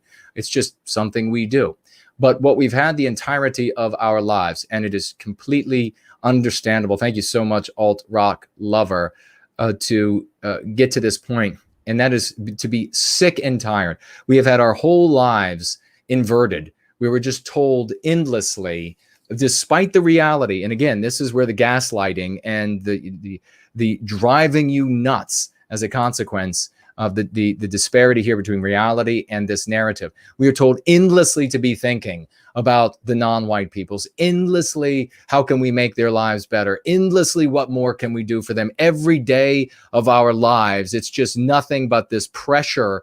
What more can you do for them? How much better can you make it for them? What more can you give away? What more can you surrender? How much more deferential can you be? And it's just in your face day in, day out. And they say this while you're at work and you're watching all of the promotions and all of the hires, and you're at university and you're seeing all of the new scholarships, and you're seeing all of the grants from government, and we're reading them all of the time, the giveaways and the loans from government to all of these different groups of people, and none of it available to Western kind. We see the exact opposite in the real world. And yet again, every time we sit down, you have to do more. What more can you do? And it is absolutely maddening.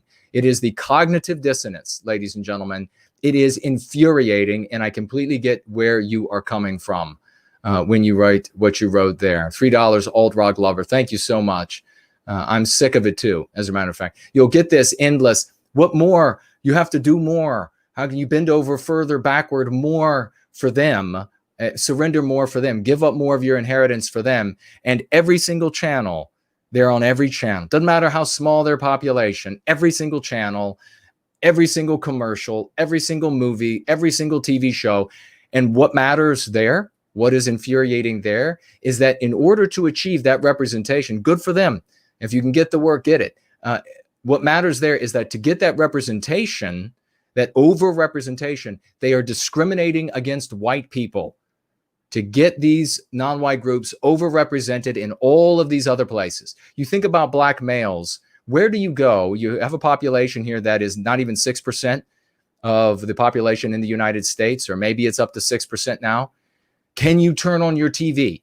Can you go anywhere without seeing a black male in a high-paying job, entertainment, governance, music, on and on and on? They are everywhere. And this is this tiny percent of the population. And good for them. Like I said, if you can get the work, go ahead and get it. But in order to get that many of them out there, that means that you have to discriminate like you are running out of days against white people. And then what happens to these people's lives? Do they end up making the income? To what sort of tragic trajectory do their lives take when they don't get into these scenarios, when they don't get the jobs they've worked for on the basis of the fact that they're white, that they belong to Western kind? What tragic trajectory does that then take? Do they become self-destructive? Do they white flight into drugs, into alcoholism, into marring their flesh and piercings all over the place? And what do they end up not having families because they can't afford families, because they know that if they end up not working, not trying anymore, and getting in and then abusing pharmaceuticals? We see that all over the West now happening to the white race. This is the consequence of the discrimination. So all day long, when they're telling you, we need to do more, what have you done? And it doesn't matter how much you do. It's like I made the argument I talk about in Crucible, where when I was in junior high school, I said to the teacher, just ramming this war for Southern independence, wrongly calling it the Civil War, down our throat, about how awful white people are, even people who were new to the country, because there was slavery in the United States at one point when there was. And how long did the white race in the United States practice slavery compared to the time that has been practiced on planet Earth by all of the races of man? But immaterial, shoving it down our throats. And I stood up and I said to the teacher, okay, if you want to argue that this war was fought to free slaves in the United States, you want to make that argument, then what you're saying is hundreds of thousands of white men died, gave their blood, gave their limbs, gave their lives, left their families behind for black people. That's enough. No, that's the reparations. Stick it right up your ass. Needless to say, they didn't like that.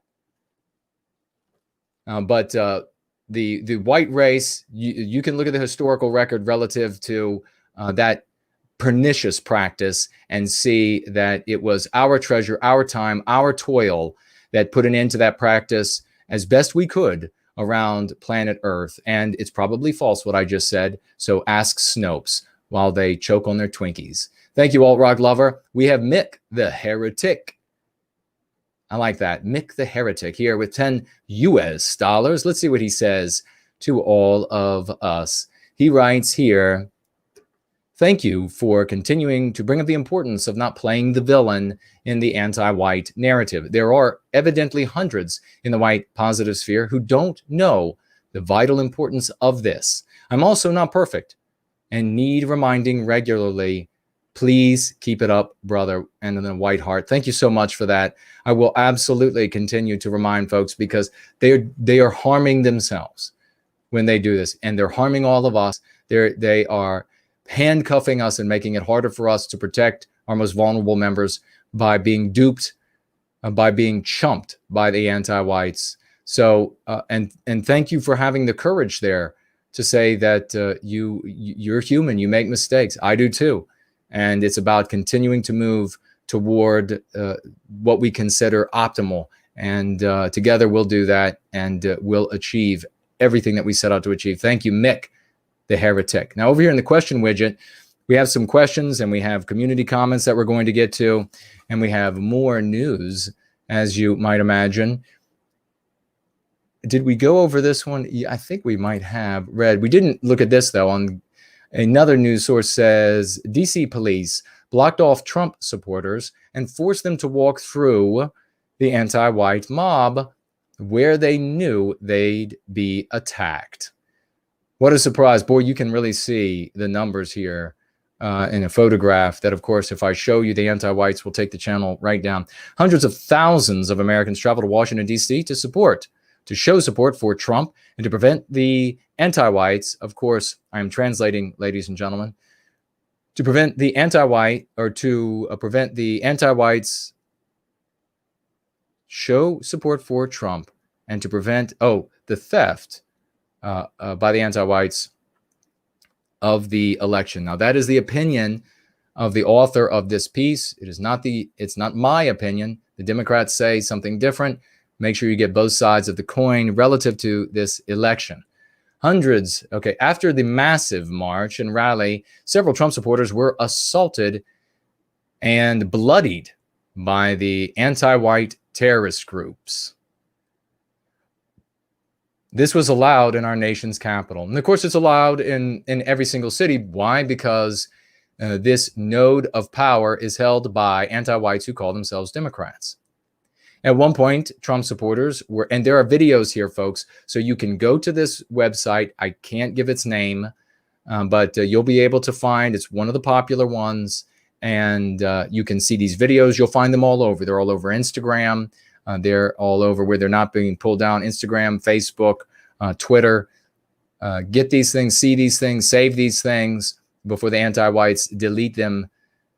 And at one point, Trump supporters were prevented by DC police from walking down a street and were instead redirected to pass through a mob of anti-white hooligans.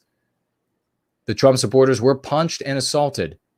The DC police did this, and there's video showing them actually redirecting them down through the anti-white mob. Of course, a la Charlottesville and many other places where law enforcement have done this. Because why?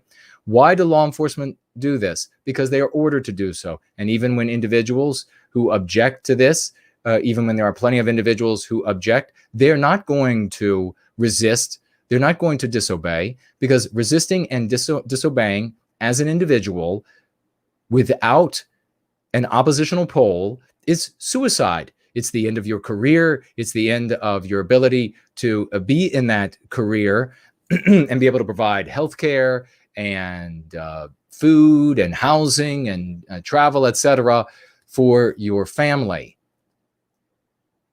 So it says here, the estimate on this news source estimated 500,000 attended the rally. Now, I don't know if that's accurate. Ask you know who. And I think, is this the last piece that we didn't look at? Whistleblower. And I'm wondering if I should say the name of this software, because I know our very, very ugly big sister AI is listening.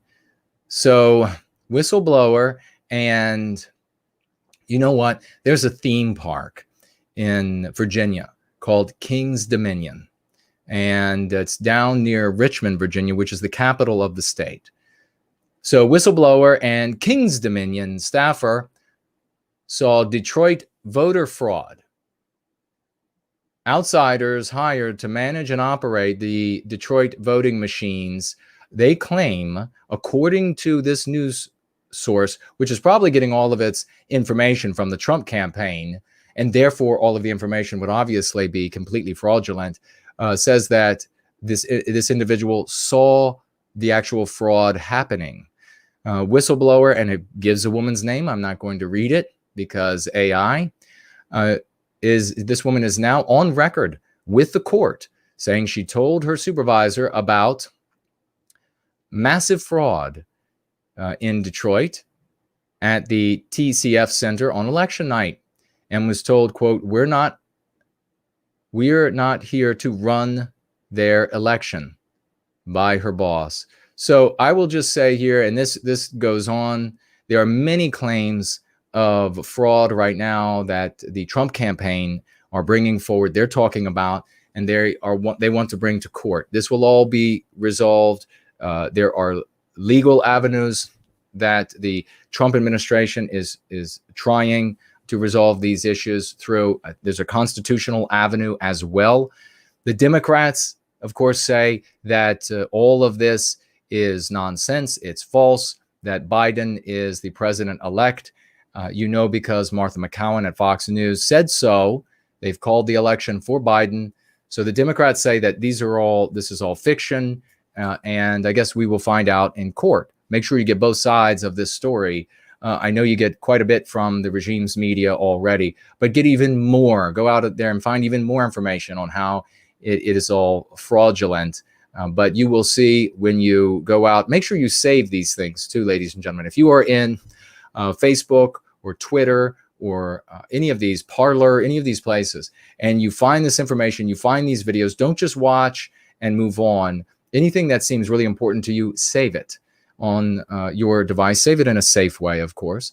Save the material because these things have a really interesting way of suddenly disappearing, David Copperfield style, everywhere you turn. So make sure you hold on to these sorts of things. Do not fall for, and I will say this to everybody, do not fall for the strategy, the anti-white strategy of fait accompli. They began the strategy with predictive programming prior to the election by saying that, and by the way, they didn't name it that, I'm naming it that. They started off by telling you Trump is going to lose.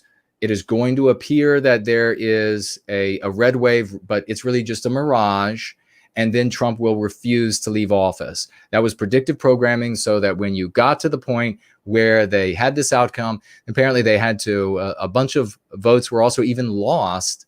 And there are claims that the number of votes that were lost is equal to the number of votes that had to be lost to get underneath of the total number of population that could have voted. But be interesting to find out if that's true or not, or whether that is just another one of evil Donald Trump's claims. Maybe it is, maybe it isn't, I don't know. But yeah, make sure you capture these things before they disappear, because as I read here, there's plenty to see. And do not fall, as I was saying, for this fait accompli strategy.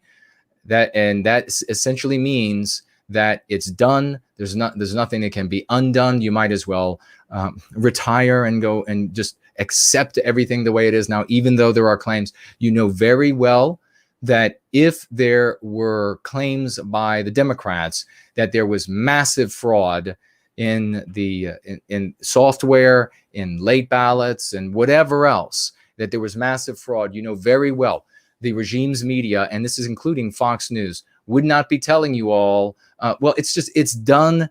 Ignore it now. Stop paying attention to it. It doesn't matter anymore. They wouldn't be saying that. I turned on earlier today, I turned on Fox News, and thank God that these people are selling out all of our older brothers and sisters, all of our senior citizens who thought Fox News is legitimate. And they are talking about the election as fait accompli, the exact same way, with a few exceptions.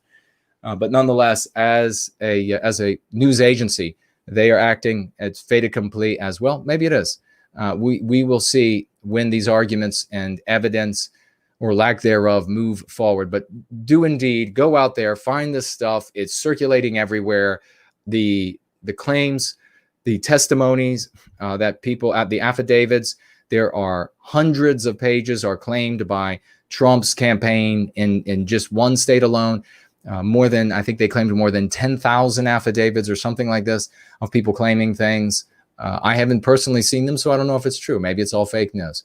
But we will see where it goes, and keep hope, keep faith, and keep spreading Go Free as quickly as you can. Spread it as though, promulgate it as though Biden is going to get into office and bring forward the anti-white terror that he and the rest of the anti-whites who call themselves Democrats intend to inflict on our population. All right, I'm going to take a quick look at what you all are saying in the live chats. Looks like discipline is blank, so we're good over there. I'm going to turn around over here and walk through. I see Art Acrobats is over there. Great to see you, brother. Yiz is over there. Great to see you, Brand Danger and Raymond, both moderating over there. Thank you. Great to see you all there. Mrs. Jess Horse over there. Wonderful to see you, dear lady. And so is the great Roy Danton. Wonderful to see him. So Zoe, great to see you over there as well. Over there on Discipline, a big hello. Althea is over there as well. I will walk through the crowd here, and then we'll take a look at the question widget on Discipline. I mean, on the Entropy, and see what we have from you all there, and make sure we address those questions. Jack Owen is here. Great to see you. So is Corey.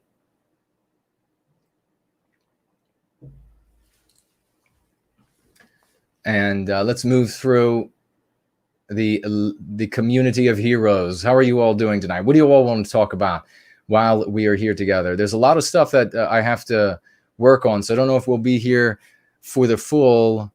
Looks like we might not be here for the full 8 hours. Just depends on. We'll get into these community comments as well. They're absolutely sterling. And I think I saw Christmas trees.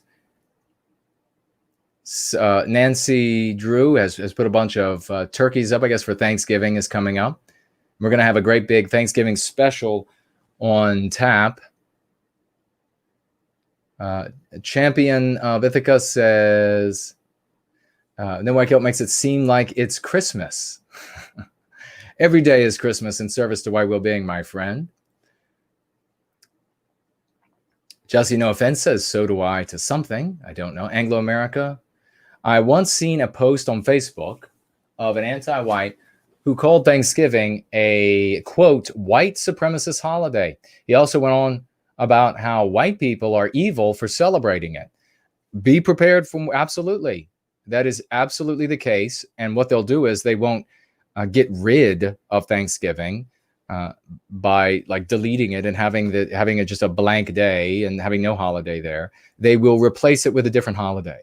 This is what rulers do to get rid of the old ideas, the old people, the old regimes, those that they usurped, those that the real rulers of their own destiny, the true people, the legitimate people. This is how they erase them from their own civilization. So they'll make Thanksgiving into something completely different and then foist that new definition upon all of you. They already do it with Thanksgiving, and they've been doing it for a long time.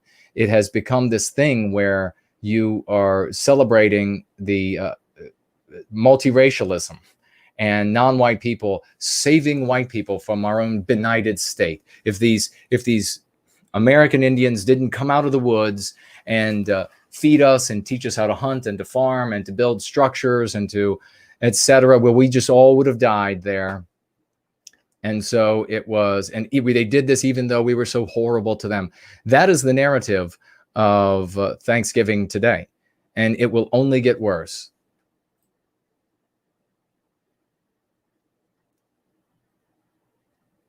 All right. Thank you very much for that.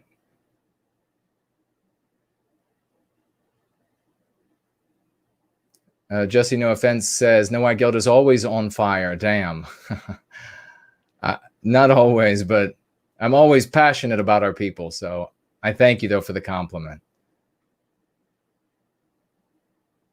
Just sliding through, seeing if anybody else has remembered to tag me as No White Guilt on the No White Guilt channel. Brandon is here. Hello to you.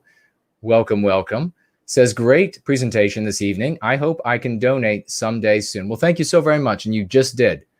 You just donated with that wonderful testimonial. Thank you, brother. I appreciate it.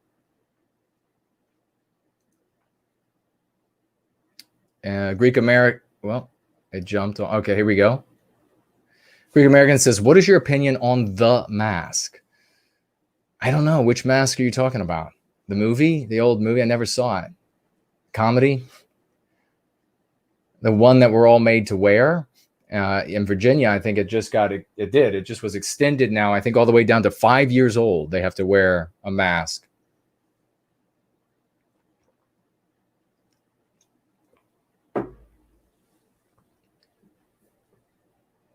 But you can, if you want to clarify for me, please do, and I'll speak directly to whatever it is. What do I think about it? I think that girls with very pretty eyes who are actually not very attractive, they are going to have the best times of their life. Their lives are going to be wonderful. Just think of how many guys they're going to have hitting on them until they pull that mask down and he runs away screaming for his life. Jesse Link says, Pentagon spokesman talking about AIPAC today. No white guilt is what I want to talk about news-wise. He said politicians get rich doing what they say. But the politicians get rich by doing what the Pentagon says or by doing what AIPAC says. We can, without a doubt, we can say that there are, and this is one of the ridiculous reasons why we never support shame, is that there are anti-white entities, organizational entities in the United States that have immense power because of the wealth that they have. And they have the wealth that they have because people in their communities know, especially these anti-white, non-white communities, or I should rephrase, the non-whites who are anti-white in these communities know that their well-being comes from their group's well-being. So when there is an entity that is successfully doing good things for their people, they show up, and it's like I said, when it comes to other groups of people, they whip out their checkbook and they say, how many zeros? And they just begin writing checks because they know that you need money in an age where religion was defeated by finance a long, long time ago. Everything that everybody wants and needs is only obtainable by way of those dollars. And so that's what's needed to wage the conflict, so that they pour out everything they have the ability to do. And they're very wealthy members in some of these communities, and they will happily write these checks. And those organizations are going to do, they're going to serve their people's well-being. You know, one of the things that's important, Jesse, is that I have had so many arguments over the years about folks who, this specific organization, they will go on endlessly about how awful it is that these people have so much power that they get all the politicians to come and kowtow to them and beg earnestly, what can I do? You know, supplicating, they prostrate themselves before this or that group, this or that anti-white group. They complain endlessly about it, and the complaining does nothing.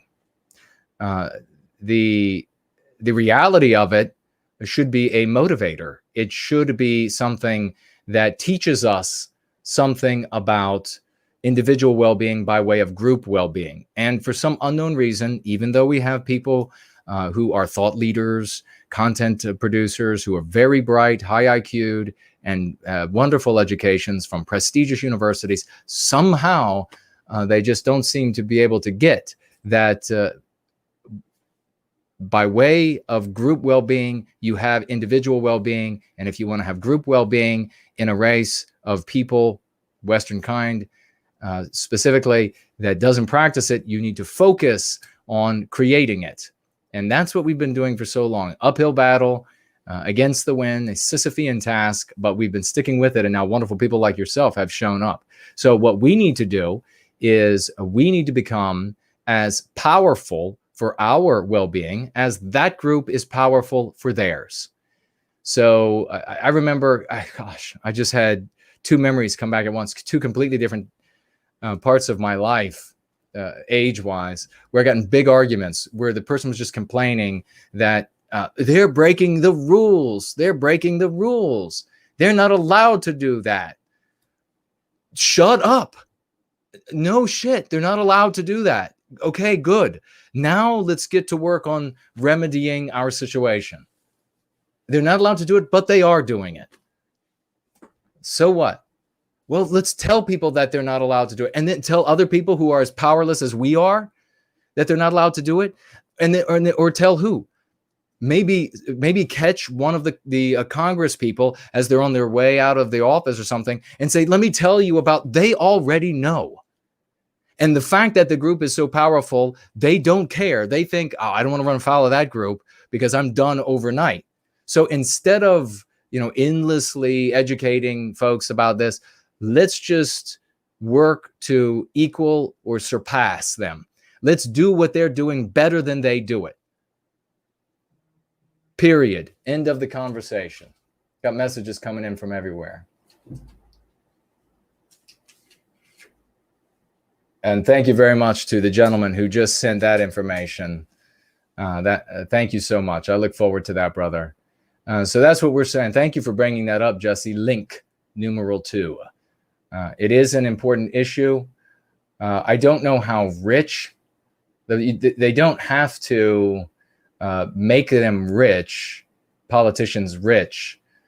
I don't doubt, though, that some of them get rich by way of obedience to that group. But ultimately, it's just, hey, you placate us, you get to stay in office.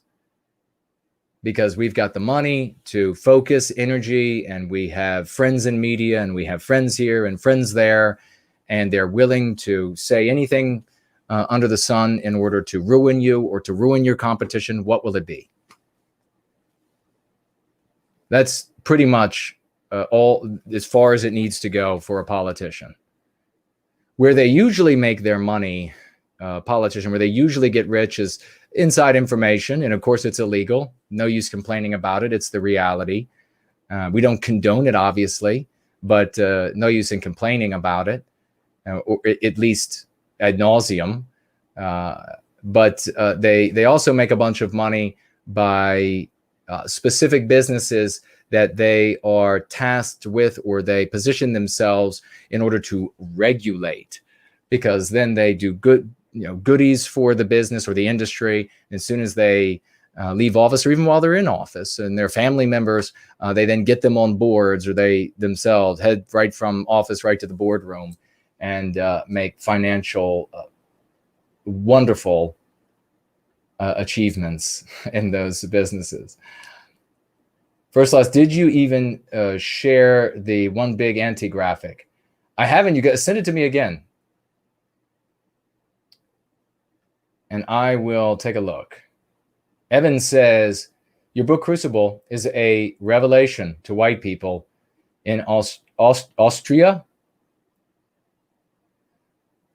Well, if I know that our brothers and sisters are experiencing that all over the world, and when they read it, they're going to see themselves in that story. It'll be fabulous because they will, once seeing that everyone has experienced what they went through, and seeing that indeed they now can see in themselves where so much of that hurt and terror came from, will be life-changing for many, as many are writing me and saying. Thank you so very much for that testimonial, Evan. Jesse says, likes antique mall items as well. Anglo, probably referring to the same kind of antiques that Tall Kevin was talking about.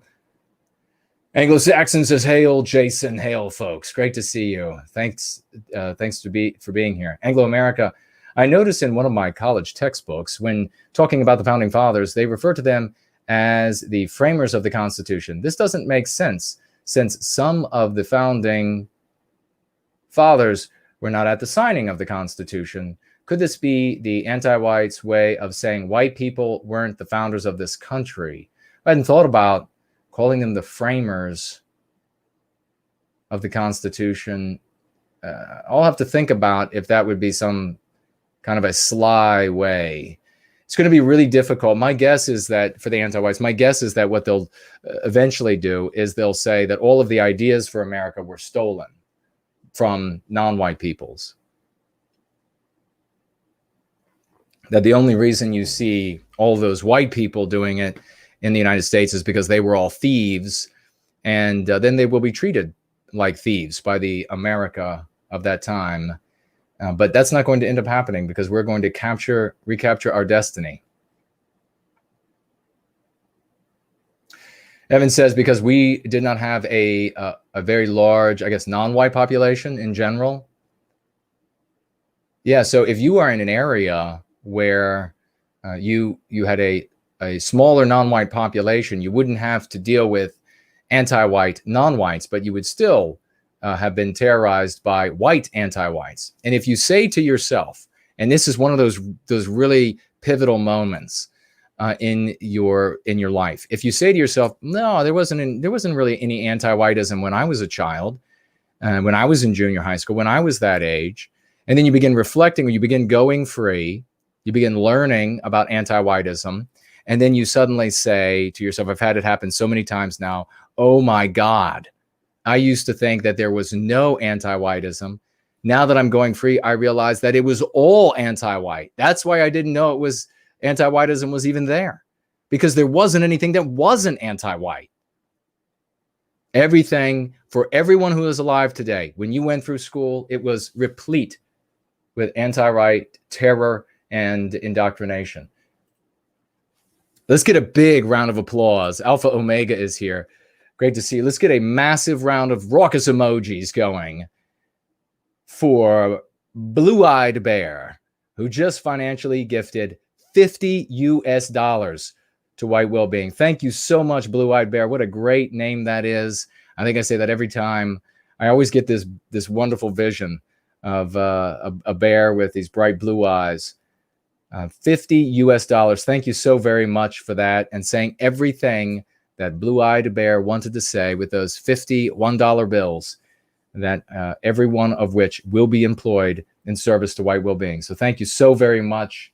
You are one of our best, and a regular that we can count on you, and I know it.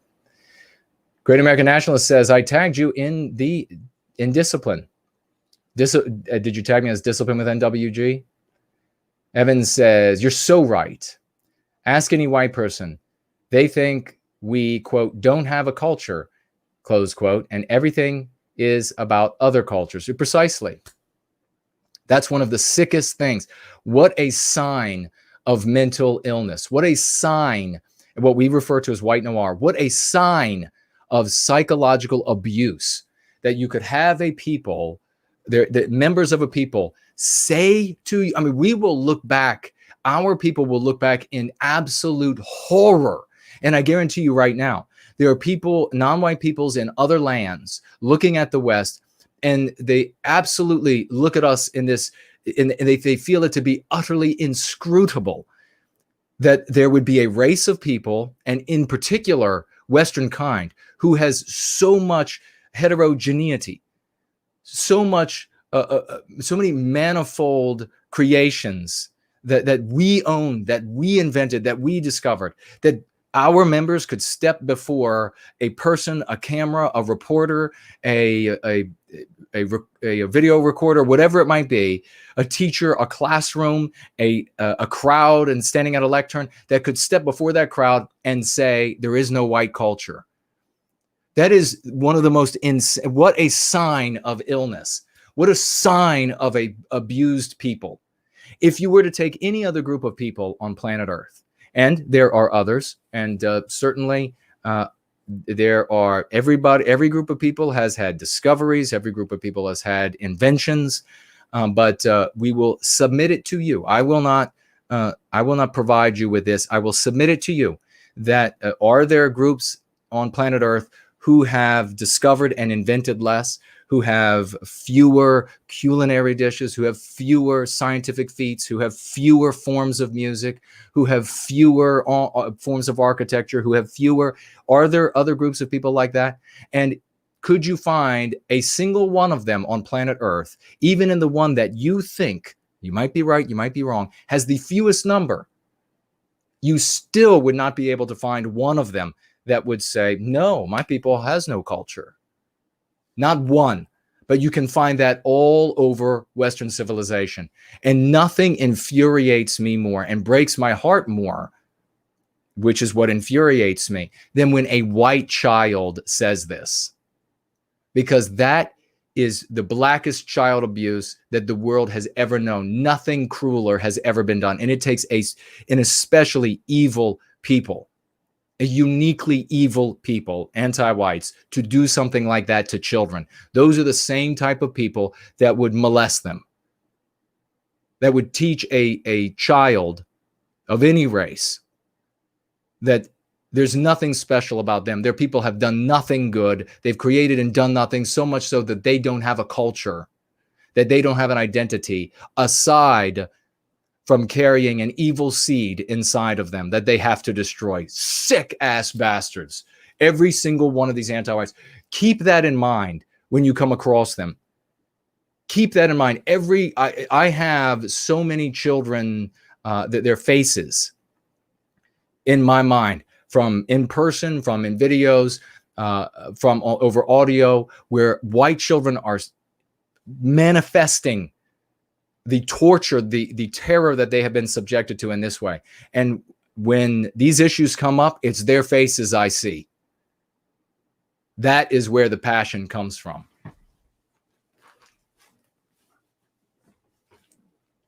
So we have over here on the financial gift widget on Entropy, financially gifting $25. Thank you very much, from Grandpappy Longshanks. Grandpappy Longshanks, that's great. Is financially gifting $25 US, and he writes here in Brandon's name. I don't know the story behind that, but if somebody could fill me in, it is $25 in Brandon's name. Thank you so very much, Grandpappy Longshanks, and thank you for doing. I'm sure it's a worthy cause, and I will look for somebody to explain it to me, and then I will revisit your financial gift.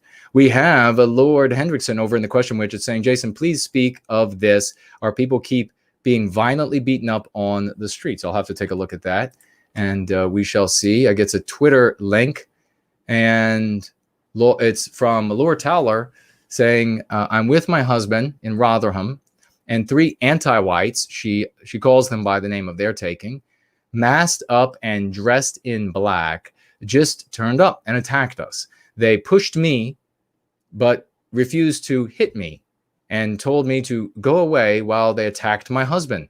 I wouldn't leave. My husband took all 3 of them on, and they ran away. A woman saw what happened and phoned the police. Now all the residents of the estate are driving around looking for them. Well, good for you. Good for them. And yeah, we are being attacked everywhere we go. Thanks for bringing this up. We spoke about this a bit the other day, Lord Hendrickson, and it's absolutely despicable. I haven't had an opportunity to speak with Laura or her husband yet, but I have had anti-whites hit and run on me, and they paid very dearly. They very dearly. I tickled them to a most wonderful state where they were happy to stay motionless in their giggles on the ground. Yeah, when that we need to be ready for that kind of thing, and that's why we have to be very careful when we are leafleting. The anti-whites have license to do this to us when you have President Trump in office. Any claim that would get better under Biden and Kamala and these anti-white senators saying that America needs to repent for its worship of whiteness, any claim that it would get better is from somebody who means to do you harm. Thank you for bringing up what happened to Laura and her husband. Our heart goes out to them. Wish them the best. I have no doubt that her husband could easily take on 3 of those absolute dirtbags. And if I had to be in a foxhole or in a bar fight, he would be one of the people that I would absolutely pick to be by my side. Yonash says, how did caring about the environment? Okay, we answered that one. Thank you, my brother. And we spoke to that. What do you think of Mississippi recently changing its flag? What do I think? Thank you for asking it. It's white erasure. And even if you are from another part of the country, United States, another part of the world, and it battle flag of the Confederacy either has no meaning for you. Of course, that was up in the corner of the Mississippi state flag. It has a meaning for proud Southerners. Of course, that has nothing to do with the anti-white narrative. It's our heritage, and if you are a Westman, it's your heritage. You would interpret it the way that, the way that proud Southerners, Westmen, interpret it. And so it is white erasure. And that's how we should talk about it. Even when you're all the way over there in your country, dear brother, which I think you prefer to have referred to as the Central European area, even all the way over there, you should talk about white erasure in Mississippi and how it harms our people, and therefore there in Mississippi, and will also harms our people in your home. It is all white erasure, and it is a kind of thing that when we talk about white erasure is tangible for everybody to see. They can see, yes, indeed, there goes another element, there goes another piece of white history gone that has a specific meaning. The anti-whites, don't make any mistake about this, folks. They don't get to decide what our symbols mean.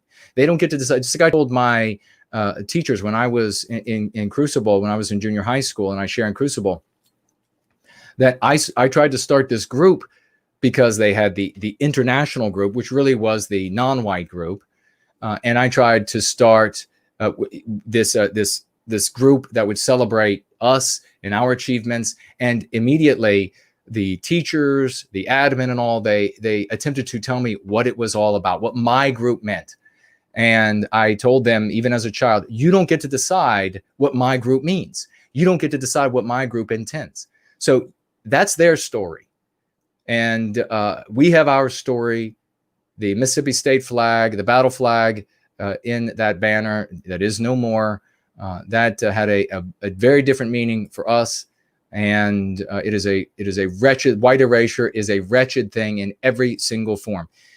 It's important to always use the term white erasure too, Jonash, because when we talk about it with the flag, when we talk about it with the statues, when we talk about it, when we're saying biological white erasure, it becomes a very tangible thing that people can put their hands around. They instantly can understand. Street names being changed and everything, they then see white erasure everywhere. White erasure is beginning with the premise that white people are being victimized. Those individuals we were talking about earlier with the question from Joseph, those individuals then say, there's a people out there that is being erased. That people is the white race. I am a member of that group. Since I'm white, they'll say to themselves. And so if I am going to have any sort of safety, any sort of security, live in a world where my symbols of pride, of heritage, of honor, etc., are not being erased from civilization, then I have to what? I have to identify with my group. This is how it happens, that you slide our people, radical individualists, into an environment where they then find themselves fighting for serving white well-being, the community as a whole, in order to serve their individual well-being. It's the only way it can be done. You have to help them to helping themselves. Thank you for the question about that. It really broke so many hearts that nobody cared. It's really despicable. We lose down south, since we've been so demonized by the anti-white narrative for many obvious reasons. So many people, they kind of shrug their shoulders. They're like, oh, another Robert E. Lee statue gone. Oh, another Stonewall Jackson painting removed. Oh, another one of their flags changed. Oh, well. But that's your history too, because it comes from the spirit of the West. And if we can't find ourselves in this scenario where our expressions are erased, and just because it happens someplace else, we shrug our shoulders. I am just as angry when one of our elements of our heritage or history is white erased in some country that is far flung from where I am, as somewhere right down the road. And let's see what was here. It looks like we had the Australian Vanguard show up with a couple questions just now. Let me get to these others. Jonash, okay, we did that one. Thank you. Popcorn Power says there is a Berkeley academic website called the Transparency Tube. Methodology is extremely hacky, but still decent for a ballpark. They estimate that there are 3.6 million in our sphere on YouTube. Transparency Tube. Okay, do you have a link for that? Can you drop that in the question widget? I'll take a look at it. Thank you for that, brother. Jonas then says, oh, he wrote the same sentence in 2 different languages. Well, I may or may not be able to read the other one you wrote it in, but I appreciate it. Sloth says, regarding our psyche, the most comprehensive scale measures, understands both great depths and great heights. White noir abnegates the self. Well written.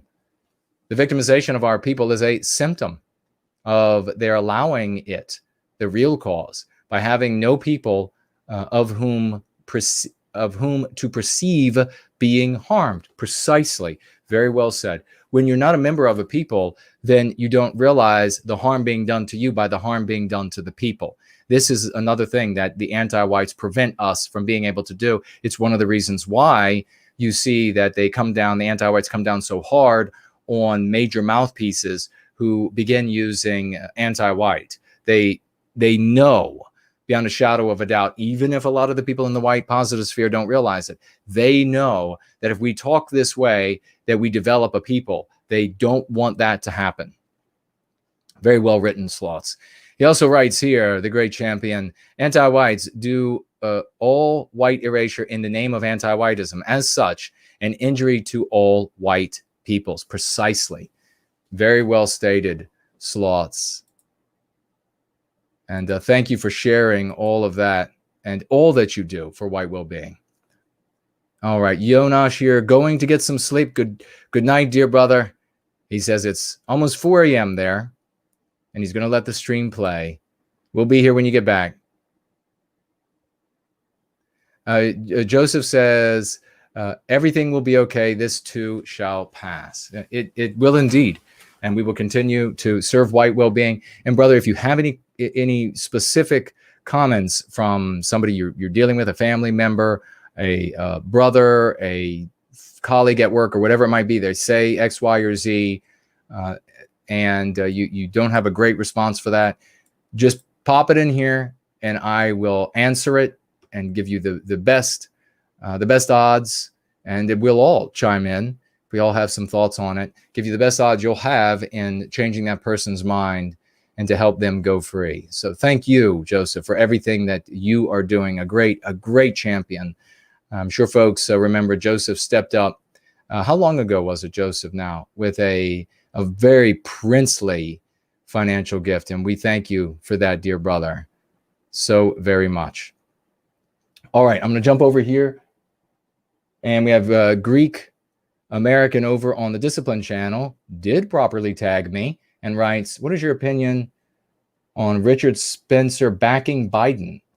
It's despicable. It's unforgivable. It is, yeah, I was shared comments, a bunch of them. People made a bunch of screenshots of tweets and a video where he said to vote Biden, support Biden, vote all the way Democrat down the ticket. These anti-whites who call themselves Democrat made these arguments that were unintelligible. There is no defense of empowering anti-whites with as radical agenda and in the state that we're in. An epoch has ended. You all know that here. This epoch of the old argument that, well, maybe the good thing will be that the opposition pushes back. You know, you have all of these Republican people who were placated with Trump in office. Seriously? He's been under attack the entire 4 years. What do you mean these people have been placated? They thought their guy's in the office and they don't have to do anything? Their guy hasn't been able to do almost squat while in office. And he's been under endless attack by liars and anti-white liars and thieves. So at no point were there people actually saying, well, we don't have to do anything because it's being handled. But even that being the case, that epoch is over. So it's not going, you're not going to be able to have the effect of, well, now since our guy, these MAGA people would say, are not in office, now we actually have to push back. Push back with what? You can't even bring your firearm outside of your home when 200 to 300 people rip your wrought iron gates off and come into your yard telling you that they're going to rape and murder your wife, murder you, kill your dog, and burn your squat in your house. You can't even brandish your firearm without having charges filed. And then the note above that of power, no recourse there. The note above that, no recourse there. Much has changed. That epoch is now dead, and we need to function in the work that we do, and we need to do it as quickly and as efficiently as we possibly can, pragmatically as we possibly can. And he is just no longer an issue or a thought in the white positive sphere. I don't know who he's talking to now, but it's not white positive people. He's not a benefit to them in any way, shape, or form. No white positive person should heed anything he says from this point forward, unless he wants to do a 180 and make deep apologies. I surmise, though, that they'll probably go after him, the anti-whites. He'll be one of the first that once some of these laws go into effect by these anti-whites who call themselves Democrats, I surmise that he'll be one of the first that they will bring up at the Truth and Reconciliation Commissions. So he won't be able to say, I mean, you might see a sudden like conversion, like, let me just tell the world how awful white people are and how wrong I was. Who knows? But where he is right now is definitely not the place for those who care about white well-being. Thank you very much for that question, Greek American Patriot. Does he even make videos anymore? Does he even write anything anymore? I know he's tweeting. Looks like we have K-Max McDonald, a great champion, is with us, financially gifting $10. And he writes, Jason, what inspires you every day? How do we in the white positive sphere stay inspired? Is there inspiring behavior in 73 million Trump voters feeling cheated by the system and looking for somewhere to go? Absolutely. You should take great heart in 73 million or whatever it is people that vote, the most people that ever voted. If you believe the Trump campaign, and I'm sure they're all liars, and we'll get back to Australian Vanguard in one moment. I don't forget you, brother. I'm sure the Trump campaign are all liars, but and therefore the more people voted for Biden than ever voted, the guy rigor mortis who wouldn't come out of his basement, and it was an old pasty guy that was couldn't put a sentence together, introduced himself as Joe Biden's husband. More people voted for him than Barack Obama. Pull the other one. But if you believe the Trump campaign, you have 73 million people who came out to vote for him, and then you have estimates, somewhere between 500,000 and 200,000. Who knows exactly? Maybe we'll find out more in the future. More accurate count of how many people were in Washington D.C. on Friday, Saturday, and I think some left over today. Despite knowing all of those people, how many people would have shown up for Trump if they knew that their head was not potentially going to get cracked open? How many people would have shown up if they had known that they weren't potentially going to be maced, or weren't potentially going to have the teeth knocked out of their mouth, or weren't potentially going to be blinded? How many people would have shown up if they would have known that they would not lose their job for showing up? How many people would have shown up if they would have known that there would have been law and order in place, and everybody would be given their opportunity to share their opinions in the United States of America? Who knows? Maybe well over 1 million would have come to Washington, D.C. The anti-whites have never had to have such a fear. And not only that, but know that these things would happen to you, or could happen to you, and that there would be no recourse for you, and that these people doing these things to you would not be arrested and punished. How many people would have shown up? I mean, maybe millions would have shown up, maybe more than any government would have ever seen in recorded human history would have been able to show up. Who knows? It's not impossible to imagine that could happen. And yes, you should find that immensely inspiring, because these are all people who are sick of this system. Nearly 100 million Americans, and a giant sum of that, of course, is going to be white Americans, that are fed up. They've had enough. They are tired with giving their allegiance and their authority, their dedication to the government, their alma mater, their church, etc. And they're looking for an alternative. And they're seeing that alternative in T-Rex. And T-Rex, we don't know what he's going to end up doing, but he's only been able to take them so far. They're going to need another source, and we are that source for them. So you ask in that same question, what inspires me every day? Well, connecting to that is the fact that I know that there are so many of our brothers and sisters, not only in the United States, as evidenced by 73 million people voting against the anti-white regime. That's really what a vote for T-Rex was, a vote against the anti-white regime and its desire to remake, to white erase the Western kind from the United States, to white erase the United States as it is known to the world, and held in the hearts of Americans, good Americans. I know that these people are angry. I know they're upset. I know they're fed up with these institutions and they're looking for something else. And I know that we have something that works. I know that if we empowered a fraction of that 73 million, there would be nothing the anti-white regime could do to hold back that tidal wave that we would create. So metaphorical tidal wave, of course, that we would create. That is inspiring. And then inspiration comes from me on a daily basis by knowing that there are things that I can do every single day when paired with all of you and everyone else doing something for White Positive out there is a mighty force. You never try to accomplish or cross a goal that is impossible for you to cross, achieve, surmount, whatever it might be.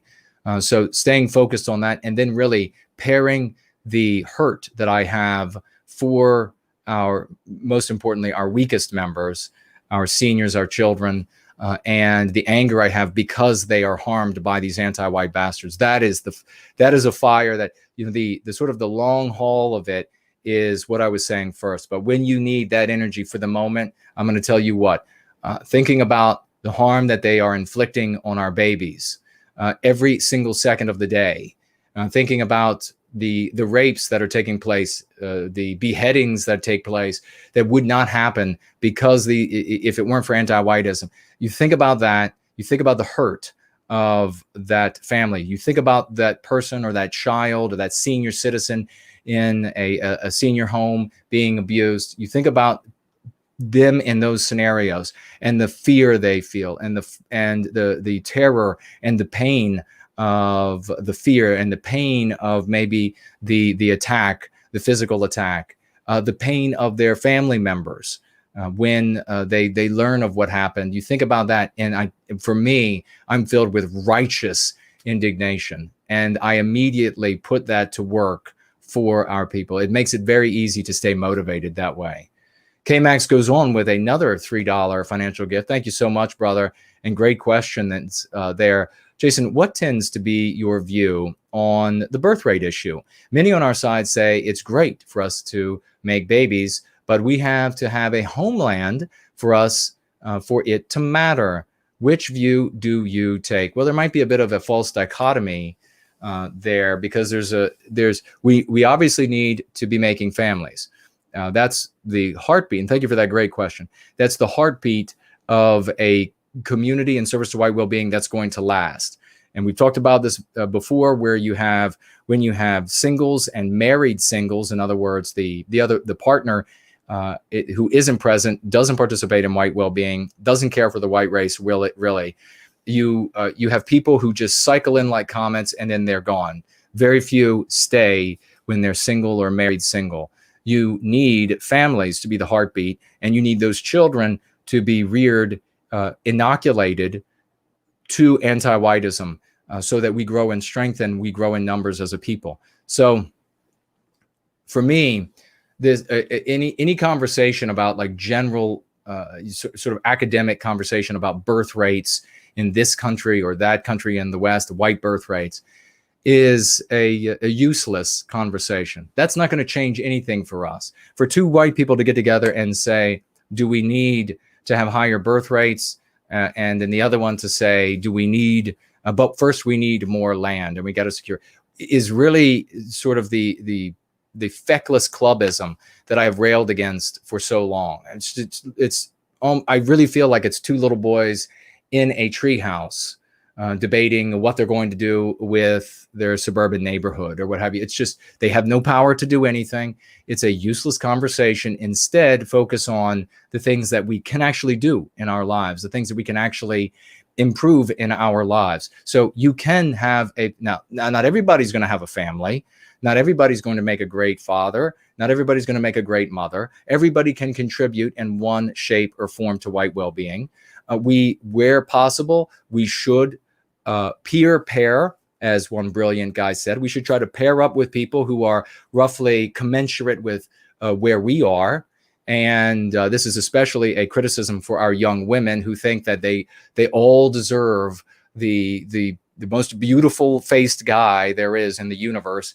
You should peer pair. You should get an honest opinion about where you are on the scale and look for a guy who will make a good husband, good father, good provider, a good partner around your level of looks. Stop this wasting your whole life on thinking you're going to get or you deserve the prettiest faced guy on planet Earth. It's ridiculous. So we should peer pair and where possible, have children. We should never endeavor to outbreed the anti-whites. It is asinine because you're simply not going to outbreed the anti-whites. You're talking about many anti-white, non-white populations that are fecund as all get out, and they will outbreed your ass easily. There's no overcoming them. Furthermore, if you're just reproducing children and not taking time to inoculate them to anti-whiteism, you're just providing foot soldiers for the anti-whites. They're going to grow up to hate you.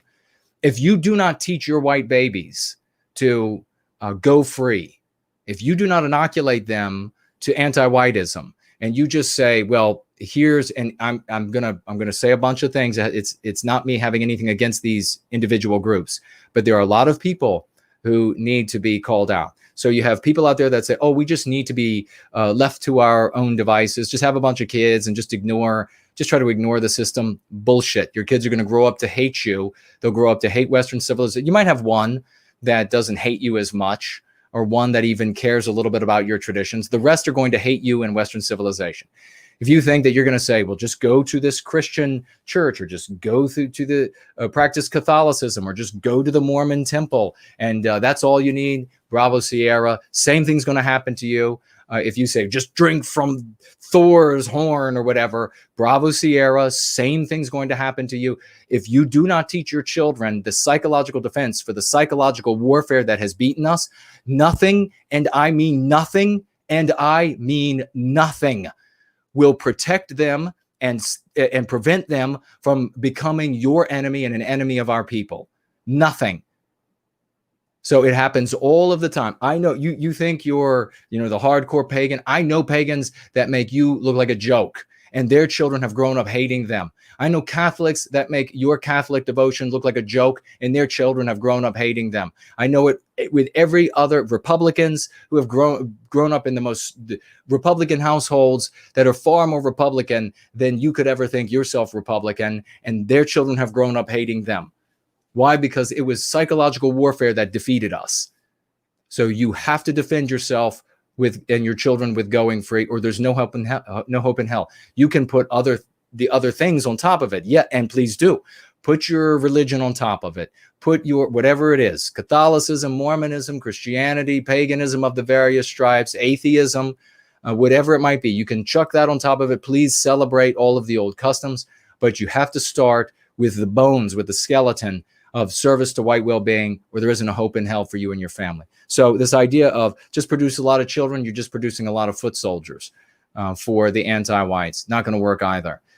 We need to be, as within your means, within your realm of ability to do, peer pair where you can, have children where you can, serve white well-being in every way that you possibly can. When you have those babies, inoculate them to anti-whiteism so that they can be strong and proud, and they have that shield up against the kinds of things that the anti-whites will use to undermine them, so that when they see it, they'll say, Mom and Dad were geniuses. Indeed, this is exactly what the anti-whites do. You do that, and we will create a people. It doesn't matter the size. It doesn't matter the number. How many white people did we have for the different stages in the of our race throughout history, how many members of the actual population did we have to achieve these Herculean accomplishments? We do not need a colossal population to do truly magnificent things. Now, we don't, obviously, we want to encourage, and that's what we do, encourage our people to have children. It's a beautiful thing. It's a blessing, and we need to be doing that, creating proud and healthy white children. But we don't need a colossal population, and we don't need to be securing some sort of border or landmass somewhere, because you can't. You can't. Period. That's the end of the conversation. If anybody thinks I will debate anybody and I will make them look like an absolute fool out there who thinks that it could be possible, every argument that is brought forward by somebody talking about civil war or securing a landmass or anything like this, I have discussed the points of their arguments, demonstrated how they were false using reason, logic, and evidence, and in spades. And these people have sunk back into the woodwork as a consequence. I will debate anybody on it, and I will show how foolish they are to think that it's even possible. It's all based in erroneous understanding of law, of the human animal, the human nature, therefore, of a misunderstanding of history, a misunderstanding of what motivates anti-whites, that they would ever even think for a moment to give you anything. For Christ's sake, they won't let you have a job. They won't let you have a job that you deserve. You think they're going to give you a whole corner of a country? How diseased, how drunk are you? How many times have you been hitting the crack pipe? That these people who won't even allow you to have a Hallmark movie where there isn't a white villain somewhere in it, that they're going to give you a whole corner of a country.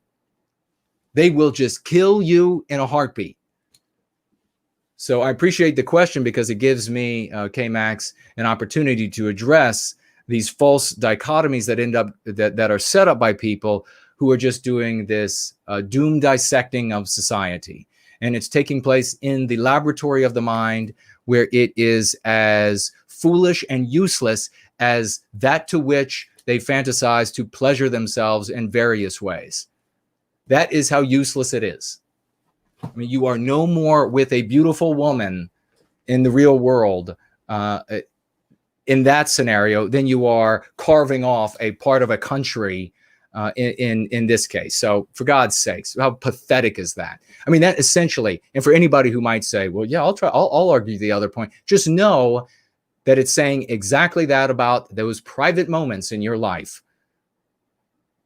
You're revealing a lot about yourself. Thank you so much, K-Max McDonald. I hear this, and we need to put that to bed, these kinds of conversations. They're so despicable. I mean, it really is to be hearing something quite private about someone that they really shouldn't be revealing. Now we have the Australian Vanguard with us. We'll take a short break in a moment, but let's take a look at Australian Vanguard and what he had to write. Sean and I had some ideas about the lexicon, meme inhibitors, white tape, and meme aegis. Okay, so you have some suggestions for the lexicon, and he says here, the inhibitors and aegis are subcategories of meme curatives. Okay. White tape is where we draw the line regarding MIs when we deem they are anti-white. Inhibitors are counters to anti-white stereotypes of us as the baddie in the anti-white narrative. For example, we can say we are for fair immigration and define exactly when immigration becomes anti-white and thus where the limits should be. This means we can label anyone anti-white who disagrees. Well, what I encourage the two of you to do, and this is fantastic, thank you for coming up with some thoughts about some potential additions to the lexicon, is go out into the blogs, go out into the live streams, implement these as you've envisioned them. See how they play, see how they work. It sounds like there's some potential there. And thank the both of you for your services to white well-being. When we have, and I was mentioning earlier, when you have a lexicon, when you have a dialectics, when you have a jargon that people have to learn, the size of your community really dictates, this is just talking about human nature, dictates the legitimacy of the jargon. So if you have a smaller community, you can't have a colossal jargon, for example. So the jargon, in this case, lexicon dialectics, has to expand slowly relative to the population of people who are using it, who are already believing in this case, going free. Then it's easier to add more things. So I pointed out that there are new things in the iteration 2 second edition that I'm able to share now because there are more people. Having said that, though, that's just speaking about the legitimacy of it. It also is and when I say legitimacy, what I'm talking about is a new person, neophyte, coming to going free, or recruit, if you will, coming to going free. They're going to see this jargon as something that is potentially daunting relative to the number of people that are using it and find it legitimate. So if you were to come upon a community that, say, had 1 million people, and whatever they were doing was really working, and there were 100 things, 100 new pieces of jargon that you had to learn to be a part of it, you would think 100 is a small price to pay to learn to be able to be a part of this 1 million strong community that is benefiting from it, because then you get to be a part of the community and benefit, as well as conferring benefit to that community. If the community had 10 people in it and there were 100 pieces of jargon you had to learn, you would say, what a bunch of silly boobs these guys are. No way am I going to bother myself with all of that. So that's something that we keep in mind when it comes to the expansion of the jargon we use. Before that, though, and I just wanted to clear that up to make sure folks understood what I mean by that, because it's a lot of the machinery underneath of, and when I talk about the machinery, I'm talking about the arguments, the suppositions, the premises, the reason, logic, and evidence that bolster what's on the surface. The surface looks like a smooth functioning thing. It's kind of like, oh, there are so many pieces of machine, like, well, a steam engine, for example, or a space shuttle. On the outside, you just see this big smooth thing, and it seems to go up, and it seems in most cases, and it glides back down. But inside, there's a great amount of machinery and a great amount of thought that has gone into making it work in the end, which is all you see. And the same holds true for a practice and ideology that is working. The same holds true. There's a great amount of machinery underneath that makes the surface look smooth and clean and glides in from the heavens and works. Having said that, you also want to make sure that what we do with everything that we employ in going free is subjected to the scientific method.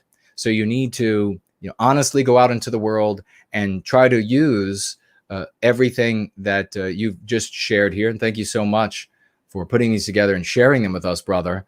We have a bunch of, I'll just say, we have some real heroes in Australia. I don't know what it is about the Australians. There's some kick-ass, badass guys and beautiful women and great heroes, women down there in Australia, wonderful people.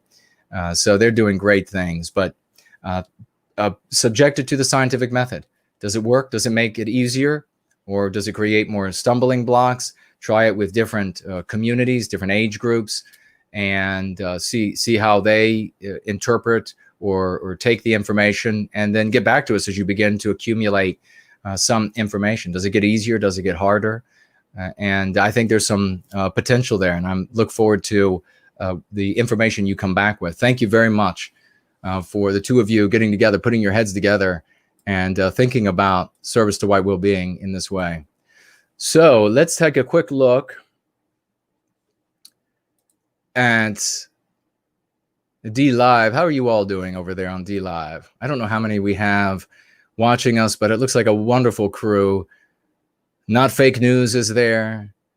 Divik is there. The Kibster is there. I don't know if any of these people are like anti-white and just showing up to disrupt or whatever it is. But let's see. We have a bunch of diamond points from Alma Lahar. And then we have, thank you so much, Alma Lahar.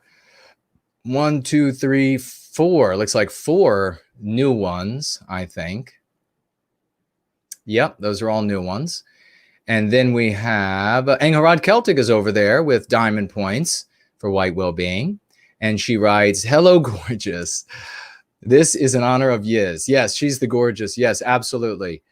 Wonderful lady. Thank God that she's doing what she's doing, that she found us and we found her. These are splendid to cross paths, and she's doing many wonderful things. We salute her. Angharad Celtic back again with another diamond point and says here, white men, do not join the army, she writes. And then Orion, perhaps somebody in the live chat. That's Angharad's Celtic opinion on it, on joining the army. So thank you for that, dear sister. And it looks like that's everything that is a diamond or higher in points.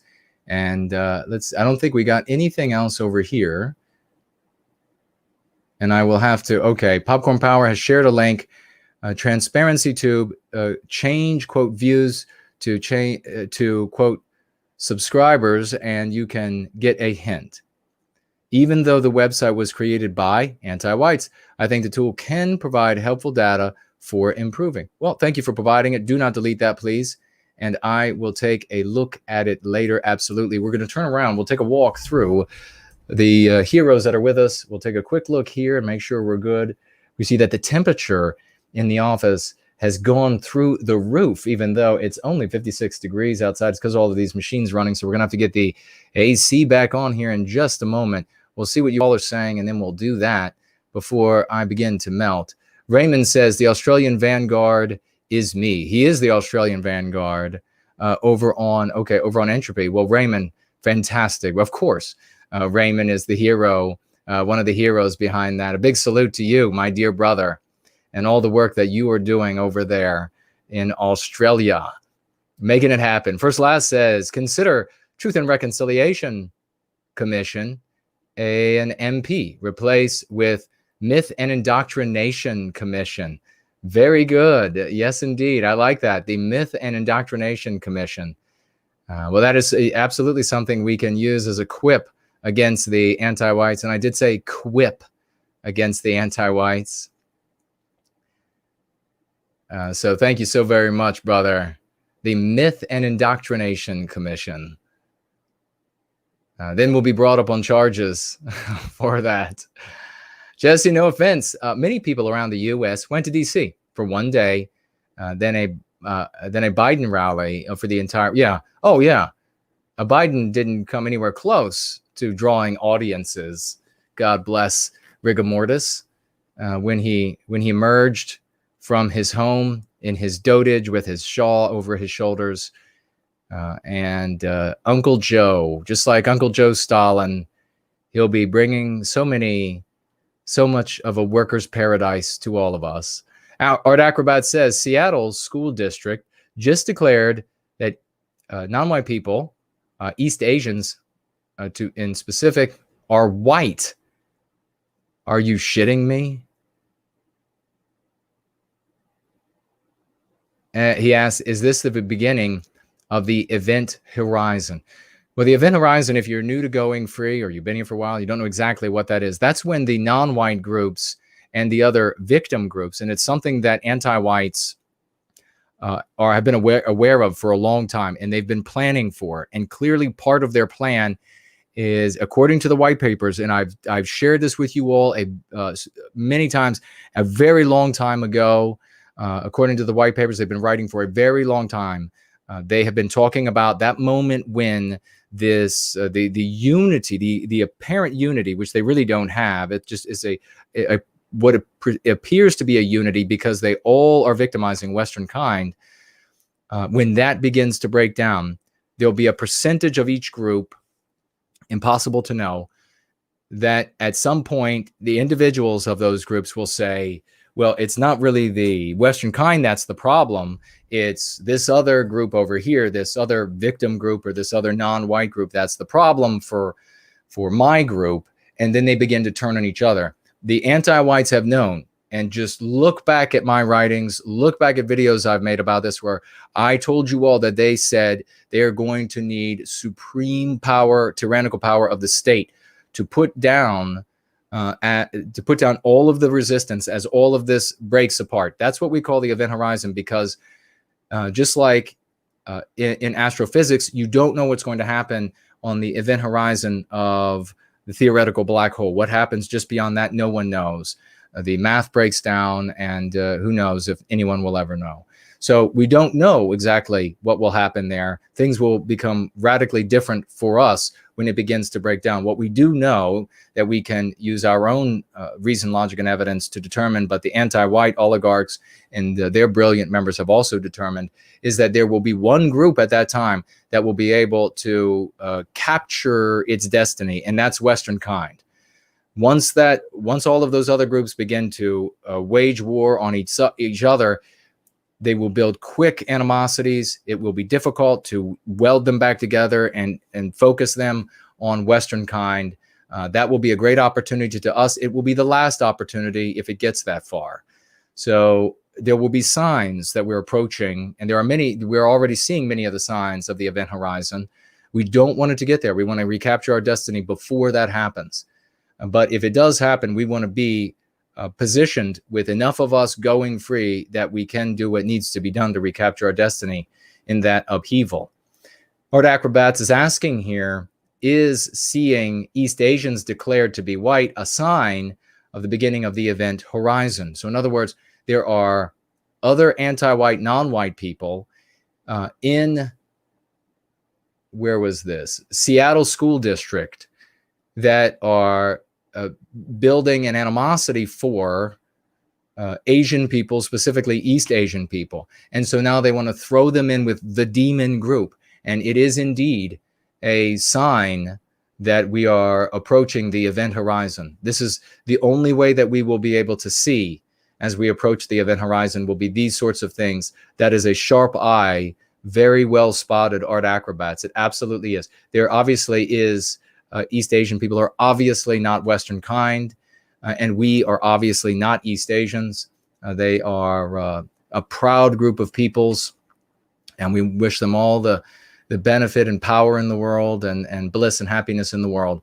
But we are clearly not the same peoples, and clearly as well, they are being lumped in with us, not because there is any genetic similarity, not because there is any historical origin or anything of this nature. They're being lumped in with us because other non-white groups are finding that, you know what, it's not just those white people that are the real problem. The real problem then is, and they want to lump in this other non-white group. It is an opportunity, and it is also something that should cause us to take stock and pause about where we are. Are we doing enough to help people go free? Is this event horizon going to suddenly be upon us and we're in no state for it? I mean, we don't want that to be the case. And so we want to move forward with as much determination, galvanization, and energy as we can muster. More signs like this are very sobering indeed. Thank you, Art Acrobats. The great William Runner is with us. He writes, oh, thank you, brother. I appreciate it. Great compliment to me. He says, No White Guilt's a genius, but a realist. Folks, he is telling us what needs to be told, even if it's something we don't want to hear. Thank you. Thank you very much, William. That's very kind of you to say. That is a great compliment. Thank you. And we have, just sliding through, Nancy Drew says, I love Hallmark. Good romances. Hallmark was pressured to have a, should I say the word?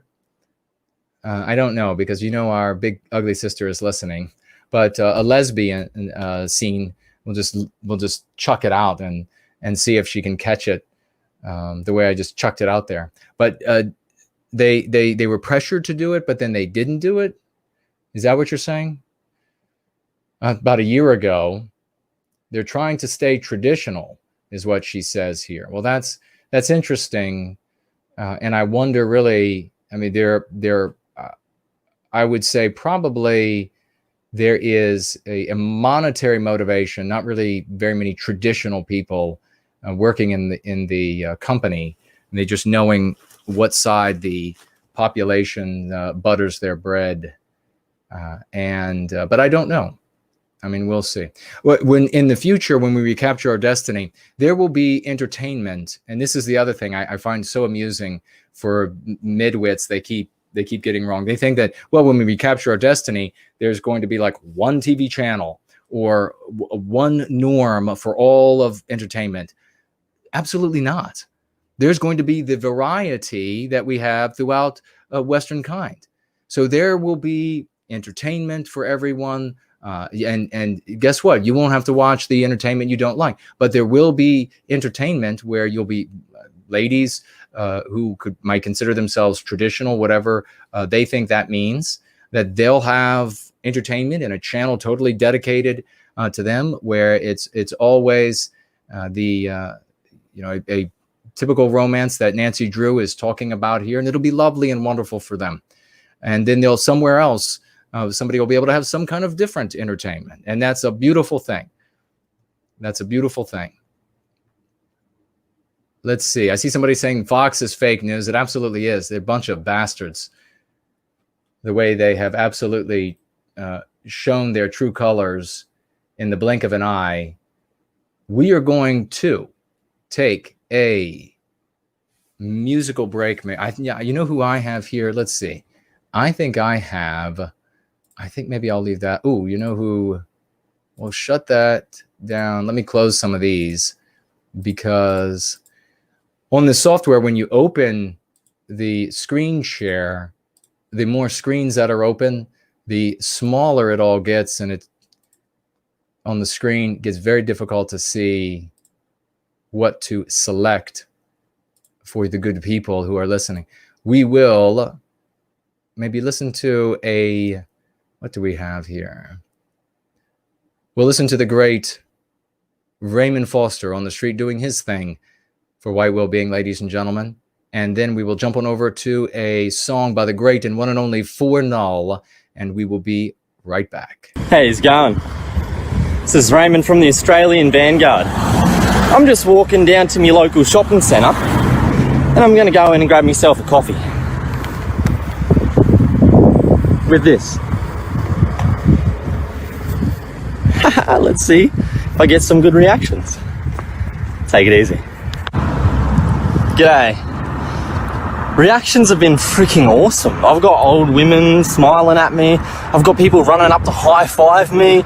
I've got old men and women driving past like grandmas, beeping and like sticking their hands out the window, giving me thumbs up. Like every second person's giving me a thumbs up and smiling. People are saying, good job, mate, good job. I'm saying, love yourself, and they're like, that's right. It works. It works. No White Guilt was right. It's about time people start listening.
exactly what people think, and this is extremely dangerous to our democracy.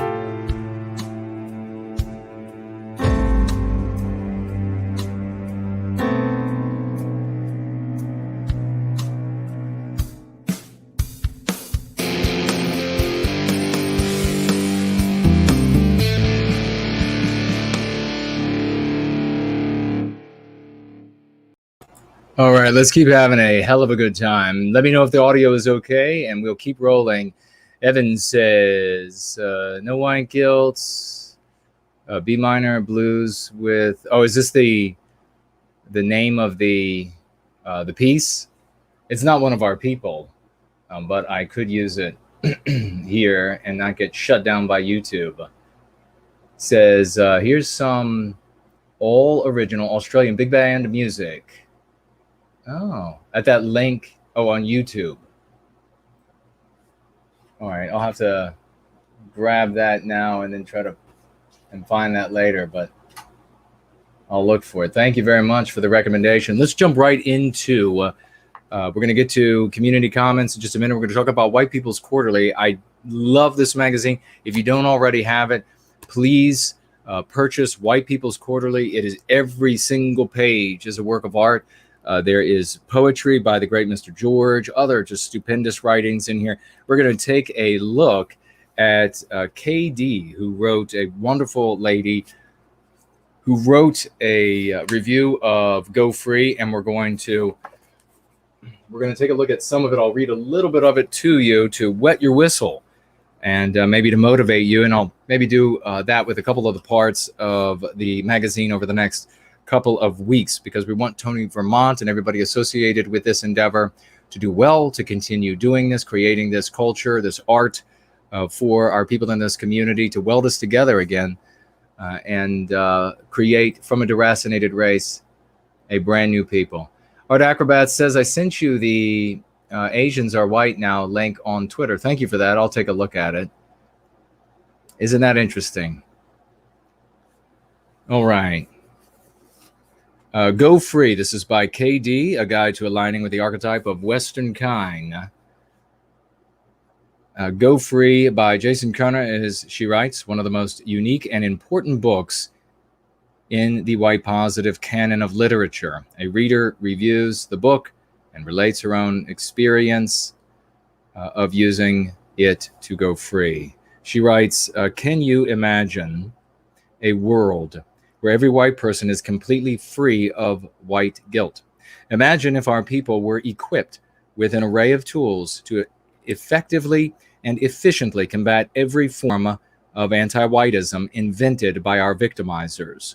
This is the world envisioned by author Jason Kerner, and the world he is helping to bring about with his masterful work, Go Free, a guide to aligning with the archetype of Western kind. And thank you so very much for these very kind words, KD. Kerner awakened to anti-whiteism as a child and has been a part of the white positive sphere his entire adult life, attending conferences, interviewing the best thinkers in our movement, and hosting multiple weekly live streams. He also spent time working on Capitol Hill. Go Free is the culmination of his work and life experience. I'll jump forward now. So you see she has read the book several times. It's a practice for her, as it should be for everyone, because we're all infected with mean pathogens. We have to continue to treat them for the totality of our lives. She writes here, we have to identify the mean pathogens, and that was purely by chance, with which we are infected. Many who have been in the white positive sphere for a while don't think they harbor any white guilt. But even just using the language of our oppressors is still a form of white guilt. Precisely, beautifully written. This is a fabulous article, ladies and gentlemen. And in and of itself, a reason to own this magazine. But as I say, there's so much here that is gorgeous. Joking around that you are a, quote, Nazi may seem funny or subversive, but it's actually playing into the hands of the anti-whites and represents deep-seated white guilt. Instead, we must develop our own white positive lexicon, which Kerner has done in Go Free, and which I am attempting to model here and doing a beautiful job, I might add. I will jump forward again. I'm just trying to give you a taste of this is thoughtful and intelligently written, but it's not so arcane that as you read into it, you're going to think immediately, whoa, this is just, this is something that is so ethereal that I can't really wrap my mind or I can't wrap my thoughts around it. No, this is tangible stuff. You'll be entertained. You'll be educated as well. You'll get this lovely woman, this lovely thinker's thoughts on going free, and some of her actual. She includes some of her own responses here. She says, for example, one of the exercises she's talking about in Go Free asks the reader to, quote, formulate a statement you could make in response to the meme pathogen that, quote, Westman creates social conditions which compel non-whites to deal drugs. And isn't this interesting? Talk about this synchronicity. This was not planned whatsoever. And now we're talking about Joe Biden and his team that he's putting together for when he gets to the White House, because he won, according to the Democrats and the media. And that team is going to include people who have determined that non-white people commit crime because of the psychological abuse of being in the presence of white people. And in Go Free, I speak directly to a meme pathogen that's been around for a long time. So the meme pathogen that is being employed by these anti-whites on Joe Biden's team is not brand new. But we have come across here, formulate a statement you could make in response to the meme pathogen that Westman creates social conditions which compel non-whites to deal drugs. And then she gives 5 of her answers that she's written down into her book. Her book is full. Her Go Free, as it should be, is full of notes and highlights and her own thoughts, because it's a practice. This is how you heal. And let's see, which one is it? It might be good to share. She writes, number 3, non-white criminals choose to be criminals, and that has nothing to do with Western kind. If every white person disappeared tomorrow, all the non-white criminals wouldn't suddenly start displaying honesty and a Protestant work ethic. That's I like that. I like the sharp tongue that she has there. Very good. Let's see. Equipped with the tools outlined in Go Free, I now win every argument I have online with anti-whites or with vagues, those who may not hate white people outright, but nonetheless villainy signal in anti-white ways. And the example is, she writes, civic nationalist, and that's the abstractionism. Again, another testimonial. We've had so many over the course of this stream. What other ideology, what other vehicle? And it's important to always remember, if we're going to be pointing out dichotomies, it becomes absolutely just banal and infuriating and just as lame as it possibly can be. When folks point out, well, look, the anti-whites get to do this and we don't get to do that. The anti-whites get this and we don't get to do that. And that's really the white positive sphere for so many years. I've heard, I feel like millions of times, those sorts of dichotomies. And it can be useful for some people at certain times. But there are other dichotomies that are much more useful. And that is, right now, asking yourself, and everyone who's honest with themselves is going to full-throatedly endorse going free, because there is. Ask yourself, what other doctrine, what other ideology, what other concepts, what other vehicle in the service of white well-being have you gone to strangers or friends and family with and had almost any success? I mean, you all know damn well and good, it is almost no success. We have had very intelligent people who have pushed and pushed, and you have to be able to reach those out there who already don't have are leaning this direction. They already, as far as society is concerned, a proclivity in this direction, and those are the ones who end up almost entirely are the ones who end up coming to the white positive sphere because they just simply cannot stomach another day of anti-whiteism. So you're reaching almost no one with all of these other ideologies. And here you have, again, another person, a very intelligent woman, by the way, who is saying she now wins every argument. Every argument. Try that with any of the other ideologies. And you have, unless you want to redefine what win means. Does win mean they walk away from you laughing at you, thinking you're an immoral snot? Does that win? No, that's not winning. So let's jump to the end. I don't want to give too much away. It's just magnificent. So many splendid, as I say, it's very beautifully, aesthetically, the aesthetic of it is beautiful. And the aesthetics were kept in mind the entire time, as is always the case with everything Tony Vermont does. She says here toward the end, also of importance, Go Free doesn't address ancillary topics such as IQ or JQ. So it's suitable for normal white people with normal sensibilities and can be given as a gift to, quote, normie friends and relatives, though I suggest reading it for your own benefit first.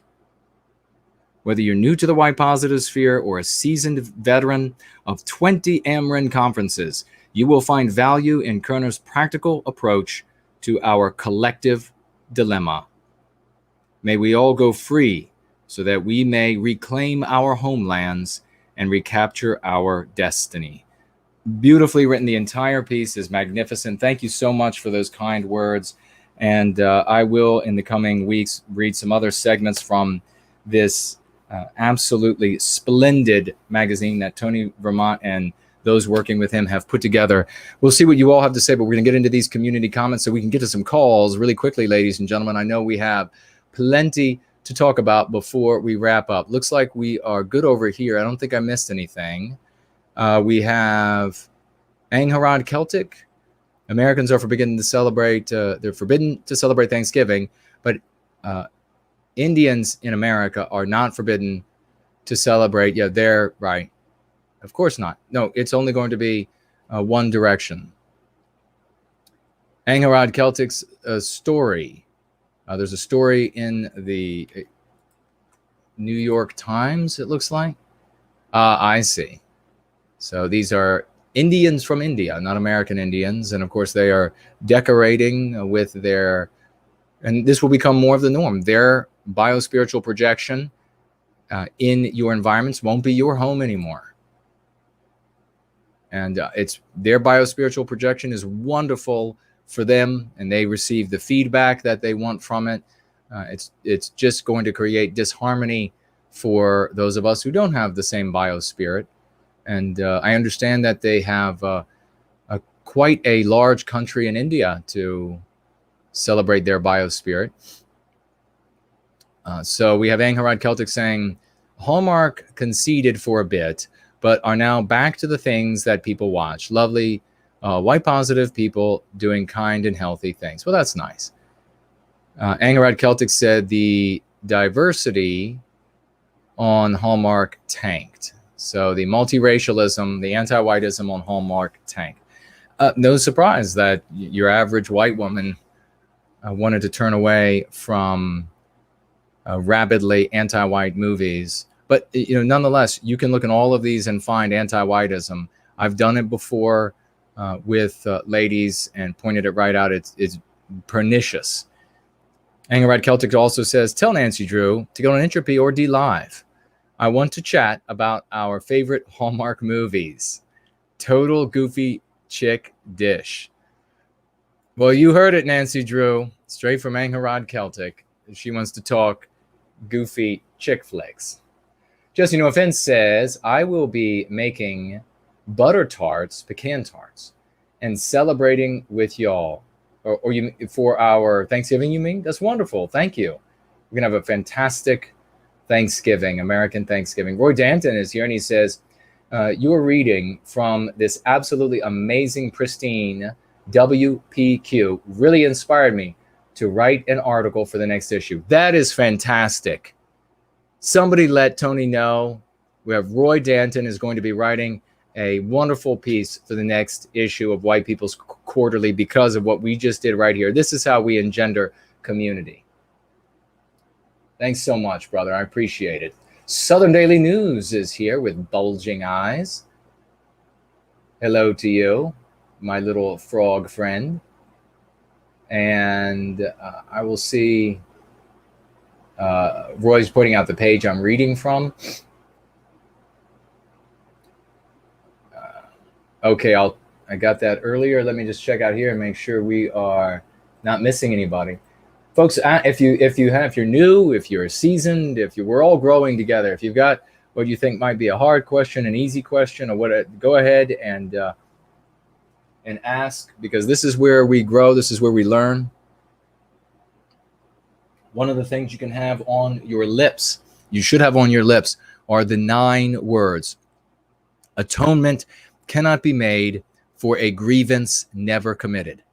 Atonement cannot be made for a grievance never committed. When the everything that the anti-whites come to you with, when they use pretexts to effectuate and legitimize the harm they inflict on us, it's all about atoning for something from the past, atoning for something from the present. Since you did not commit the grievance, you can never atone for it.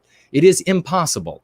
And so it is all about keeping you in a narrative where you are the bad guy, where you allow yourself to be victimized by anti-whites. That's its purpose. That's its purpose alone. We'll take a quick look at Go Free, the 2nd edition, iteration 1, and randomly selecting here page 5, Degree 1, External Threats. Degree 1, D1 material is designed to help you identify external threats. These external threats are the MPs in the world around you. Like other pathogens, MPs infect you and undermine your ability to achieve your goals and satisfy your desires. MPs also undermine our natural inclination to identify with our people, which is necessary to achieve lasting individual well-being. Developing the D1 skill sets is your first step to going free, enabling you to climb higher toward your full mental, physical, and spiritual potential as a Westman. And that's both men and women, Westman, just like human.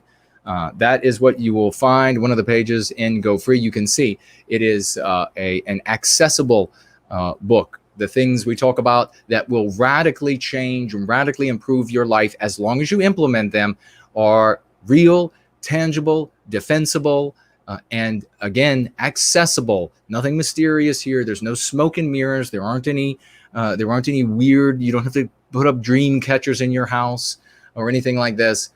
These are real things that can and must be done in your life if you are going to make lasting change for yourself, for your family, for your friends, and for our people.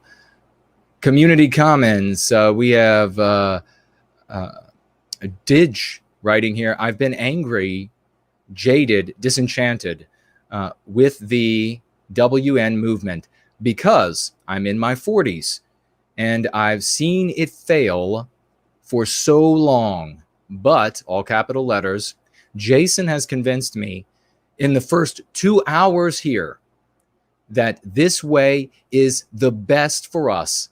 And I believe he has our best interests at heart, for whatever that's worth. So this is Didge, and this is these comments. Almost every single one of these comments are on the threads under the videos that we've done. So this is probably either Wednesdays or last Sunday's Going Free. I just want to read it again. It's so important.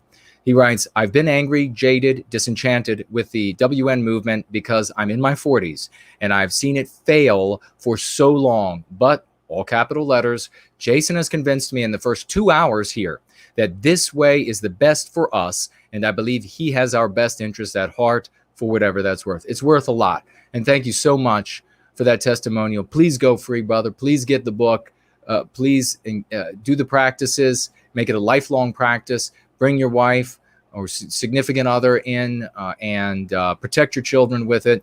We look forward to the best from you in the future. Here we have Naderific, who was here earlier with his lovely new son of the West, and feeding him, and then the little guy sleeping on his chest. What a beautiful image that is. He writes, update, been at the hospital, pushing 16 hours. Contractions are closer together and stronger, hoping he will be coming out soon. If not, we may have to do a C-section. We're going to make a screen recording of last night's baby segment and save it to show him as he gets older. He's talking about when he and his lovely wife, two of these absolute heroes, in labor and delivery, going free with us.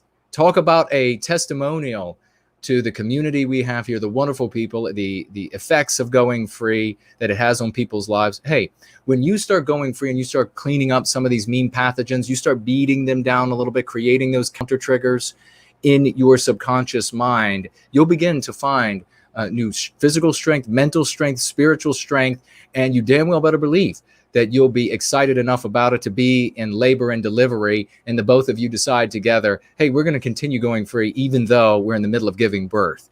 And what a great company couple they are. We salute them.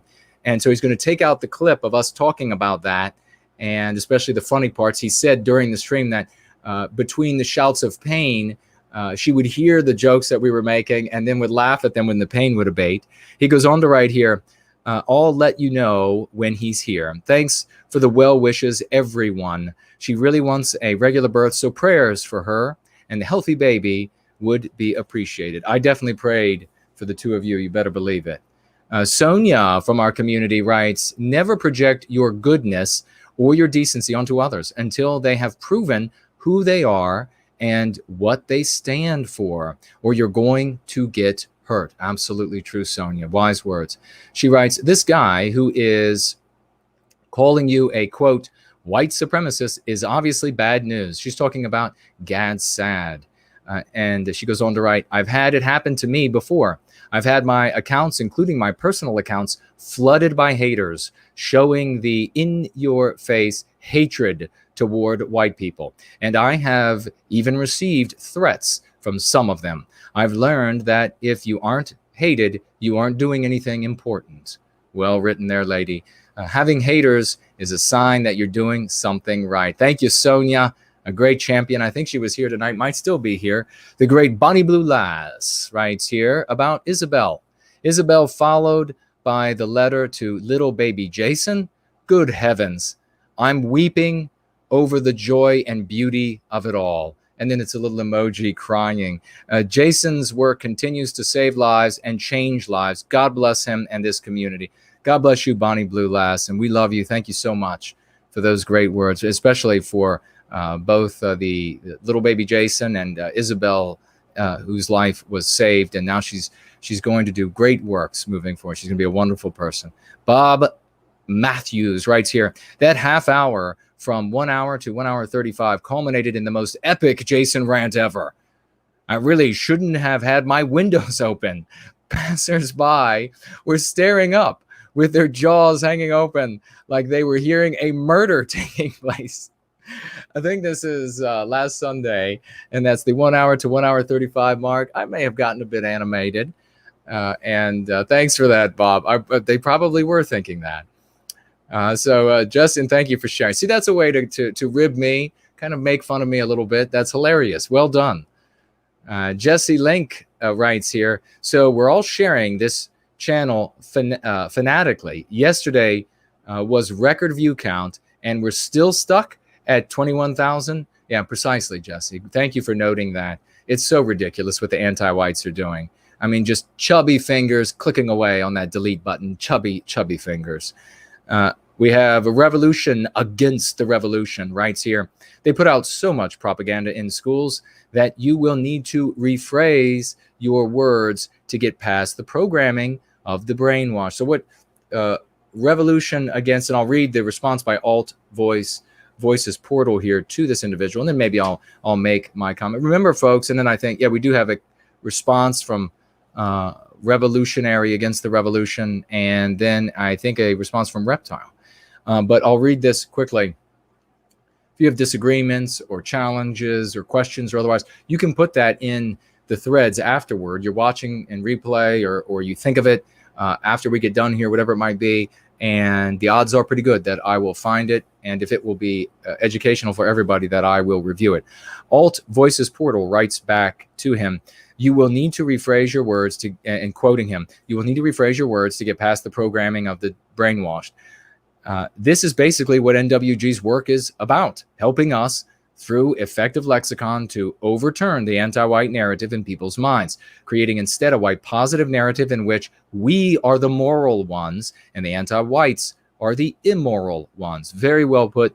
Alt Voices Portal on BitChute. Please sub to that channel. He's making magnificent clips of the work we are doing here. And a big thank you to Alt Voices Portal for your great service to white well-being. Thank you, brother. Revolutionary writes back, I would stop using the term white and begin using the term Europeans. Begin correcting people when they call you white. Reptile writes back, there are entire platforms, companies, franchises, and universities that are teaching, quote, how to combat white, all caps, behavior and structures, close quote, not, quote, ethnic Europeans, close quote. So our lexicon must address the labeling applied to us. You'd only be using abstractionism to deflect rather than directly combating these terms. Furthermore, it doesn't matter what you call yourself. Those who wish you harm will always, all caps, call you white. Very well said, both Alt Voices Portal and Reptile. Thank you both. I think we have another comment from Reptile later on. Reptile always has a great insight as well, you'll notice. And Revolutionary sounds like he's new to the community. Welcome to the community. I think by going free, you get Go Free. Purchase Go Free. I've made it as inexpensive as possible. You can get it on a Kindle version, and you can read it with a Kindle app on any electronic device, I believe. And you will equip yourself with the knowledge of why calling ourselves Europeans is not going to work, has never worked. And you say here, you point out that begin correcting people. No, you don't correct people on their lifetime of education. You don't correct them. You don't try to force them into believing that white people in Australia are not Australians, they're Europeans, and then you end up with this default position that, okay, well, they're European Australians. Well, then that you've just disclaimed the country that white people create. You do the same thing with America. All of this ground has already been covered. There's no need to make these errors again. And we want you to be your most effective. We want you to be amazing in all ways. So please go free, and we'd love to hear more from you. If you have any more concerns or questions about this, let us know, and we will we'll address them. But yeah, that's ultimately the way that we're going to proceed. When we have new folks come to the community, they're going to bring a lot of these old arguments that we've gone over before, but we have to address them each time because folks will simply not grow. They will simply continue to be stagnant. They will continue to think, no, you've got to re-educate them on the people on this entire episode of history. And there will be people who will just decide they don't want to be a part of that. And that's they want to stick with those old ways. And that's fine. Move on to the next person that is amenable. And let me tell you what, there are whatever the number is of white positive people openly white positive people in the white positive sphere. There are 73 million people. And of that, the vast majority are white who just voted against the anti-white regime. They are the real target group for the message of white well-being. Just as Lovely Porridge pointed out, that we need to find folks who are not going to be LARPing as black and white photographs with things that Tall Kevin pointed out are antiques. LARPing as antiques. Doesn't that sound pretty sad? Instead, we need to reach these normal people that pay taxes, have jobs, and are productive members of society. Let's move on to Vigil. And I think this was this an email or was this a DM? Writes, I am making great steps forward in my life thanks to your inspiration. I'm going to read that again because when people say these wonderful things about me, these are wonderful things about going free. These are wonderful things that you can achieve.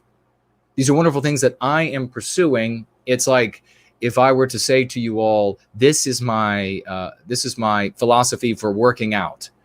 Then if they say, wow, Jason, you are in amazing shape, this is a workout that can be followed by everyone. So the same thing holds true for this.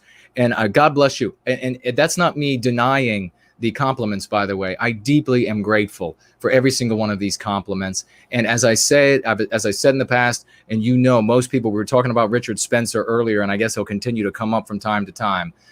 But a compliment for him, it lands on him the way that it lands on most people. It inflates their head, their ego, if you will. For me, a compliment is something that I'm grateful for and immediately creates a challenge to live up to the compliment. I never see myself as a success based on what I've done in the past. My descendants, or if I get to have any or whatever, that those folks will decide whether or not, you know, once I'm gone, post one sort of, they can decide, well, we're going to say Jason's life was this or that. They can decide. But while I'm alive, it's going to be living up to every single compliment that I'm given. So thank you so much, Vigil. I am making great steps forward in my life thanks to your inspiration. Thank you so much for everything you do for us. You are most welcome. And thank you for that testimonial. That is beautiful, my brother. And I know that you are going to do amazing things for us. There are so many good people out there that have talents that are and education and abilities that are inconceivable to me, absolutely inconceivable. And I know that these people will surpass me in every single way, and I want them to.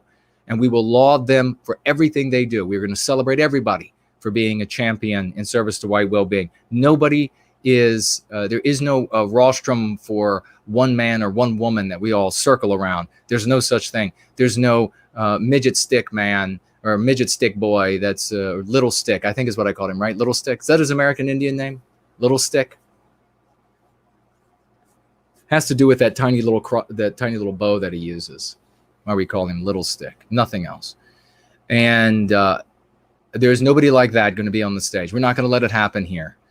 Everybody is on the field, and we're all making it happen. Let's see. Matthew writes here, bought your book, Love from Australia. I'm telling you, the Australians are badasses. They are badasses. You know, there's going to be a day when we're going to be in some kind of metaphorical fight, and things are going to look bad. And all of a sudden, you're going to hear the infantry bugle, and the Australians are going to come over the hill, and everything is going to be okay. Amazing people. Thank you so much. We have amazing people everywhere. I love it. Let's see. This is Fornuft. Fornuft writes, amazing piano playing by Richard Wagner. Absolutely. I couldn't. This is talk about something that's inconceivable to me. My soul can be swept away by Chopin when somebody is able to bring Chopin to life. And Richard Wagner is able to do that. And I saw that and I really wanted to include it. A truly masterful work and very deserving of all the plaudits that we can provide. Bulldog writes here, since we have been robbed of the right of a peoplehood, this place always feels like the family I never had. Think about that. Since we have been robbed of the right of a peoplehood, this place always feels like the family I never had. Always appreciate the spirit of true Western kind. Today, we may seem as few, but an idea whose time has come cannot be stopped. The battle for white identity is inevitable. To white well-being, exclamation point. Stay strong through the storm. We will, all caps, reclaim our destiny. Like Rocky said, quote, it ain't about how many times you get hit and go to the ground. It's about how many times you get hit, but keep getting up after being hit to the ground.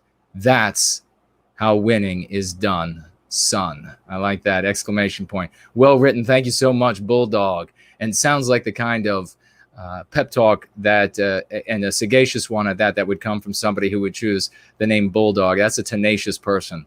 Thank you so much. We had more actually from Fornuft that I forgot to add a moment ago, and that was on Gad Sad. He says, is behaving toward you a bit like Dershowitz did versus Finkelstein. Dershowitz had an inferiority complex and probably was guilty of plagiarizing. And for this reason, Dershowitz leveraged his position as a fancy-ass law professor at Harvard to sabotage Finkelstein's career. That indeed he did. And you're right about that. And I think of the two, there's no question which of the two was actually brighter. J.M. Johnson writes here, I went to Home Depot today and had an opportunity to talk to two white women. These women were talking about how anti-white the world is. They didn't say it exactly that way, but I jumped right in and talked about your channel. Yes, it is obvious that white people are the target and they are noticing it. Anytime I get the opportunity to jump in and talk about white well-being, I do. However, I'm a little hesitant because I don't want the anti-whites to know how fast we are waking up. It is to our advantage to let them think that they are winning. J.M. Johnson, thank you so very much. That's exactly what we all should be doing. And think about that, ladies and gentlemen. Think about it. Two white women he heard talking, and he thought, you know what? I have something called going free, something that I can approach white people with normal sensibilities about, and it isn't going to run them off. What do you think those two white women would have thought if I know you hear these people? I mean, I'm going to keep doing this, and I want you all to do this in your conversations you have with people elsewhere.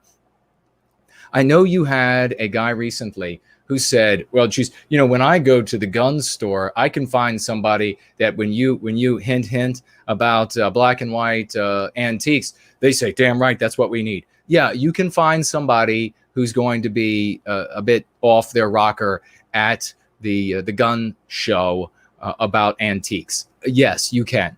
But what would happen if you were to talk to the two white women at the Home Depot? And there are far more of those. Remember, we had 73 million, a great percentage of people of those who are going to be white. And those two white women were part of that 73 million.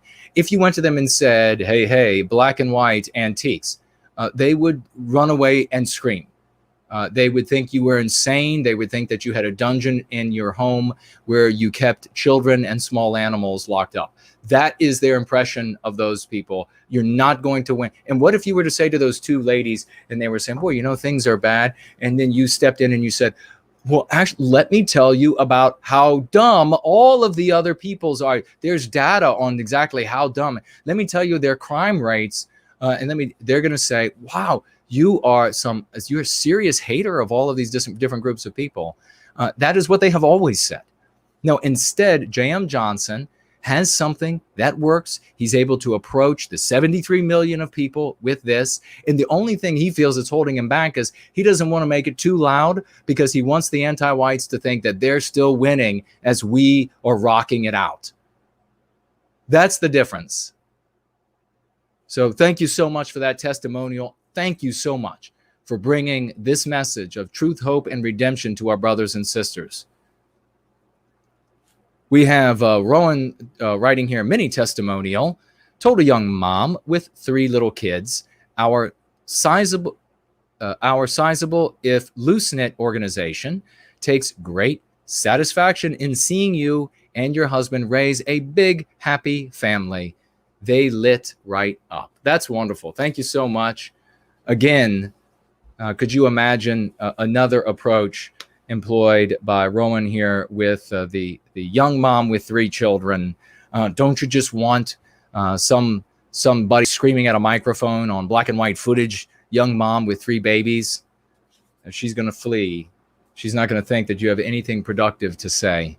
Again, back to she'll get right on her phone and call her husband and say, some psycho that keeps people and small animals locked up in his basement just tried to talk to me. Eternal Entropy writes here, the dew of my love collects upon foreheads. I have to maybe, this is a poem that I read, and it is written to me, and it is absolutely beautiful. And I have not had the opportunity to read through it again. I immediately reached out and asked, is this from somewhere else? Did you write this? Did you adapt this? And I believe it was said that it was written from scratch. And so let me read through this. I want to set this aside so I can try to read this again. Think about this. Eternal Entropy, thank you so much. It's beautiful. Is somebody going to end up writing or thinking the sentiment of what would become a poem if so motivated, to Jack, who none of us know here, who gave Go Free to Isabel. You are the hero in our story. You can decide how little or how much you want to do. If you do a little bit, you're a hero of a little bit. If you do a great amount, you are a hero of a great amount. When Yiz decided that she was going to go to DC and she was going to pass out a plethora of leaflets for Going Free and going to stand up on top of some statue or whatever it was and wave flags and get people chanting "No White Guilt," she has clearly demonstrated that she has decided to be an enormous hero for our people. You can decide in this story. Either way, your choice is to be a hero if you come with us, either lesser or greater. And so thank you very much. Thank you to Jack again. Thank you to Eternal Entropy. We'll come back to this beautiful poem. And again, this is the sort of thing that is motivated by the decisions that I make. And I will do everything I can to live up to the lovely words in the poem. We have Thomas writing here. Great vibe, as typical, Jason. People are definitely waking up. The fraud this election was just far too much, combined with the Hunter laptop plus the months of riots. You should try reaching out to Honey Badger Radio, Brian Martinez, and go on their show as a guest or vice versa. They are well known in the men's right movement, and people in their circle need your advice. Thomas, do you know them? I don't. If you do, if you think you can reach out to them and say, hey, you've got somebody here that they should talk to, I will go on their show. Try to make that happen if you can. Maybe you think they won't respond to your message. You won't know until you try. So let's try to make that happen. I will happily go there to talk about white well-being and saving our young men from the anti-whiteism that ruins their lives. So thank you very much for those thoughts. Smora, then exactly, that's as close as I'm going to get with my Kako epi in place. When the skies are clear, he's the proud champion. Talking about, this is about Gad Saad, writes, FS Moria writes, when the skies are clear, he's the proud champion of individualism and how having an identity is for losers. Gad Saad, this is the opinion he says.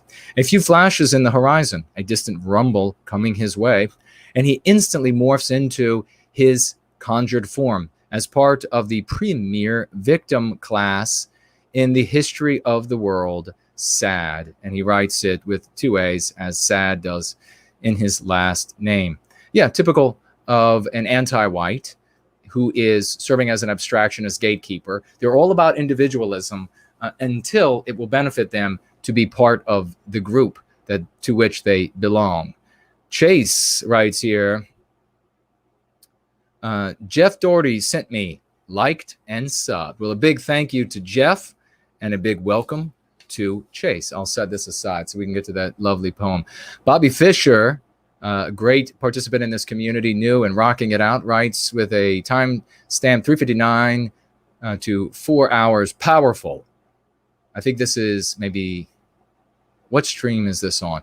He writes this, so 3 hours 59 minutes to 4 hours, writes powerful. I'd even say biblical in the literal sense of the word. I think you're really doing God's work. Thanks, Jason. Well, thank you, Bobby, for those very kind words. Greek American, who's here, writes this simply but powerfully. Go Free works, with an exclamation point. Thank you, brother. I appreciate that. This is from, this is the verbiage I put up, and I will be grabbing with that video from that. I'll find that old wailing song. If I don't have it this stream, I'll get it for next, so you all can listen to that, where that tune came from. Tanya writes here, you are a huge hero to me. Thank you so much for that. I had a bit of a flashback there when I went to read that, because in the beginning, when you begin producing content on YouTube, the anti-whites attack you viciously. Clearly, it is we named it, and a name is escaping me right now, but it is a psychological tactic. They know that you're most vulnerable when you step out into the world and you say, this is what I believe in. They know that that's the moment to strike you and strike you hard, because that will send you scurrying. You're most vulnerable. You'll think the world is like this. You're going to be hated by everybody. They come hard and they at you, and they'll stick until either you quit or you demonstrate to them that you're going nowhere. And then they have to reallocate the resources, and all of a sudden it's gone one day. So that's how you know people are being paid, and that's how it happens. But of course, ask Snopes. They'll tell you the truth. The anti-whites over there. But suddenly it's gone. So you have this 24 commenters coming every day threatening. I had them threatening my mother, telling me how ugly I was, telling me they were going to murder family members, that they were going to murder me, that they knew where I lived, and making generalized statements about the front of my house. Like I wouldn't realize that you just made a general statement, and I would think, oh gosh. See, that kind of thing mostly works more so on women. Like, yeah, I got a front door. And he mentioned that I've got a front door. Yes. It didn't scare me, and I'm prepared to defend myself and to make a mess of anybody who wants to physically harm me. So I stuck around, and then they disappeared. But when I started reading this, you are a huge, I just had a flashback. I don't know what it must have been from the past, but it definitely wasn't hero to me that I was remembering. It was a huge something else, foul language that back in the beginning. So this is a welcome respite from that sort of thing. You're a huge hero to me, Tanya writes. Thank you so much. I wish I knew more people to follow that practice, quote, no white guilt. Anyone have recommendations to support and check out that support, the people that support European, Caucasians, Christians? So Tanya, welcome to the community. Your life is valuable. You have just stepped through the doorway of an entirely new world. You can align with the archetype of Western kind. You can be better than than you currently are in every single way conceivable. You need to go free. And once you begin going free, you're going to find many people in this community. You'll find we hooked up a mother and her children with another group of people. I just had to send a couple messages. We can do that for you as well. Tanya, Catherine, I'm sorry. And we welcome you. Please ask questions. Please engage with people here in the live stream or in the threads afterward.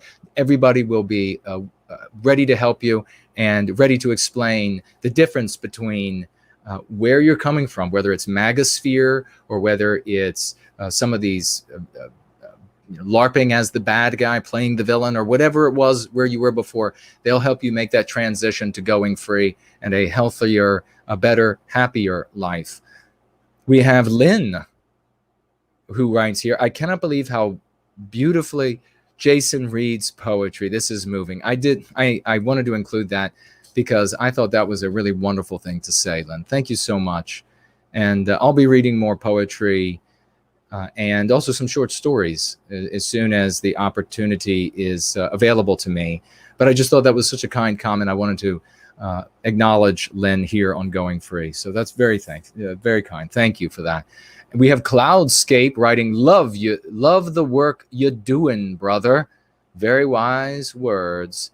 Happy I subbed. Well, welcome to the channel. We have so many new people coming. It is outrageous. You know that sub count should be through the roof. This is so ridiculous. They're going to keep ticking it down. I'm sure, especially if Biden wins, but probably even if T-Rex somehow stole it, that it'll still keep ticking downward. It'll probably end up with 2 subs, and it won't matter how many people are live. It's just going to be me and 2 people according to YouTube. That's how ridiculous it is. So welcome Cloudscape, and all of the same that I just said a moment ago, I extend to you. We have James Fox Higgins, the musician down under, writing here that Jody is a delight, and she is indeed.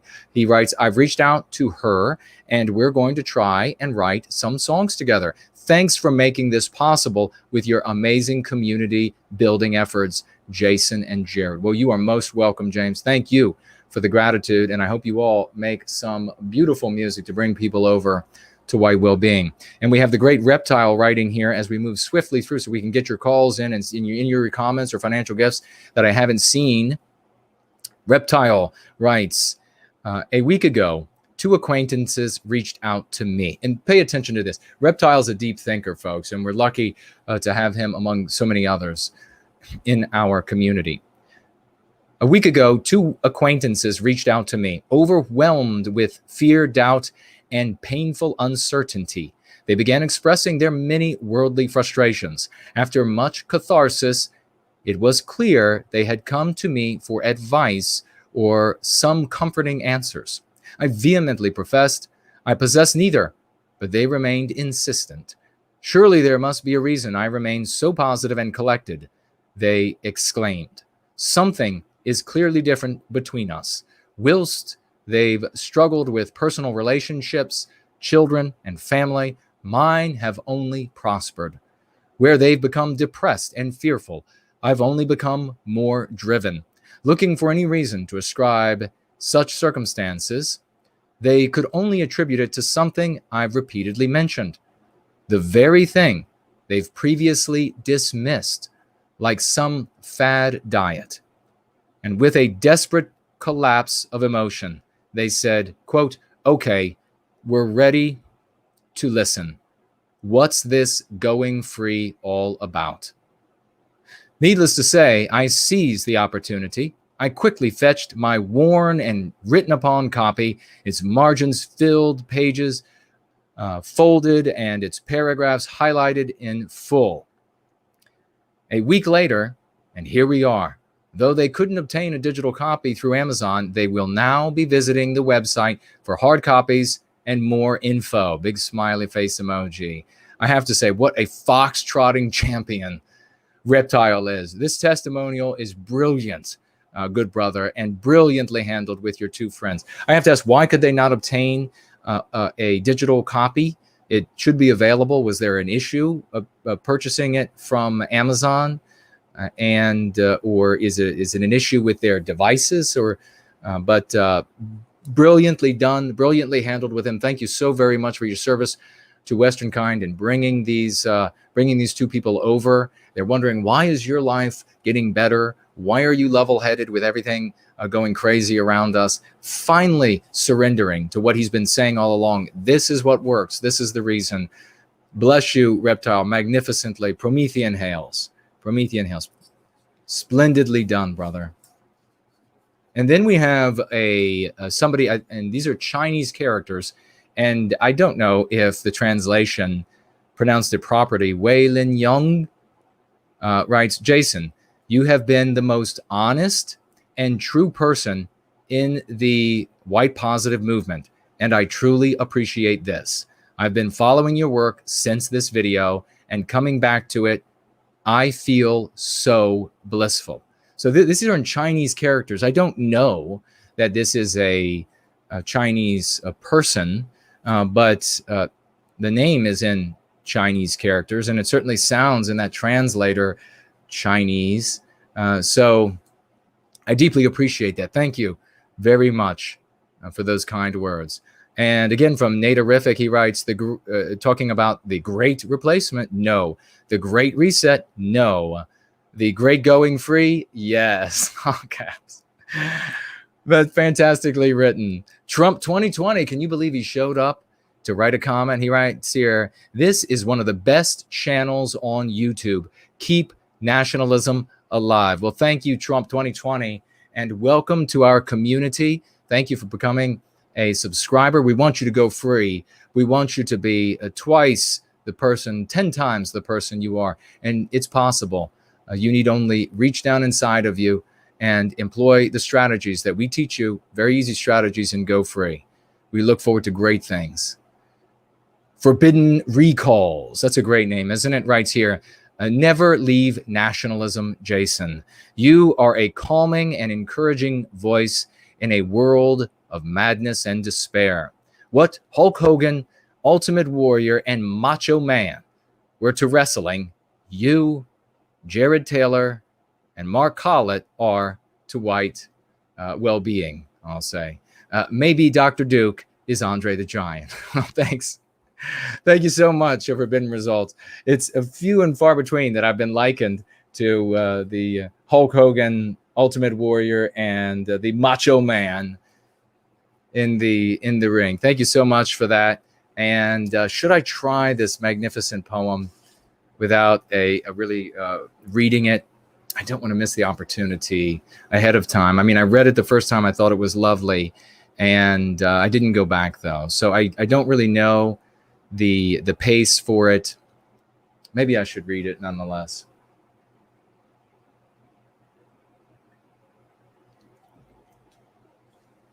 Because it's so lovely. I don't want to set it aside and then forget about it, have to come back to it, and then have it go on for a couple weeks or something.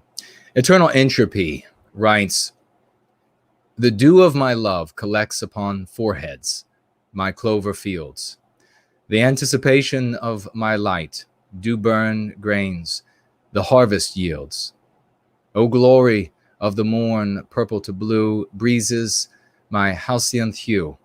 O glory of the seed shed aft thine husk of your firmer ways. O rays of the sun fill every crevice, even the shadows ablaze.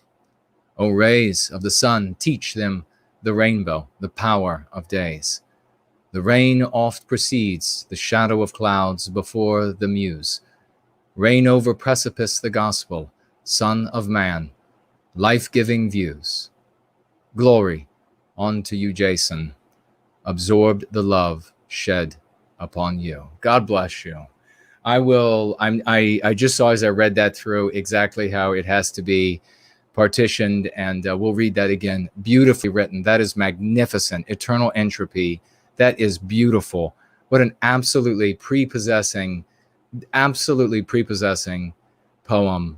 I love it.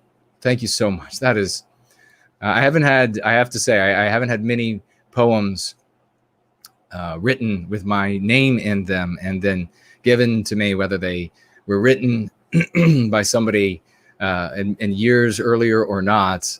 That's really something. So that is a really special gift, and I cherish it. Thank you so very much.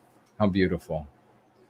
And next week I'll get it right. Maybe we'll actually just read it into a video of its own. That's wonderful. Eternal Entropy, thank you.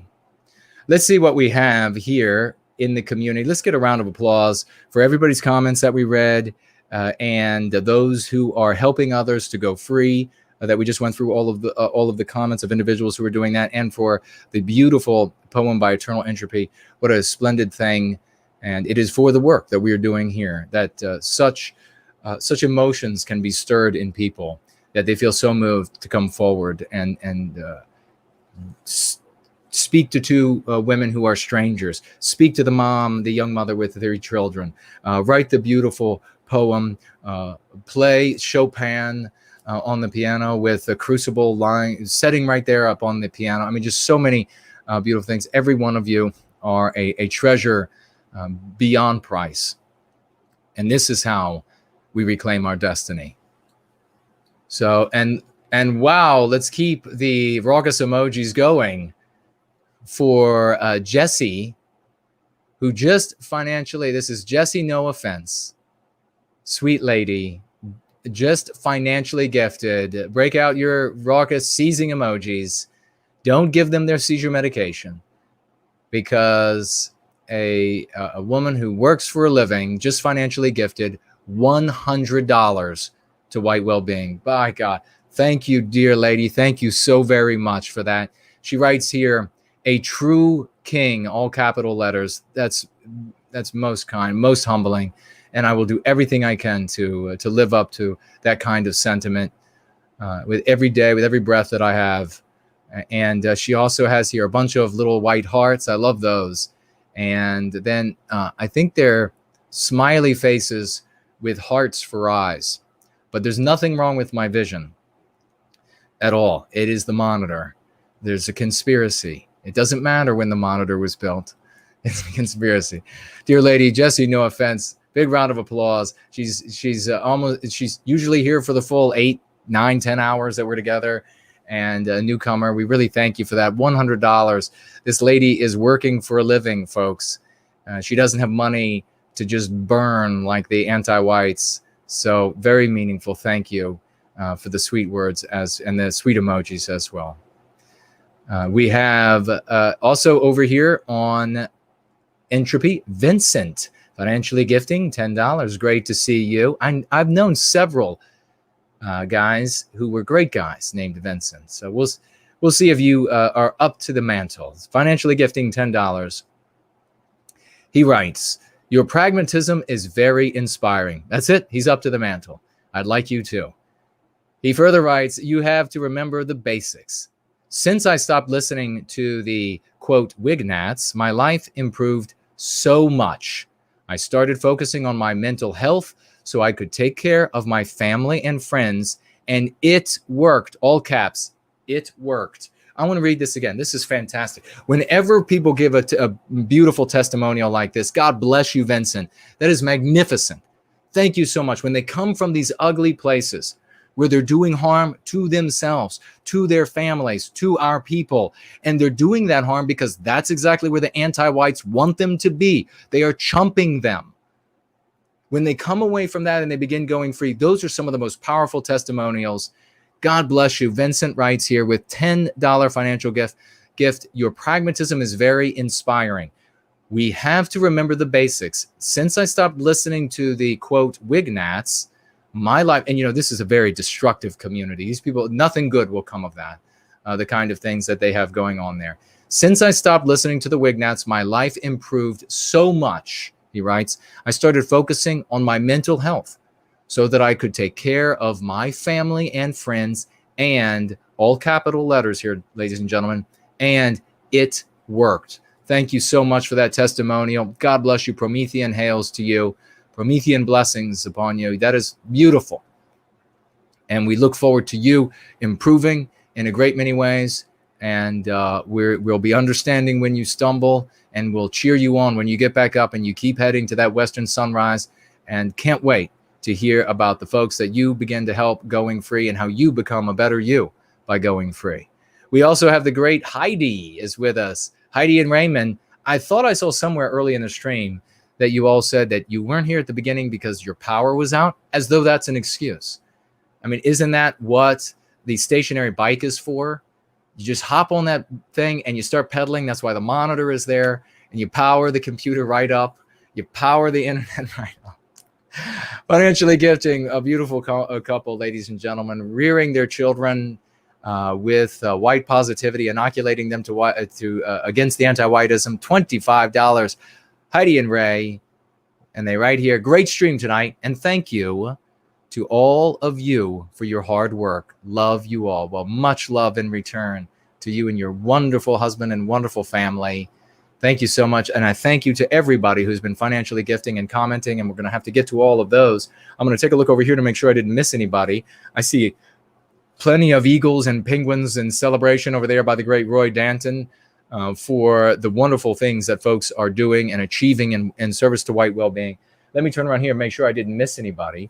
And we'll also make sure that we have, we are under an hour left. So we got to roll to be able to get your comments or your calls. And if anybody wants to call, if not, we have plenty of stuff to cover. Looks like we're still blank. I didn't miss anybody over here. So that is great. Wendy is in the community right now. She's asking what a Wignat is. Now, essentially, Wendy, it is somebody who is playing the villain in the anti-white narrative, and they get a little pathetic little kick out of doing it. They like seeing people show shock and horror on their faces when they're like, "What did you just say? What did you just do? What did you just?" It's a little joy to them, and it's sad, and they really need to come away from that and go free. So it's about playing the villain inside the anti-white narrative. The anti-white narrative, Wendy, is the world that we're forced to live inside of. It's not the real world. The news and entertainment media, the professors, the politicians, they do everything they can to prevent the real world from interrupting the anti-white narrative, this falsehood that we're forced to live by. And there are a great many examples of the narrative versus reality. And it's the reason why you feel cognitive dissonance between what you're told, what you're forced to articulate and say versus what you see in the real world. In that narrative, there is a way if you're going to stand up for white people, it has to look this way, sound this way, and these people end up going this direction and end up being chumped by the anti-whites. And when they, as I said earlier, when they think they have their fingers on the pulse of who really is behind all this anti-whiteism, it makes it all the more pathetic that they're being chumped. All right, let's see. I will walk through the great community. Jesse, no offense, says, I went to Australia. I'm having a wild night. No white guilt. Let's go. Shots on at Raymond Foster. Are you all shots as in alcohol? I'll have some non-alcoholic shots, please. And we have, let me see, sliding through the great folks. Grand Celestial Night, a great name that is. Gad said is a degenerate, he writes. I'll be doing a part 2, by the way, ladies and gentlemen, because he wrote, and maybe a part 3. He wrote some more comments about yours truly and about all of you. All of it 100% baseless, all of it outrageous hyperbole of the most fantastical kind. So over the top, it is unbelievable that somebody who absolutely doesn't need to be in a straitjacket could say such things. But he's anti-white. Grand Celestial Knight writes, he praises Harry Styles for his picture in which he was cross-dressed. I don't know who that is, but so he's going to, somebody who cares about white well-being, Gad Saad defines as the personification of the devil himself, and then somebody who has wandered into the clothing section of a department store that is normally not associated with his sex and falls into the clothing and is dressed that way, he lauds. Bobby Fisher writes, that was a comment on your past stream with Yiz, the eunuch, with a timestamp. That's okay.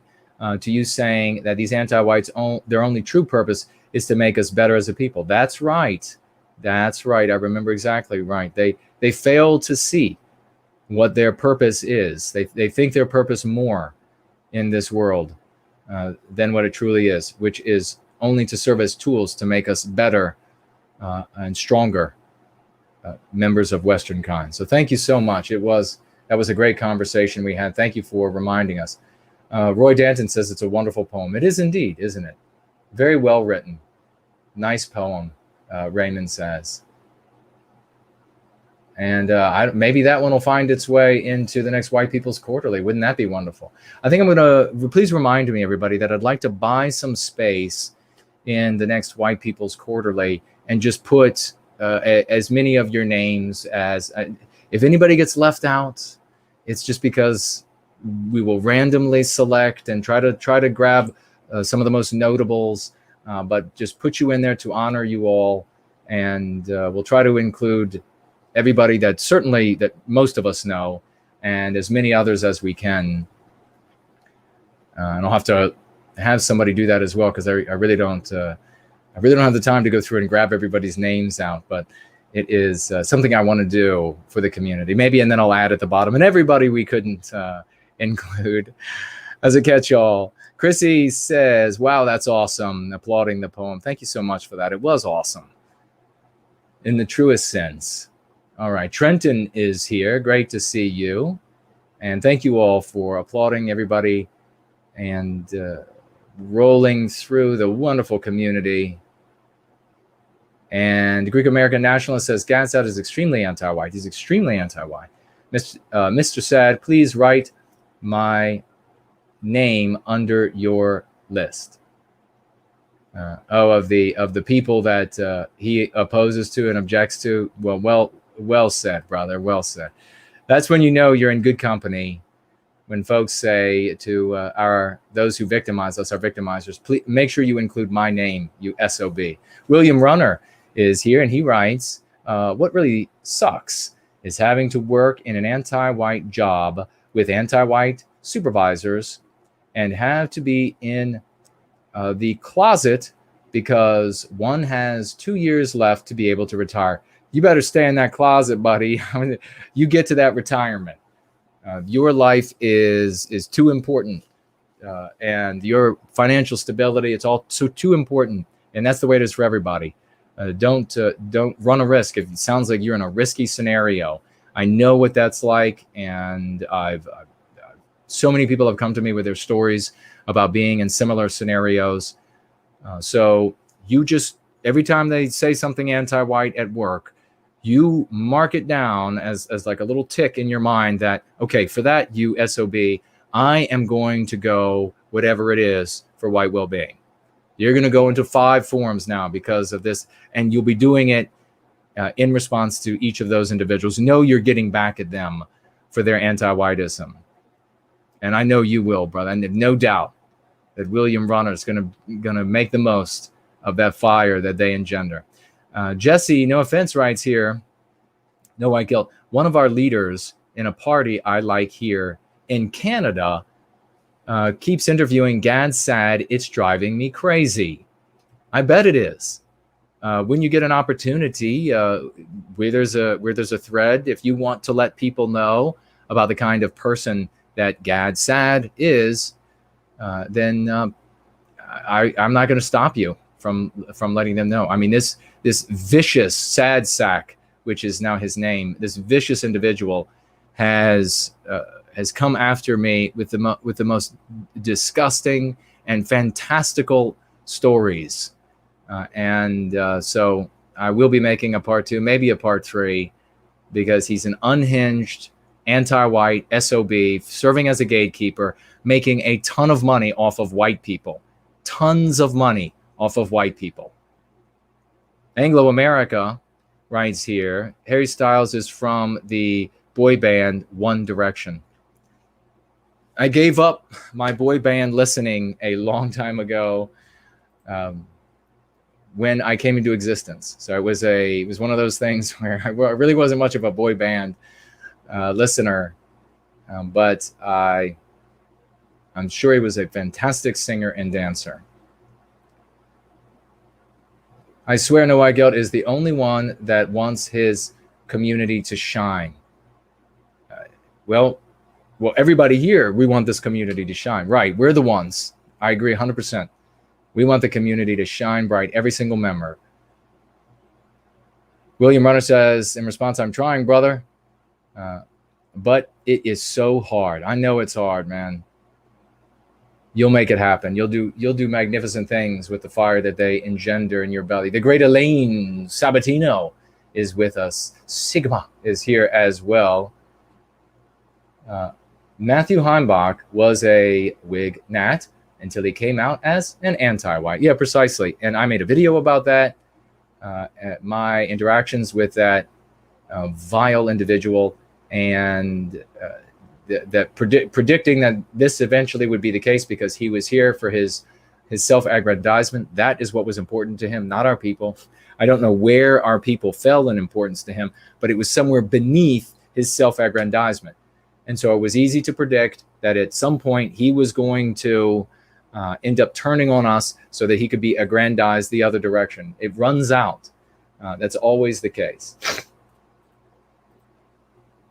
People who are doing what they're doing in service to white well-being, or apparently in service to white well-being, and he was a great example of someone playing the villain so that the media, the regime's media, would come and talk to him. I don't need them to talk to me a single time. But you see, when they did, the lexicon and dialectics, our true purpose in going free, went better than anyone could have ever predicted. It certainly went better than every other position that is in the white positive sphere.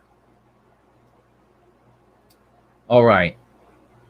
Let's move back around, and we shall see. I know we had some comments come over here on the question widget, and let's see what they say. We did get the Angharad Celtic. Oh, I think that's it. Okay. Yeah, there were actually no new ones there. Leave that story. This is the story. Okay, we got that. And then we got the software popcorn power. Don't delete that. Thank you for that. Very good. And I think we covered this story. Was there? So I feel like there was something that we wanted, a news item that we were going to discuss, if it ended up being relevant, or I guess germane more so to where we were. Let me jump over, see if that comes back to mind, or if any of you recall, and I will see that we're good over on D Live. Nobody a diamond or higher, so didn't miss anything there. And we will take a quick look, as we wanted to do earlier. This is one thing I know we wanted to do, and that is take a peek at our sister. That's not what I wanted to do. Take a peek at our sister Yiz when she is in DC. Raw footage. Oh, there it goes again. Farting, tarting. All right. Anyway, that's enough for this time. Okay, we are at the next major intersection, and it is off the chain. Look at this shit. Look at this shit.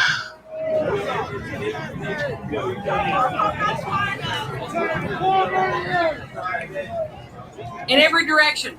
Countless. Don't believe the media. They're saying there's only 10,000. BS. There was 10,000 on the damn metro on the way here. In the beginning, I thought it wasn't as many as they said it might be, but look at this.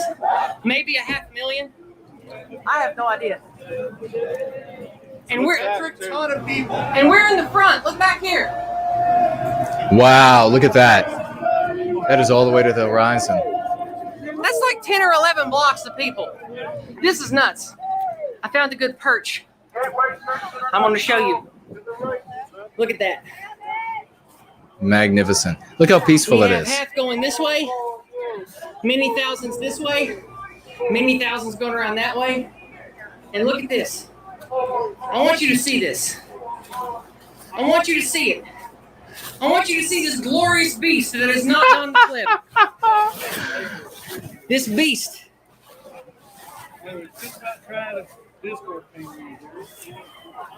All of those people, folks, they're going to be amenable, almost the majority of them. The media is going to tell you that there weren't many people here. Don't believe them.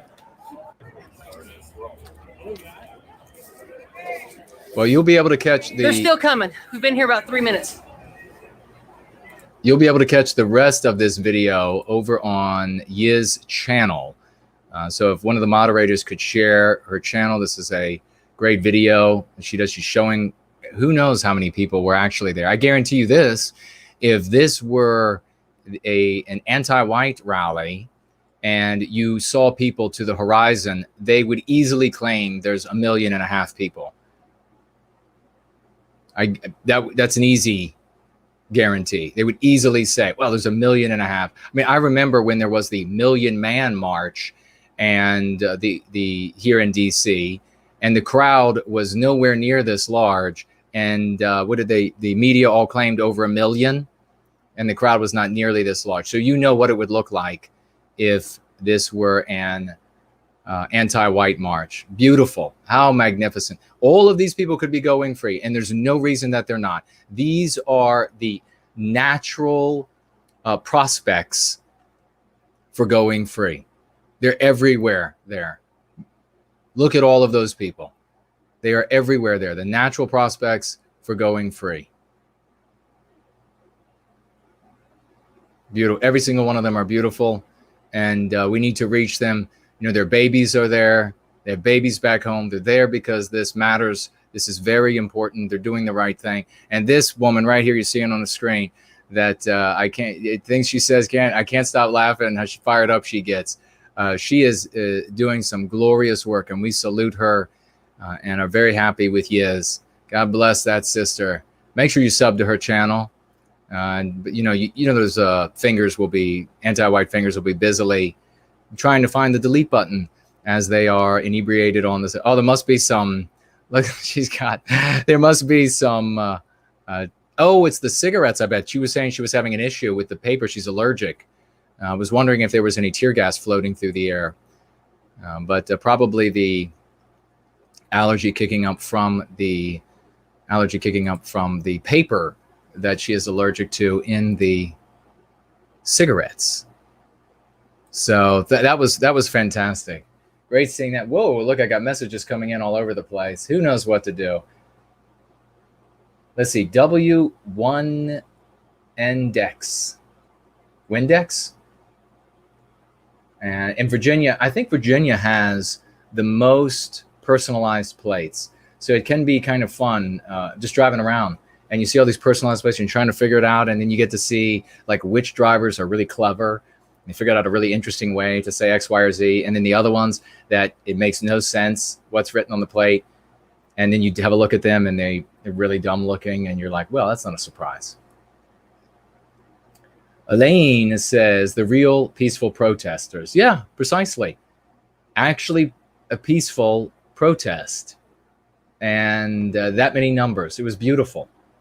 It was absolutely beautiful. Greek American, a lot of people who were at Charlottesville came out as anti-white. Just a few would be Spencer and Heimbach. Isn't that interesting? Yeah, the people that went there that actually cared about the signs, the statue, Robert E. Lee statue, they were not on the rostrum. They were in the audience, and they were not properly cared for. They were not protected by those. Now, certainly there were things that you could not anticipate. We were able to gather publicly in the past. So these people who came out immediately afterward and they wanted to, there's plenty criticism to go around, no doubt. But these people who came out immediately afterward and said, oh, this was the dumbest thing. Obviously, this was going to happen. No, absolutely not. Obviously, that was going to happen.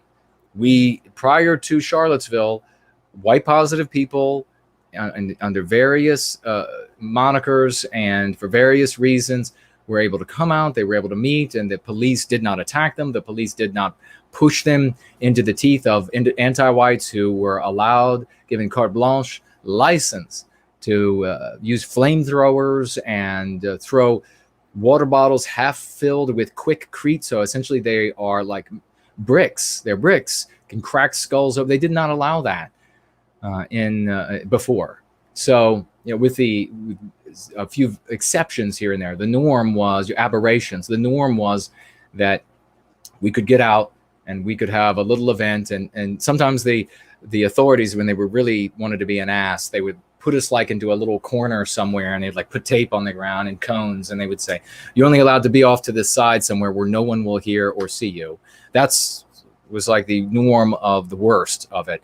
Nothing like that had happened before. Now, there was obviously things that could have been done that weren't done to protect the people. The folks that came out there, I can't speak for all of them, but there were certainly folks who cared about white erasure, and that's what we were objecting to. That's why we showed up, was because they cared about white erasure, and they wanted to say no more. Not this statue, not another street name, not another park name. They had already renamed Lee Park.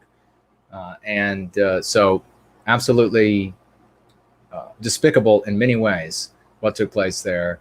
And in no small part, the most despicable player was the subversion of the government itself.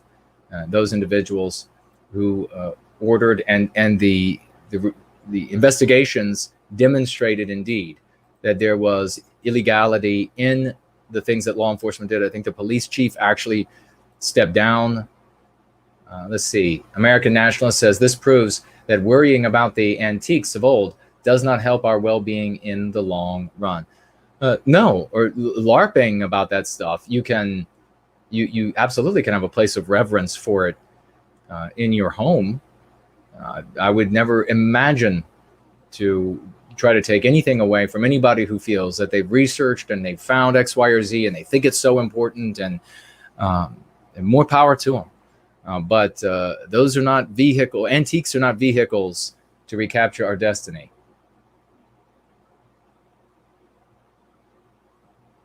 You know, it's like it's the argument of like, well, this worked in the past. No, it actually didn't work in the past. It was defeated, but this worked in the past is kind of like saying we still should use a Model T Ford because it worked in the past. Scenario has changed a little bit. There are better vehicles out there. The roads are not really accessible to Model T Fords. The cars, you'll be run right off the road. All right, let us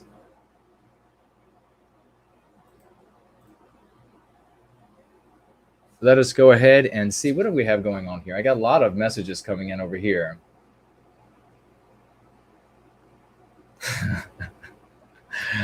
All kinds of funny messages coming in from wonderful people. I love and thank you all. And so many new folks to Going Free and White Well-Being that it's heartening. We will, I think we might take one more quick, very short break, and then we'll come back and see, because I think we had the whistleblower, the DC police forced the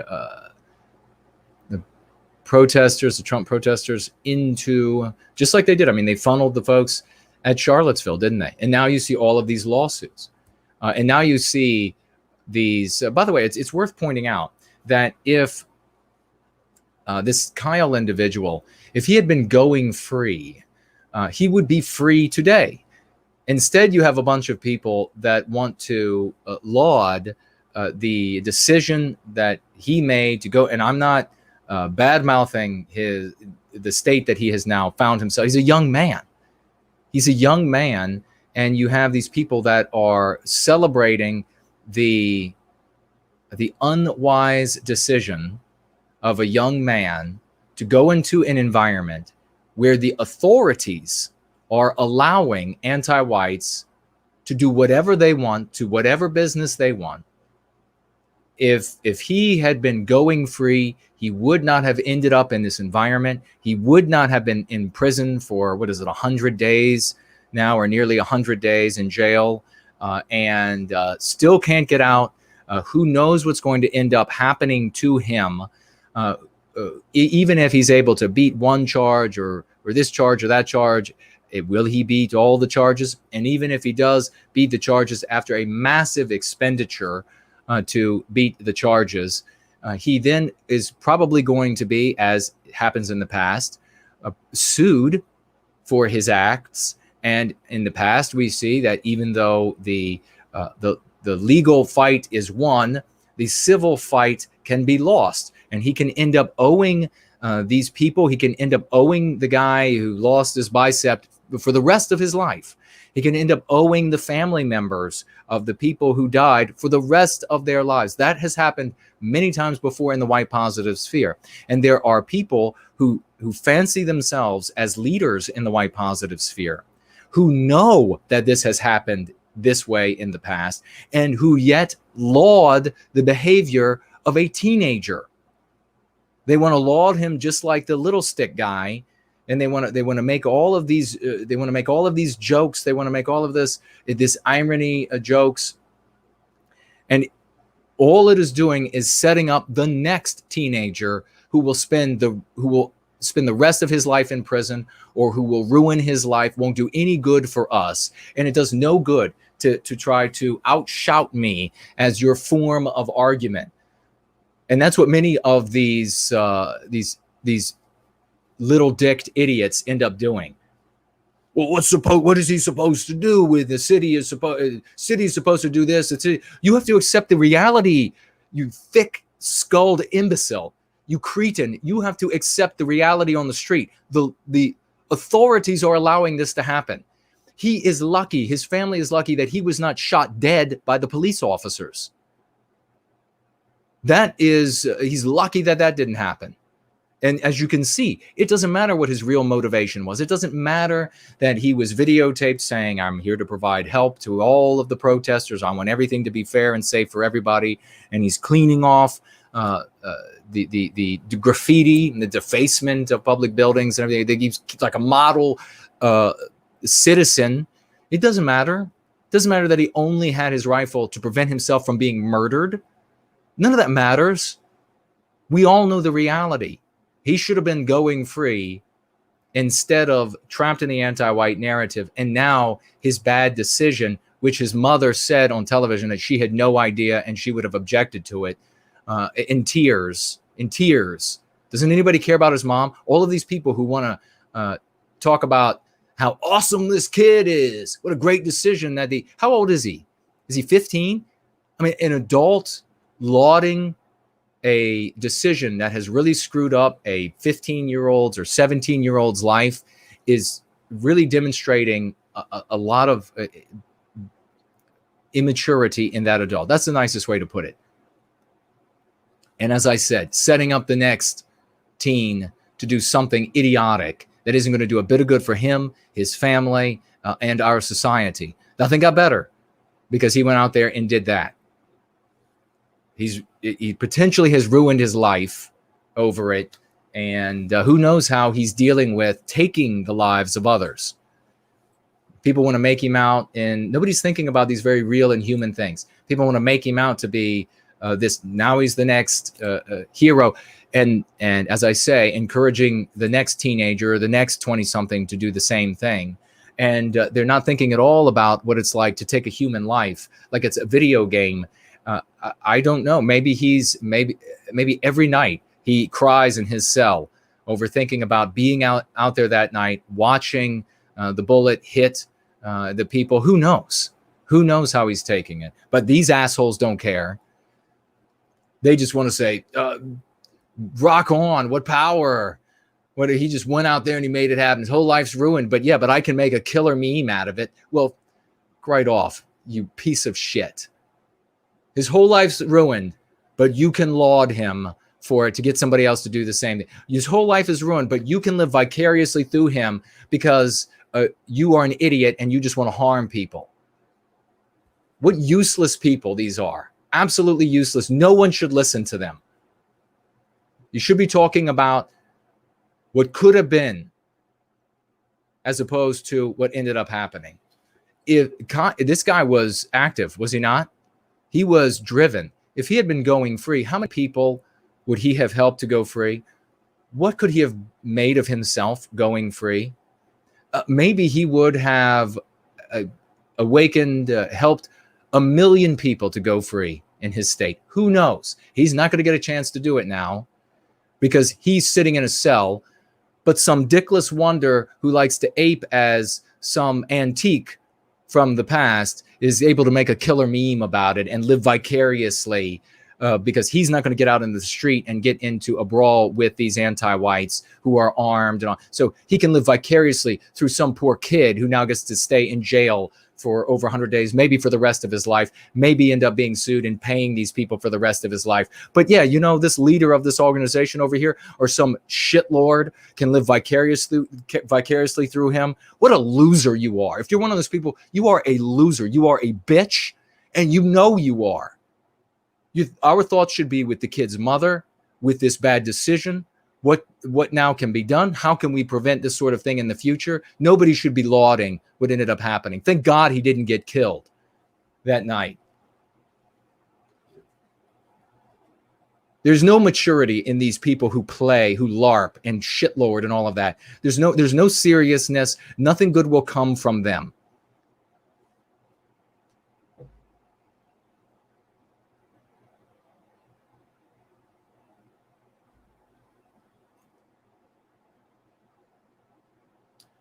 All right, let's see what you all are saying, and then we'll take some calls. If you want to call, you can. This is the way it works. You write me, and on Skype at Jason K umlaut O HNE capital NO capital WHITE capital GUILT and no spaces there. You write me there. You let me know you'd like to talk about X, Y, or Z. You tell me what you want to be called in the conversation. And then I call you. And you will be good while you're in my house, this channel, because we're not going to let you be bad. And if somebody does get on here and say a bunch of stupid things, it will be in vain because I'm able to delete your comments. If you don't already know, on YouTube, after the video is done, I can go right into the editor. I can take you right out. No one will have heard you. So it will have been useless. It will be in vain. Let me know. Or if you have any other topics you all would like me to address while we are here together, I will happily address them. And I think probably the Kyle issue is one that we haven't really had an opportunity to talk much about. Let me see, though. Yeah, we got rid of that story, so let me knock that down. And I think we have a message back from Isabel, but I'll be reading that later to see what the dear lady responded, and then whether or not how much we can share of the wonderful, the absolutely beautiful email that she sent to me. It was very lovely. And so happy that she is off the ultimate path of white flight suicide. Thanks to Jack. Thanks to Going Free. Thanks to all of you. And she's going to be doing wonderful things in the future. Take a quick look over here. And all right, we're good there. Okay. So if anybody has a subject that they would like to address, we will address it. But we are going to take a very quick break and play a happy song. Maybe should we do that? Play that happy sort of bluegrassy song here at the end, and we'll come back and we'll wrap up what has been another magnificent going. Oh, you know what? Before we do that, let me just take a quick look to see if anybody said anything about Kyle. I think that's his name. Do I have his name wrong? There have been so many of these young people who have been misled by these so-called shitlords and others LARPing as antiques.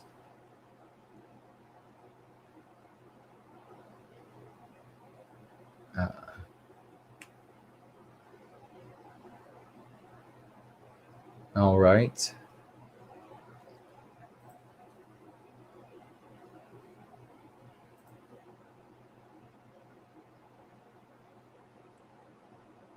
I know what a jealous loser Gadsad is.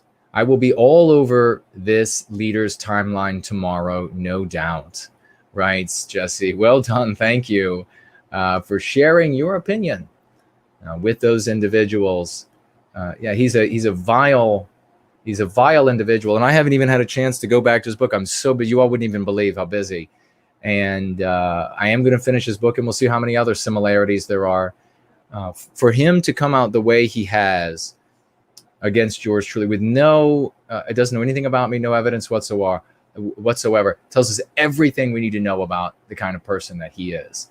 And it all is very ugly. Very ugly. Very much in keeping with his exterior, which for some reason he has some sort of, I don't know.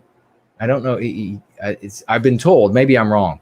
Maybe the people who told me are wrong, that he thinks he's quite handsome. And I think maybe he's a little off on that.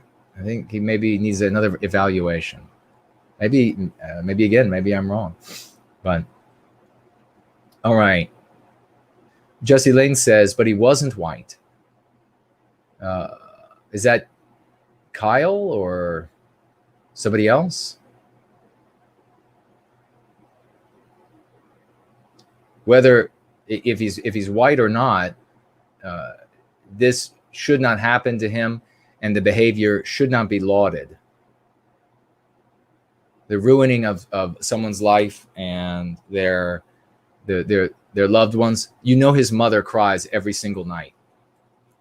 I really don't care what race she is. You know, she cries every single night that her baby is in jail with actual convicted people, and who knows what's happening to the guy.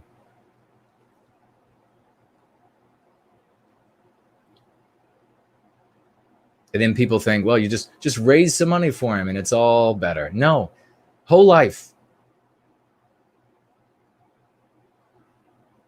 Let's see.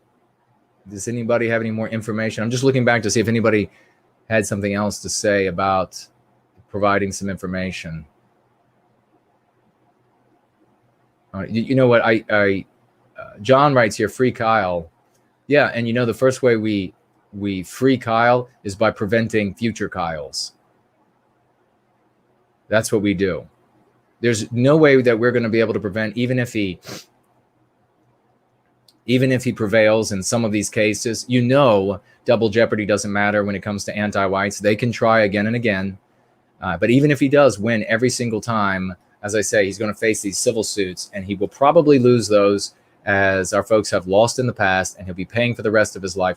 Not to mention having to go to jail and the trauma of that. Not to mention what happens to him in jail. Not to mention his actual potential suffering from taking human lives. And the question will be, did he have to? That'll be the question that haunts him.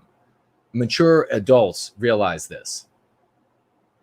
Whether, objectively, an omniscient being will come down and, could say, Kyle, yeah, that guy was actually going to kill you. Kyle will never know that. He'll always wonder, did I actually have to pull the trigger then in a place that he didn't have to be? So that's going to be with him for the rest of his life. And it's foolish to think that it's going to be treated like a video game.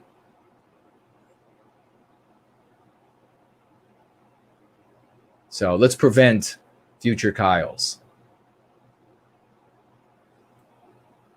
No more Kyles.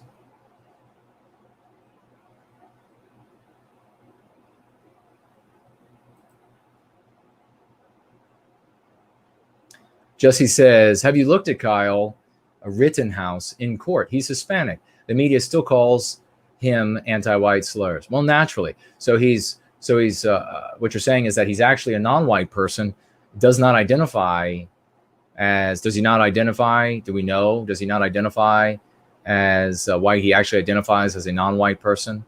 And of course, if he's close enough looking to white, they're gonna the anti-white media, the regime's media, is going to make him out to be white, because that will comport with, and support the anti-white narrative.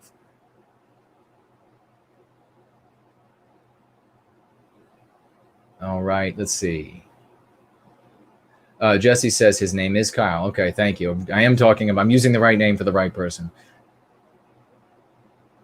Jesse says, I guess talking about Gad, his book probably sucks. I can't imagine how good a wannabe is. Oh, that's funny. I don't know. What I read so far is a bit bland. It's a lot about his people and their suffering in the beginning, and how that informs who and what he is in every in every way imaginable. There's a bit more there, but we'll see what the rest of the book holds. Jesse says, did you put that up twice? Or was that... Oh, he says, I agree with you fully, by the way.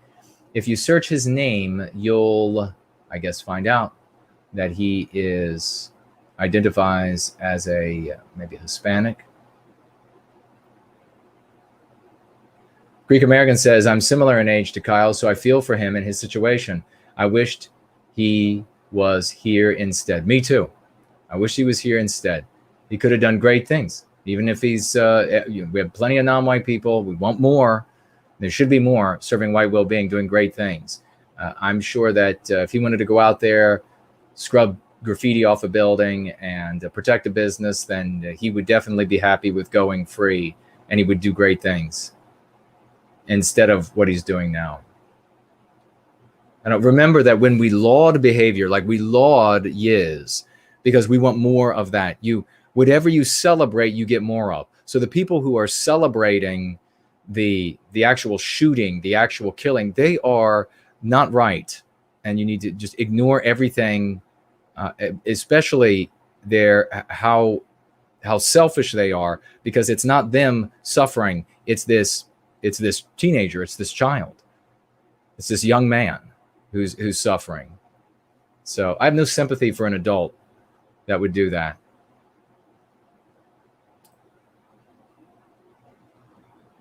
Northam is here. Says, hey, Jason. So I hope that Kyle has it comes out of it with he's going to be harmed by the whole thing, but I all that I can do is hope that he comes away from it with as few psychological and financial and physical. Who knows what's happening in jail? Scars as is humanly possible. All right, Murphy's Law is here. Everything goes right here, though. It's the reverse. Everything goes right. Everything goes right in service to white well-being. It's one victory after another. All right, looks like we have a potential caller, and it's a non-white Trump supporter, and he would like to talk, and we will call you. Let's see. He wants to talk about the ambitions of blacks who come from some of the other countries around the world, vis-a-vis those who are here. And we'll call you after this brief interlude, my good sir. And just remember, no cursing, no cursing. So we will take this brief break. Let's see, where are we on time? Okay. We will take this brief break, take the call, and then I think get out of here because I've got so much to do. What shall we enjoy for a moment? We will enjoy this. Be right back.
And we are going to find where the video camera is. It went away, but it will be with us in just a moment.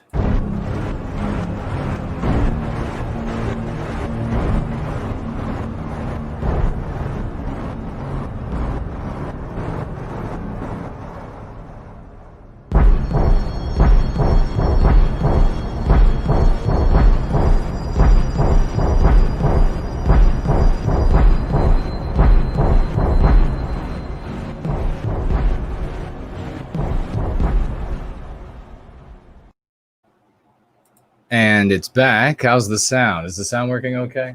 We had a question come in, and I will address this. If I can figure out how to get back to it. Yes, here it is. And I will address it after taking the call. So I will, if you are ready, Zach, I will call you. Get ready for that call now.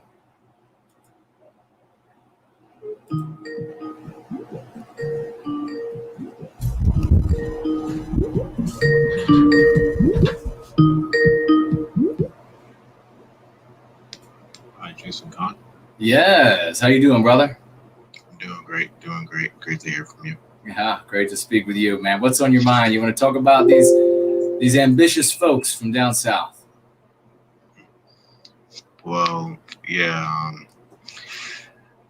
Basically, like I've been doing a lot of research, like between Black American culture and Jamaican culture, which is, like I discussed with you before, where I'm from. Right.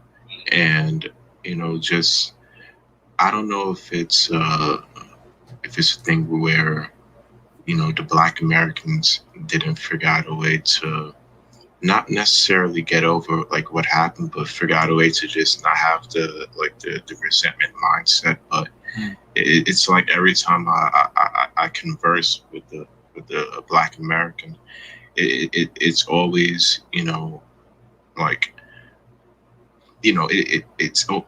like, oh, white this, white that, white this, white that, and it's like I'm trying to explain to them is that, whites are also discriminated against as well, because the anti-whites, also proposing like equal housing opportunity. So, yeah, you have Blacks that are able to get these opportunities, but, they're also excluding the whites like yourself who work hard and who aren't buying into the notion of quote unquote white privilege, where America seems to believe that because you're white that you just inherited wealth or you inherited a nice home, which is completely not true, you know. And I try to articulate this with people all of the time, like just because you were born with white skin color, it doesn't mean that, you came from wealth, you came from, parents who came from a great educational background. I know a lot of whites, who actually grew up in ghettos as well, and they're probably one of the hardest working, individuals that I know. A lot of them work blue collar jobs, whether it's represented a trucking company, moving company, plumbing, whatever. And these guys just work extremely hard. So just with this, identity politics rhetoric that, whites don't deserve, civil rights, because, and that's another thing in America, there's a big topic on civil rights for Blacks. Well, there was once civil rights movement, but in South Africa there's a lot of whites that are being killed and just being chopped into pieces as well. So this isn't a issue that's affecting the country. This is an issue that's also affecting whites worldwide. But again, I don't know if it's because of Western civilization. They're like trying to make it seem like the whites don't have to deal with anything, Right. Yeah, it's a preposterous anti-white narrative that we're talking about. And yet you end up with this anti-white narrative. Of course, it harms everybody. The target of is white people. But you have collateral damage. The non-white communities, particularly the Black community, for example, are harmed by telling them that they can't get ahead and that they need all of these benefits and special privileges and preferential treatment because if they don't get that sort of thing, then they just can't make it on their own, which is preposterous, because when you're telling a person that, you're convincing them of that, then they won't try. They will blame the group that they believe is responsible for holding them back. And the reality is that all of us in our life, everywhere we turn, we're being undermined by something around us. And if we wanted to, attribute it all to fairies, I don't know, floating over this, then it would be nothing but fairy this and fairy that, as falling into a little bit of a trap there with that slang used to mean. But it is, you end up undermining yourself. What you're saying here with your background is that when you experience, and it's the way I have been as well, when I experience the feelings of jealousy or the feelings of envy, when I see things out there that I would really like to have, that great job, I really like to have that hot car, that's fantastic, it looks great, that hot motorcycle looks great, really like to have those things. What I do and what you do, and folks from where you are from, and obviously those who are close with you, is you then set about trying to make that happen. And you realize that there are going to be a ton of things that are going to get in your way, that are a consequence of chance, that are a consequence of this, that, or the other. And regrettably, in Western civilization, a lot of the things that are going to get into my way are going to be roadblocks that are put there by anti-whites intentionally to undermine me, and to give my labor, to give my people's work, to give their inheritance away to folks who don't deserve it. And then you have somebody like you or one of your relatives who decides, I'm going to work hard and I'm going to try to get ahead. They end up at school somewhere, they end up hired somewhere, and then they're competing with other people who happen to be the same race, but who haven't paid their dues, who don't have the intelligence or don't have the training or to be in the same place. And yet they're there. So there is, as a consequence of anti-whiteism, pain for everybody to go around. It ruins everything. It's destroying our civilization.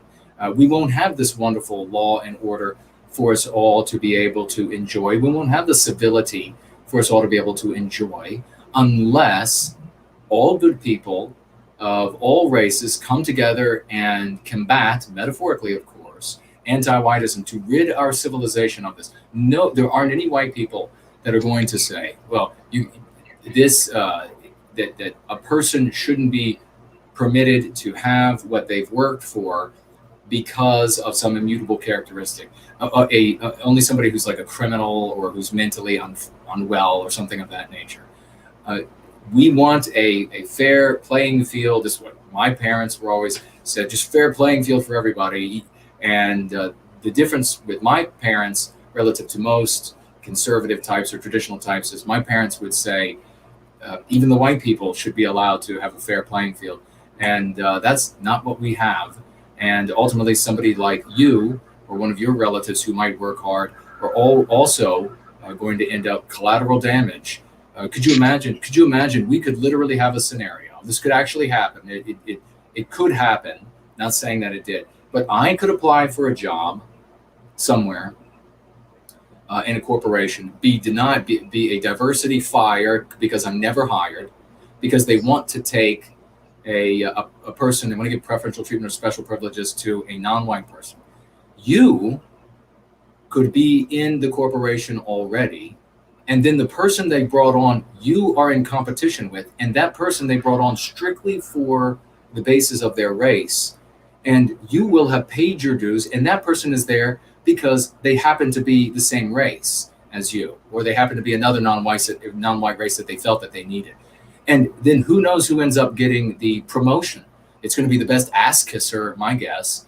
And so that's how the collateral damage ends up affecting everybody. And that's why we have good non-white people from all different backgrounds who come to white well-being, and they say, oh, this is no good. It's obviously it's going to be the talented people, the industrious people, the productive, the law-abiding that are going to want to come over. And you saw at the Trump Riley, that there are plenty of good folks out there. But really appreciate you sharing. What else? But before we let you go, I got one other question that came in during the little break there. Would you like to share tonight, brother?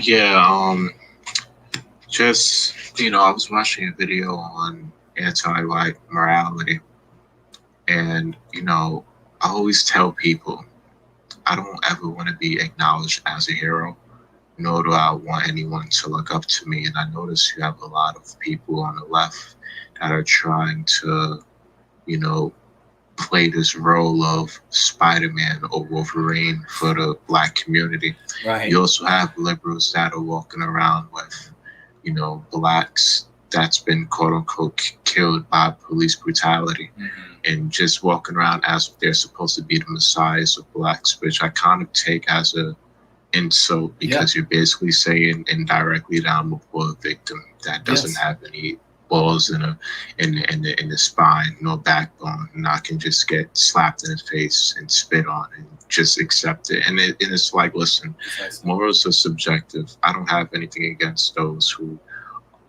are for Black Lives Matter and stuff. Now, that's something that I would want to do personally, because at the end of the day, I have to look at myself in the mirror, and I don't feel like any person, regardless of what race, regardless of what social class or ethnic background you are, is obligated to respect me, because that's a false, and that's another thing too. You have the left always proposing, you're a good person if you respect Blacks. Like, I kind of take that as a big insult as well, because you're using me as an object. I'm not an object. I'm a grown man. So I'm not. Listen, in life, people are not obligated to respect you by any means. So it's like, there's an old saying: instead of trying to just look for it, you have to earn it. You earn it from having a great mindset, with not focus on anyone else except for yourself. Stop focusing on, what quote unquote white privilege. But I don't believe in any of that BS. But that's for another topic. I don't have time for that, and that's just how I operate. That's it. Good on you, brother. I gotta say, this has been, of all the calls that we've had with you, this has been the absolute best, and I really appreciate you calling in. You're always welcome. And big Promethean hails to you. Thank you, brother. Thank you, man. All right. Good night. That is fantastic, ladies and gentlemen. Did you just hear that? I mean, that is not one of your, that's not one of your Republican or the conservative type of non-white person. This is somebody who's everything he's saying there is legit. It's honest, it's real, and he's saying doesn't want to be an object for these people. He wants to be able to get ahead, respect every single line of that, and absolutely welcome here in service to white well-being. He knows, and so do many other non-white people. We want more to be able to participate. There should be more. Think of all the white people that have helped non-white people. He knows that the world is not going to get better for him.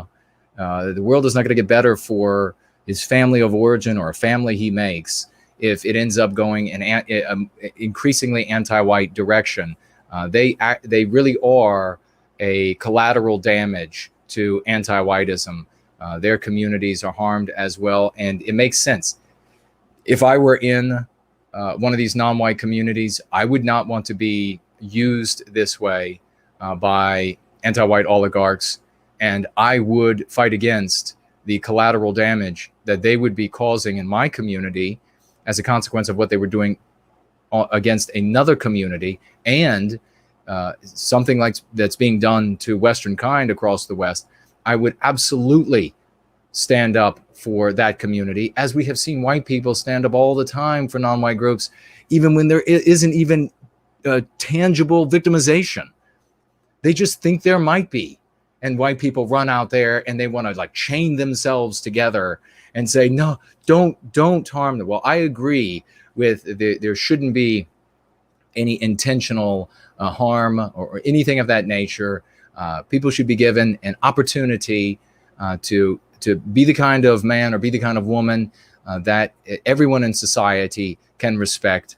And so we appreciate this call from Zach. Thanks, brother. And we have here a gentleman who wrote in, never spoken to him before. We'll just call him the letter J.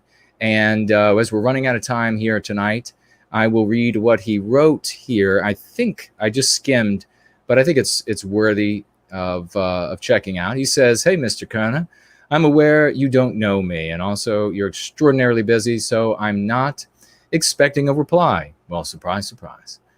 I just had something I needed to get off my chest, and I know you would understand the sentiment. Consider this just a little prayer I'm sending out. He writes, "For an extremely introverted as I am, it still really hurts whenever I have to burn a bridge while spreading white well-being. People I really admire cursing my name.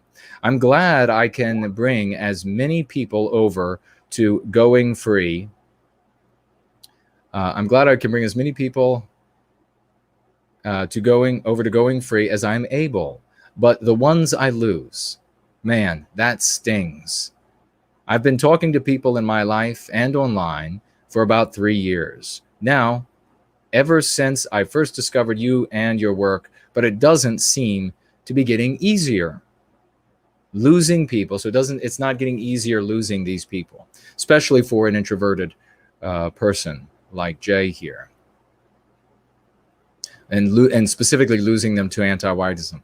Perhaps I simply haven't been doing it long enough. Perhaps this is simply the price we pay. In any case, keep going free, and so shall I. Have a good evening, sir." Well, Jay, thank you very much for writing me. And it is painful indeed when we lose people. I think even more important, when we discover people that we thought were our friends and they're not our friends. When you find somebody who doesn't care about your people, even if they're a member of your people, they don't care about what you care about. That's not the behavior of a friend. A friend at minimum has to be empathetic if they can't be sympathetic, and just look those things up. So to discover that you have had a relationship with somebody that you thought was a friend, or even somebody that was a family member, and now that's ruined because they want to be anti-white, is a very painful thing to experience. But I'm going to tell you this, brother. You only have so much room in your life for so many people. And you're going to have room for loved ones, you're going to have room for friends, you're going to have room for colleagues or whatever, but there's a finite number there. Because eventually, if you keep adding people, then you couldn't possibly be friends with all of these people, even though sometimes you see people will still use the word friend. But you couldn't possibly be actually friends with them. So you want those spaces to be filled by people who care about you, even if they don't necessarily agree with you. That means that they're going to be empathetic about the things that you care about. And that is what you are looking to find, and you're going to find them here in Service to White Wellbeing. You'll find them in this splendid community that we have of wonderful people that is growing every day. Ignore the numbers that YouTube shares with you on the live stream and in the replay and on the sub count. Ignore all of that. There are far more people here than YouTube will let you know. The anti-whites, this is the way they behave. Now, when it comes to your effectiveness at helping people to go free, if you are having specific problems, please reach out. Reach out in the threads. You can reach out during a live stream. I will speak to your question if I see it and am able. Others will seek to help you as well. This is all a learning process for all of us. Some of us have been are more deeply infected with MPs, and so it's harder to begin to communicate Going Free to someone, harder to bring somebody who is anti-white over to Going Free or vague over to Going Free. But you'll get it inevitably with time, and you'll get it with our help. We will help you, and undoubtedly you will come upon something that none of us have thought of, and will serve the entire community. So please, you are in good company here. You're surrounded by friends. You're a valuable member of this community. We want you to succeed. We want you to be better than you are, and you can be better than you are. And you can also help people to and much more effectively go free with practice. It's like all things: working out, eating right, playing sports. It's the same in all ways. You have to work at it to get really good at it. Some people have natural talents and inclinations for this or that. And if that's the case, maybe your natural inclination or natural talent isn't necessarily to talk to people one-on-one. And maybe you have a talent someplace else that you could use for white well-being, then go ahead and feed that talent. Maybe if while you're still sort of accumulating the knowledge of how to help people, it would be more effective for you, rather than to start these conversations with people in your life, to print up some of the leaflets, and where legal to do so, post leaflets, or take what slogans that you find here and Go Free, grab those, copy and paste those into live streams elsewhere, and get used to this sort of thing, get used to this sort of focus in your life, because that's the big part. We have people who've been going free for a long time, and they still slip right back into, it'll be briefly, but it happens. They slip back into the wrong focus. They slip back in to the wrong vehicle, to the wrong paradigm, because we've been here our whole lives. It takes a lot of effort, but we're going to be here to help you the entire time. And we're so glad that you are here with us, and look forward to great things coming from you and everybody else in this magnificent community as comments still continue to roll in. We're going to get together, ladies and gentlemen. We have events that are being planned. We have events that are moving forward despite anti-whites trying to lock everything down again. They're not going to be able to stop white well-being. They're not going to stop. I know they're not going to stop any of you, and they're definitely not going to be able to stop me. I'm going to take a quick look, and I'm going to tell you, we're here at the end of 2020. It has been one heck of a crazy year, and every bit what we predicted 2020 would be.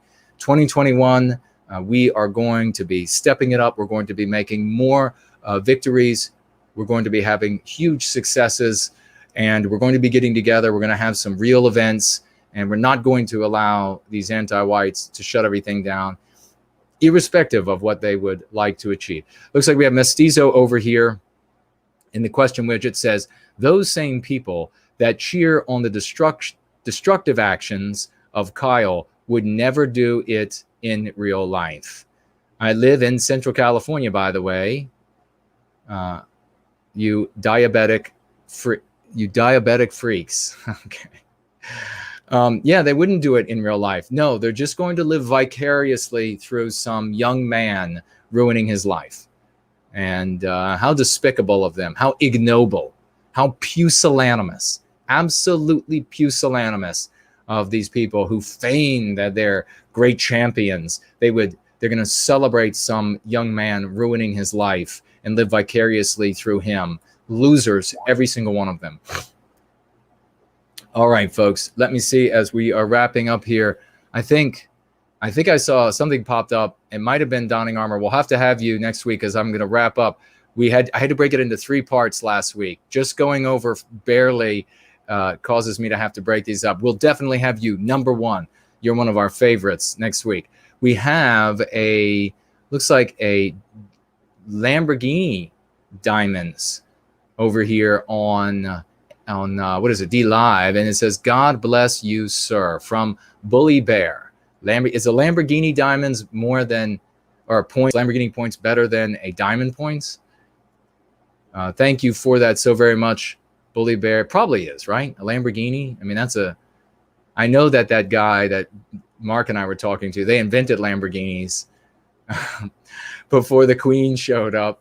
I don't know why she would be asking for Lamborghinis anyhow, but Roy Danton says 10 times. I don't know what was I just saying that 10 times? It's 10 times more, I guess. All right, let's see. Really quickly, we'll make sure I didn't miss anybody, and we gotta wrap it up before I've got to split this up into 3 parts rather than just 2, which is a big pain in the ass. Donning Armor, you are first next week, and we'll start with an entire hour left so we can get everybody who wants to call in. How does that sound? We have the great Promethean promulgation still with us. I remember somebody was asking about the question widget. What's that? It's over on Entropy. The link is down below. It's a question widget over there. Your questions don't disappear if that question was not answered.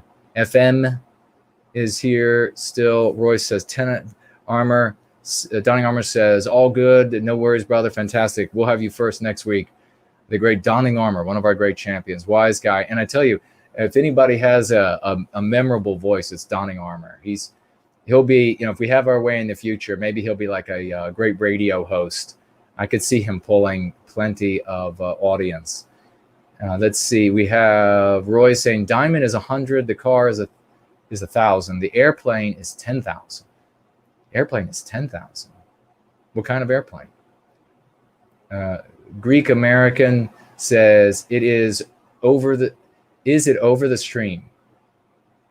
No, we're almost there. We're almost gone too far.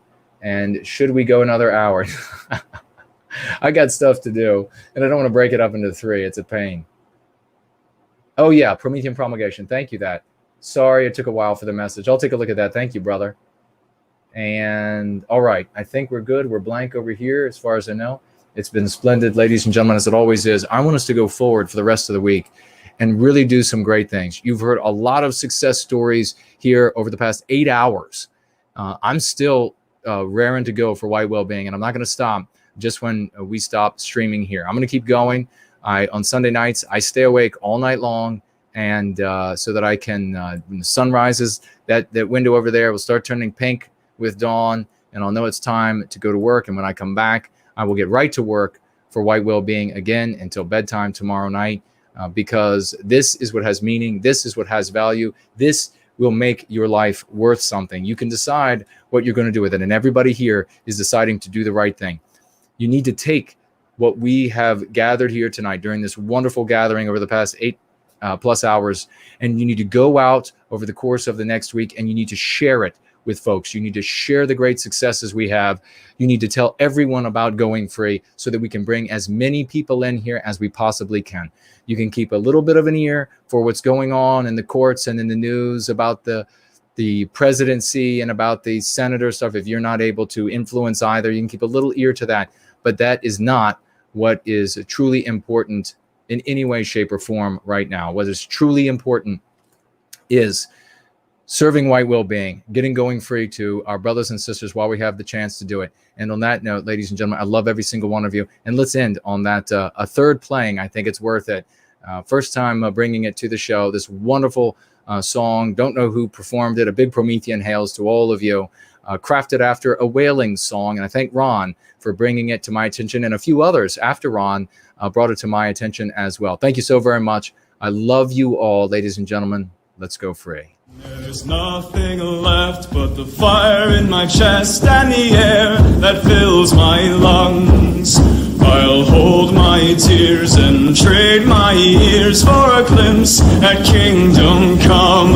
On the other side of misery, there's a world we long to see. The strife we share will take us there to relief and sovereignty. Oh my God, we'll have our home again. By God, we'll have our home. By blood or sweat, we'll get there yet. By God, we'll have our home. In our own towns, we're foreigners now. Our names are spat and cursed. The headline smack of another attack, not the last and not the worst. Oh, my fathers, they look down on me. I wonder what they feel to see their noble sons driven down beneath a coward's heel. Oh, my God, we'll have our home again. By God, we'll have our home. By blood or sweat, we'll get there yet. By God, we'll have our home. The road is dark, the way is is lost, my eyes they strain to see. I struggle forth to find a friend to light the way for me. Oh, brothers, can you hear my voice, or am I all alone? If there's no fire to guide my way, then I will start my own. Oh, my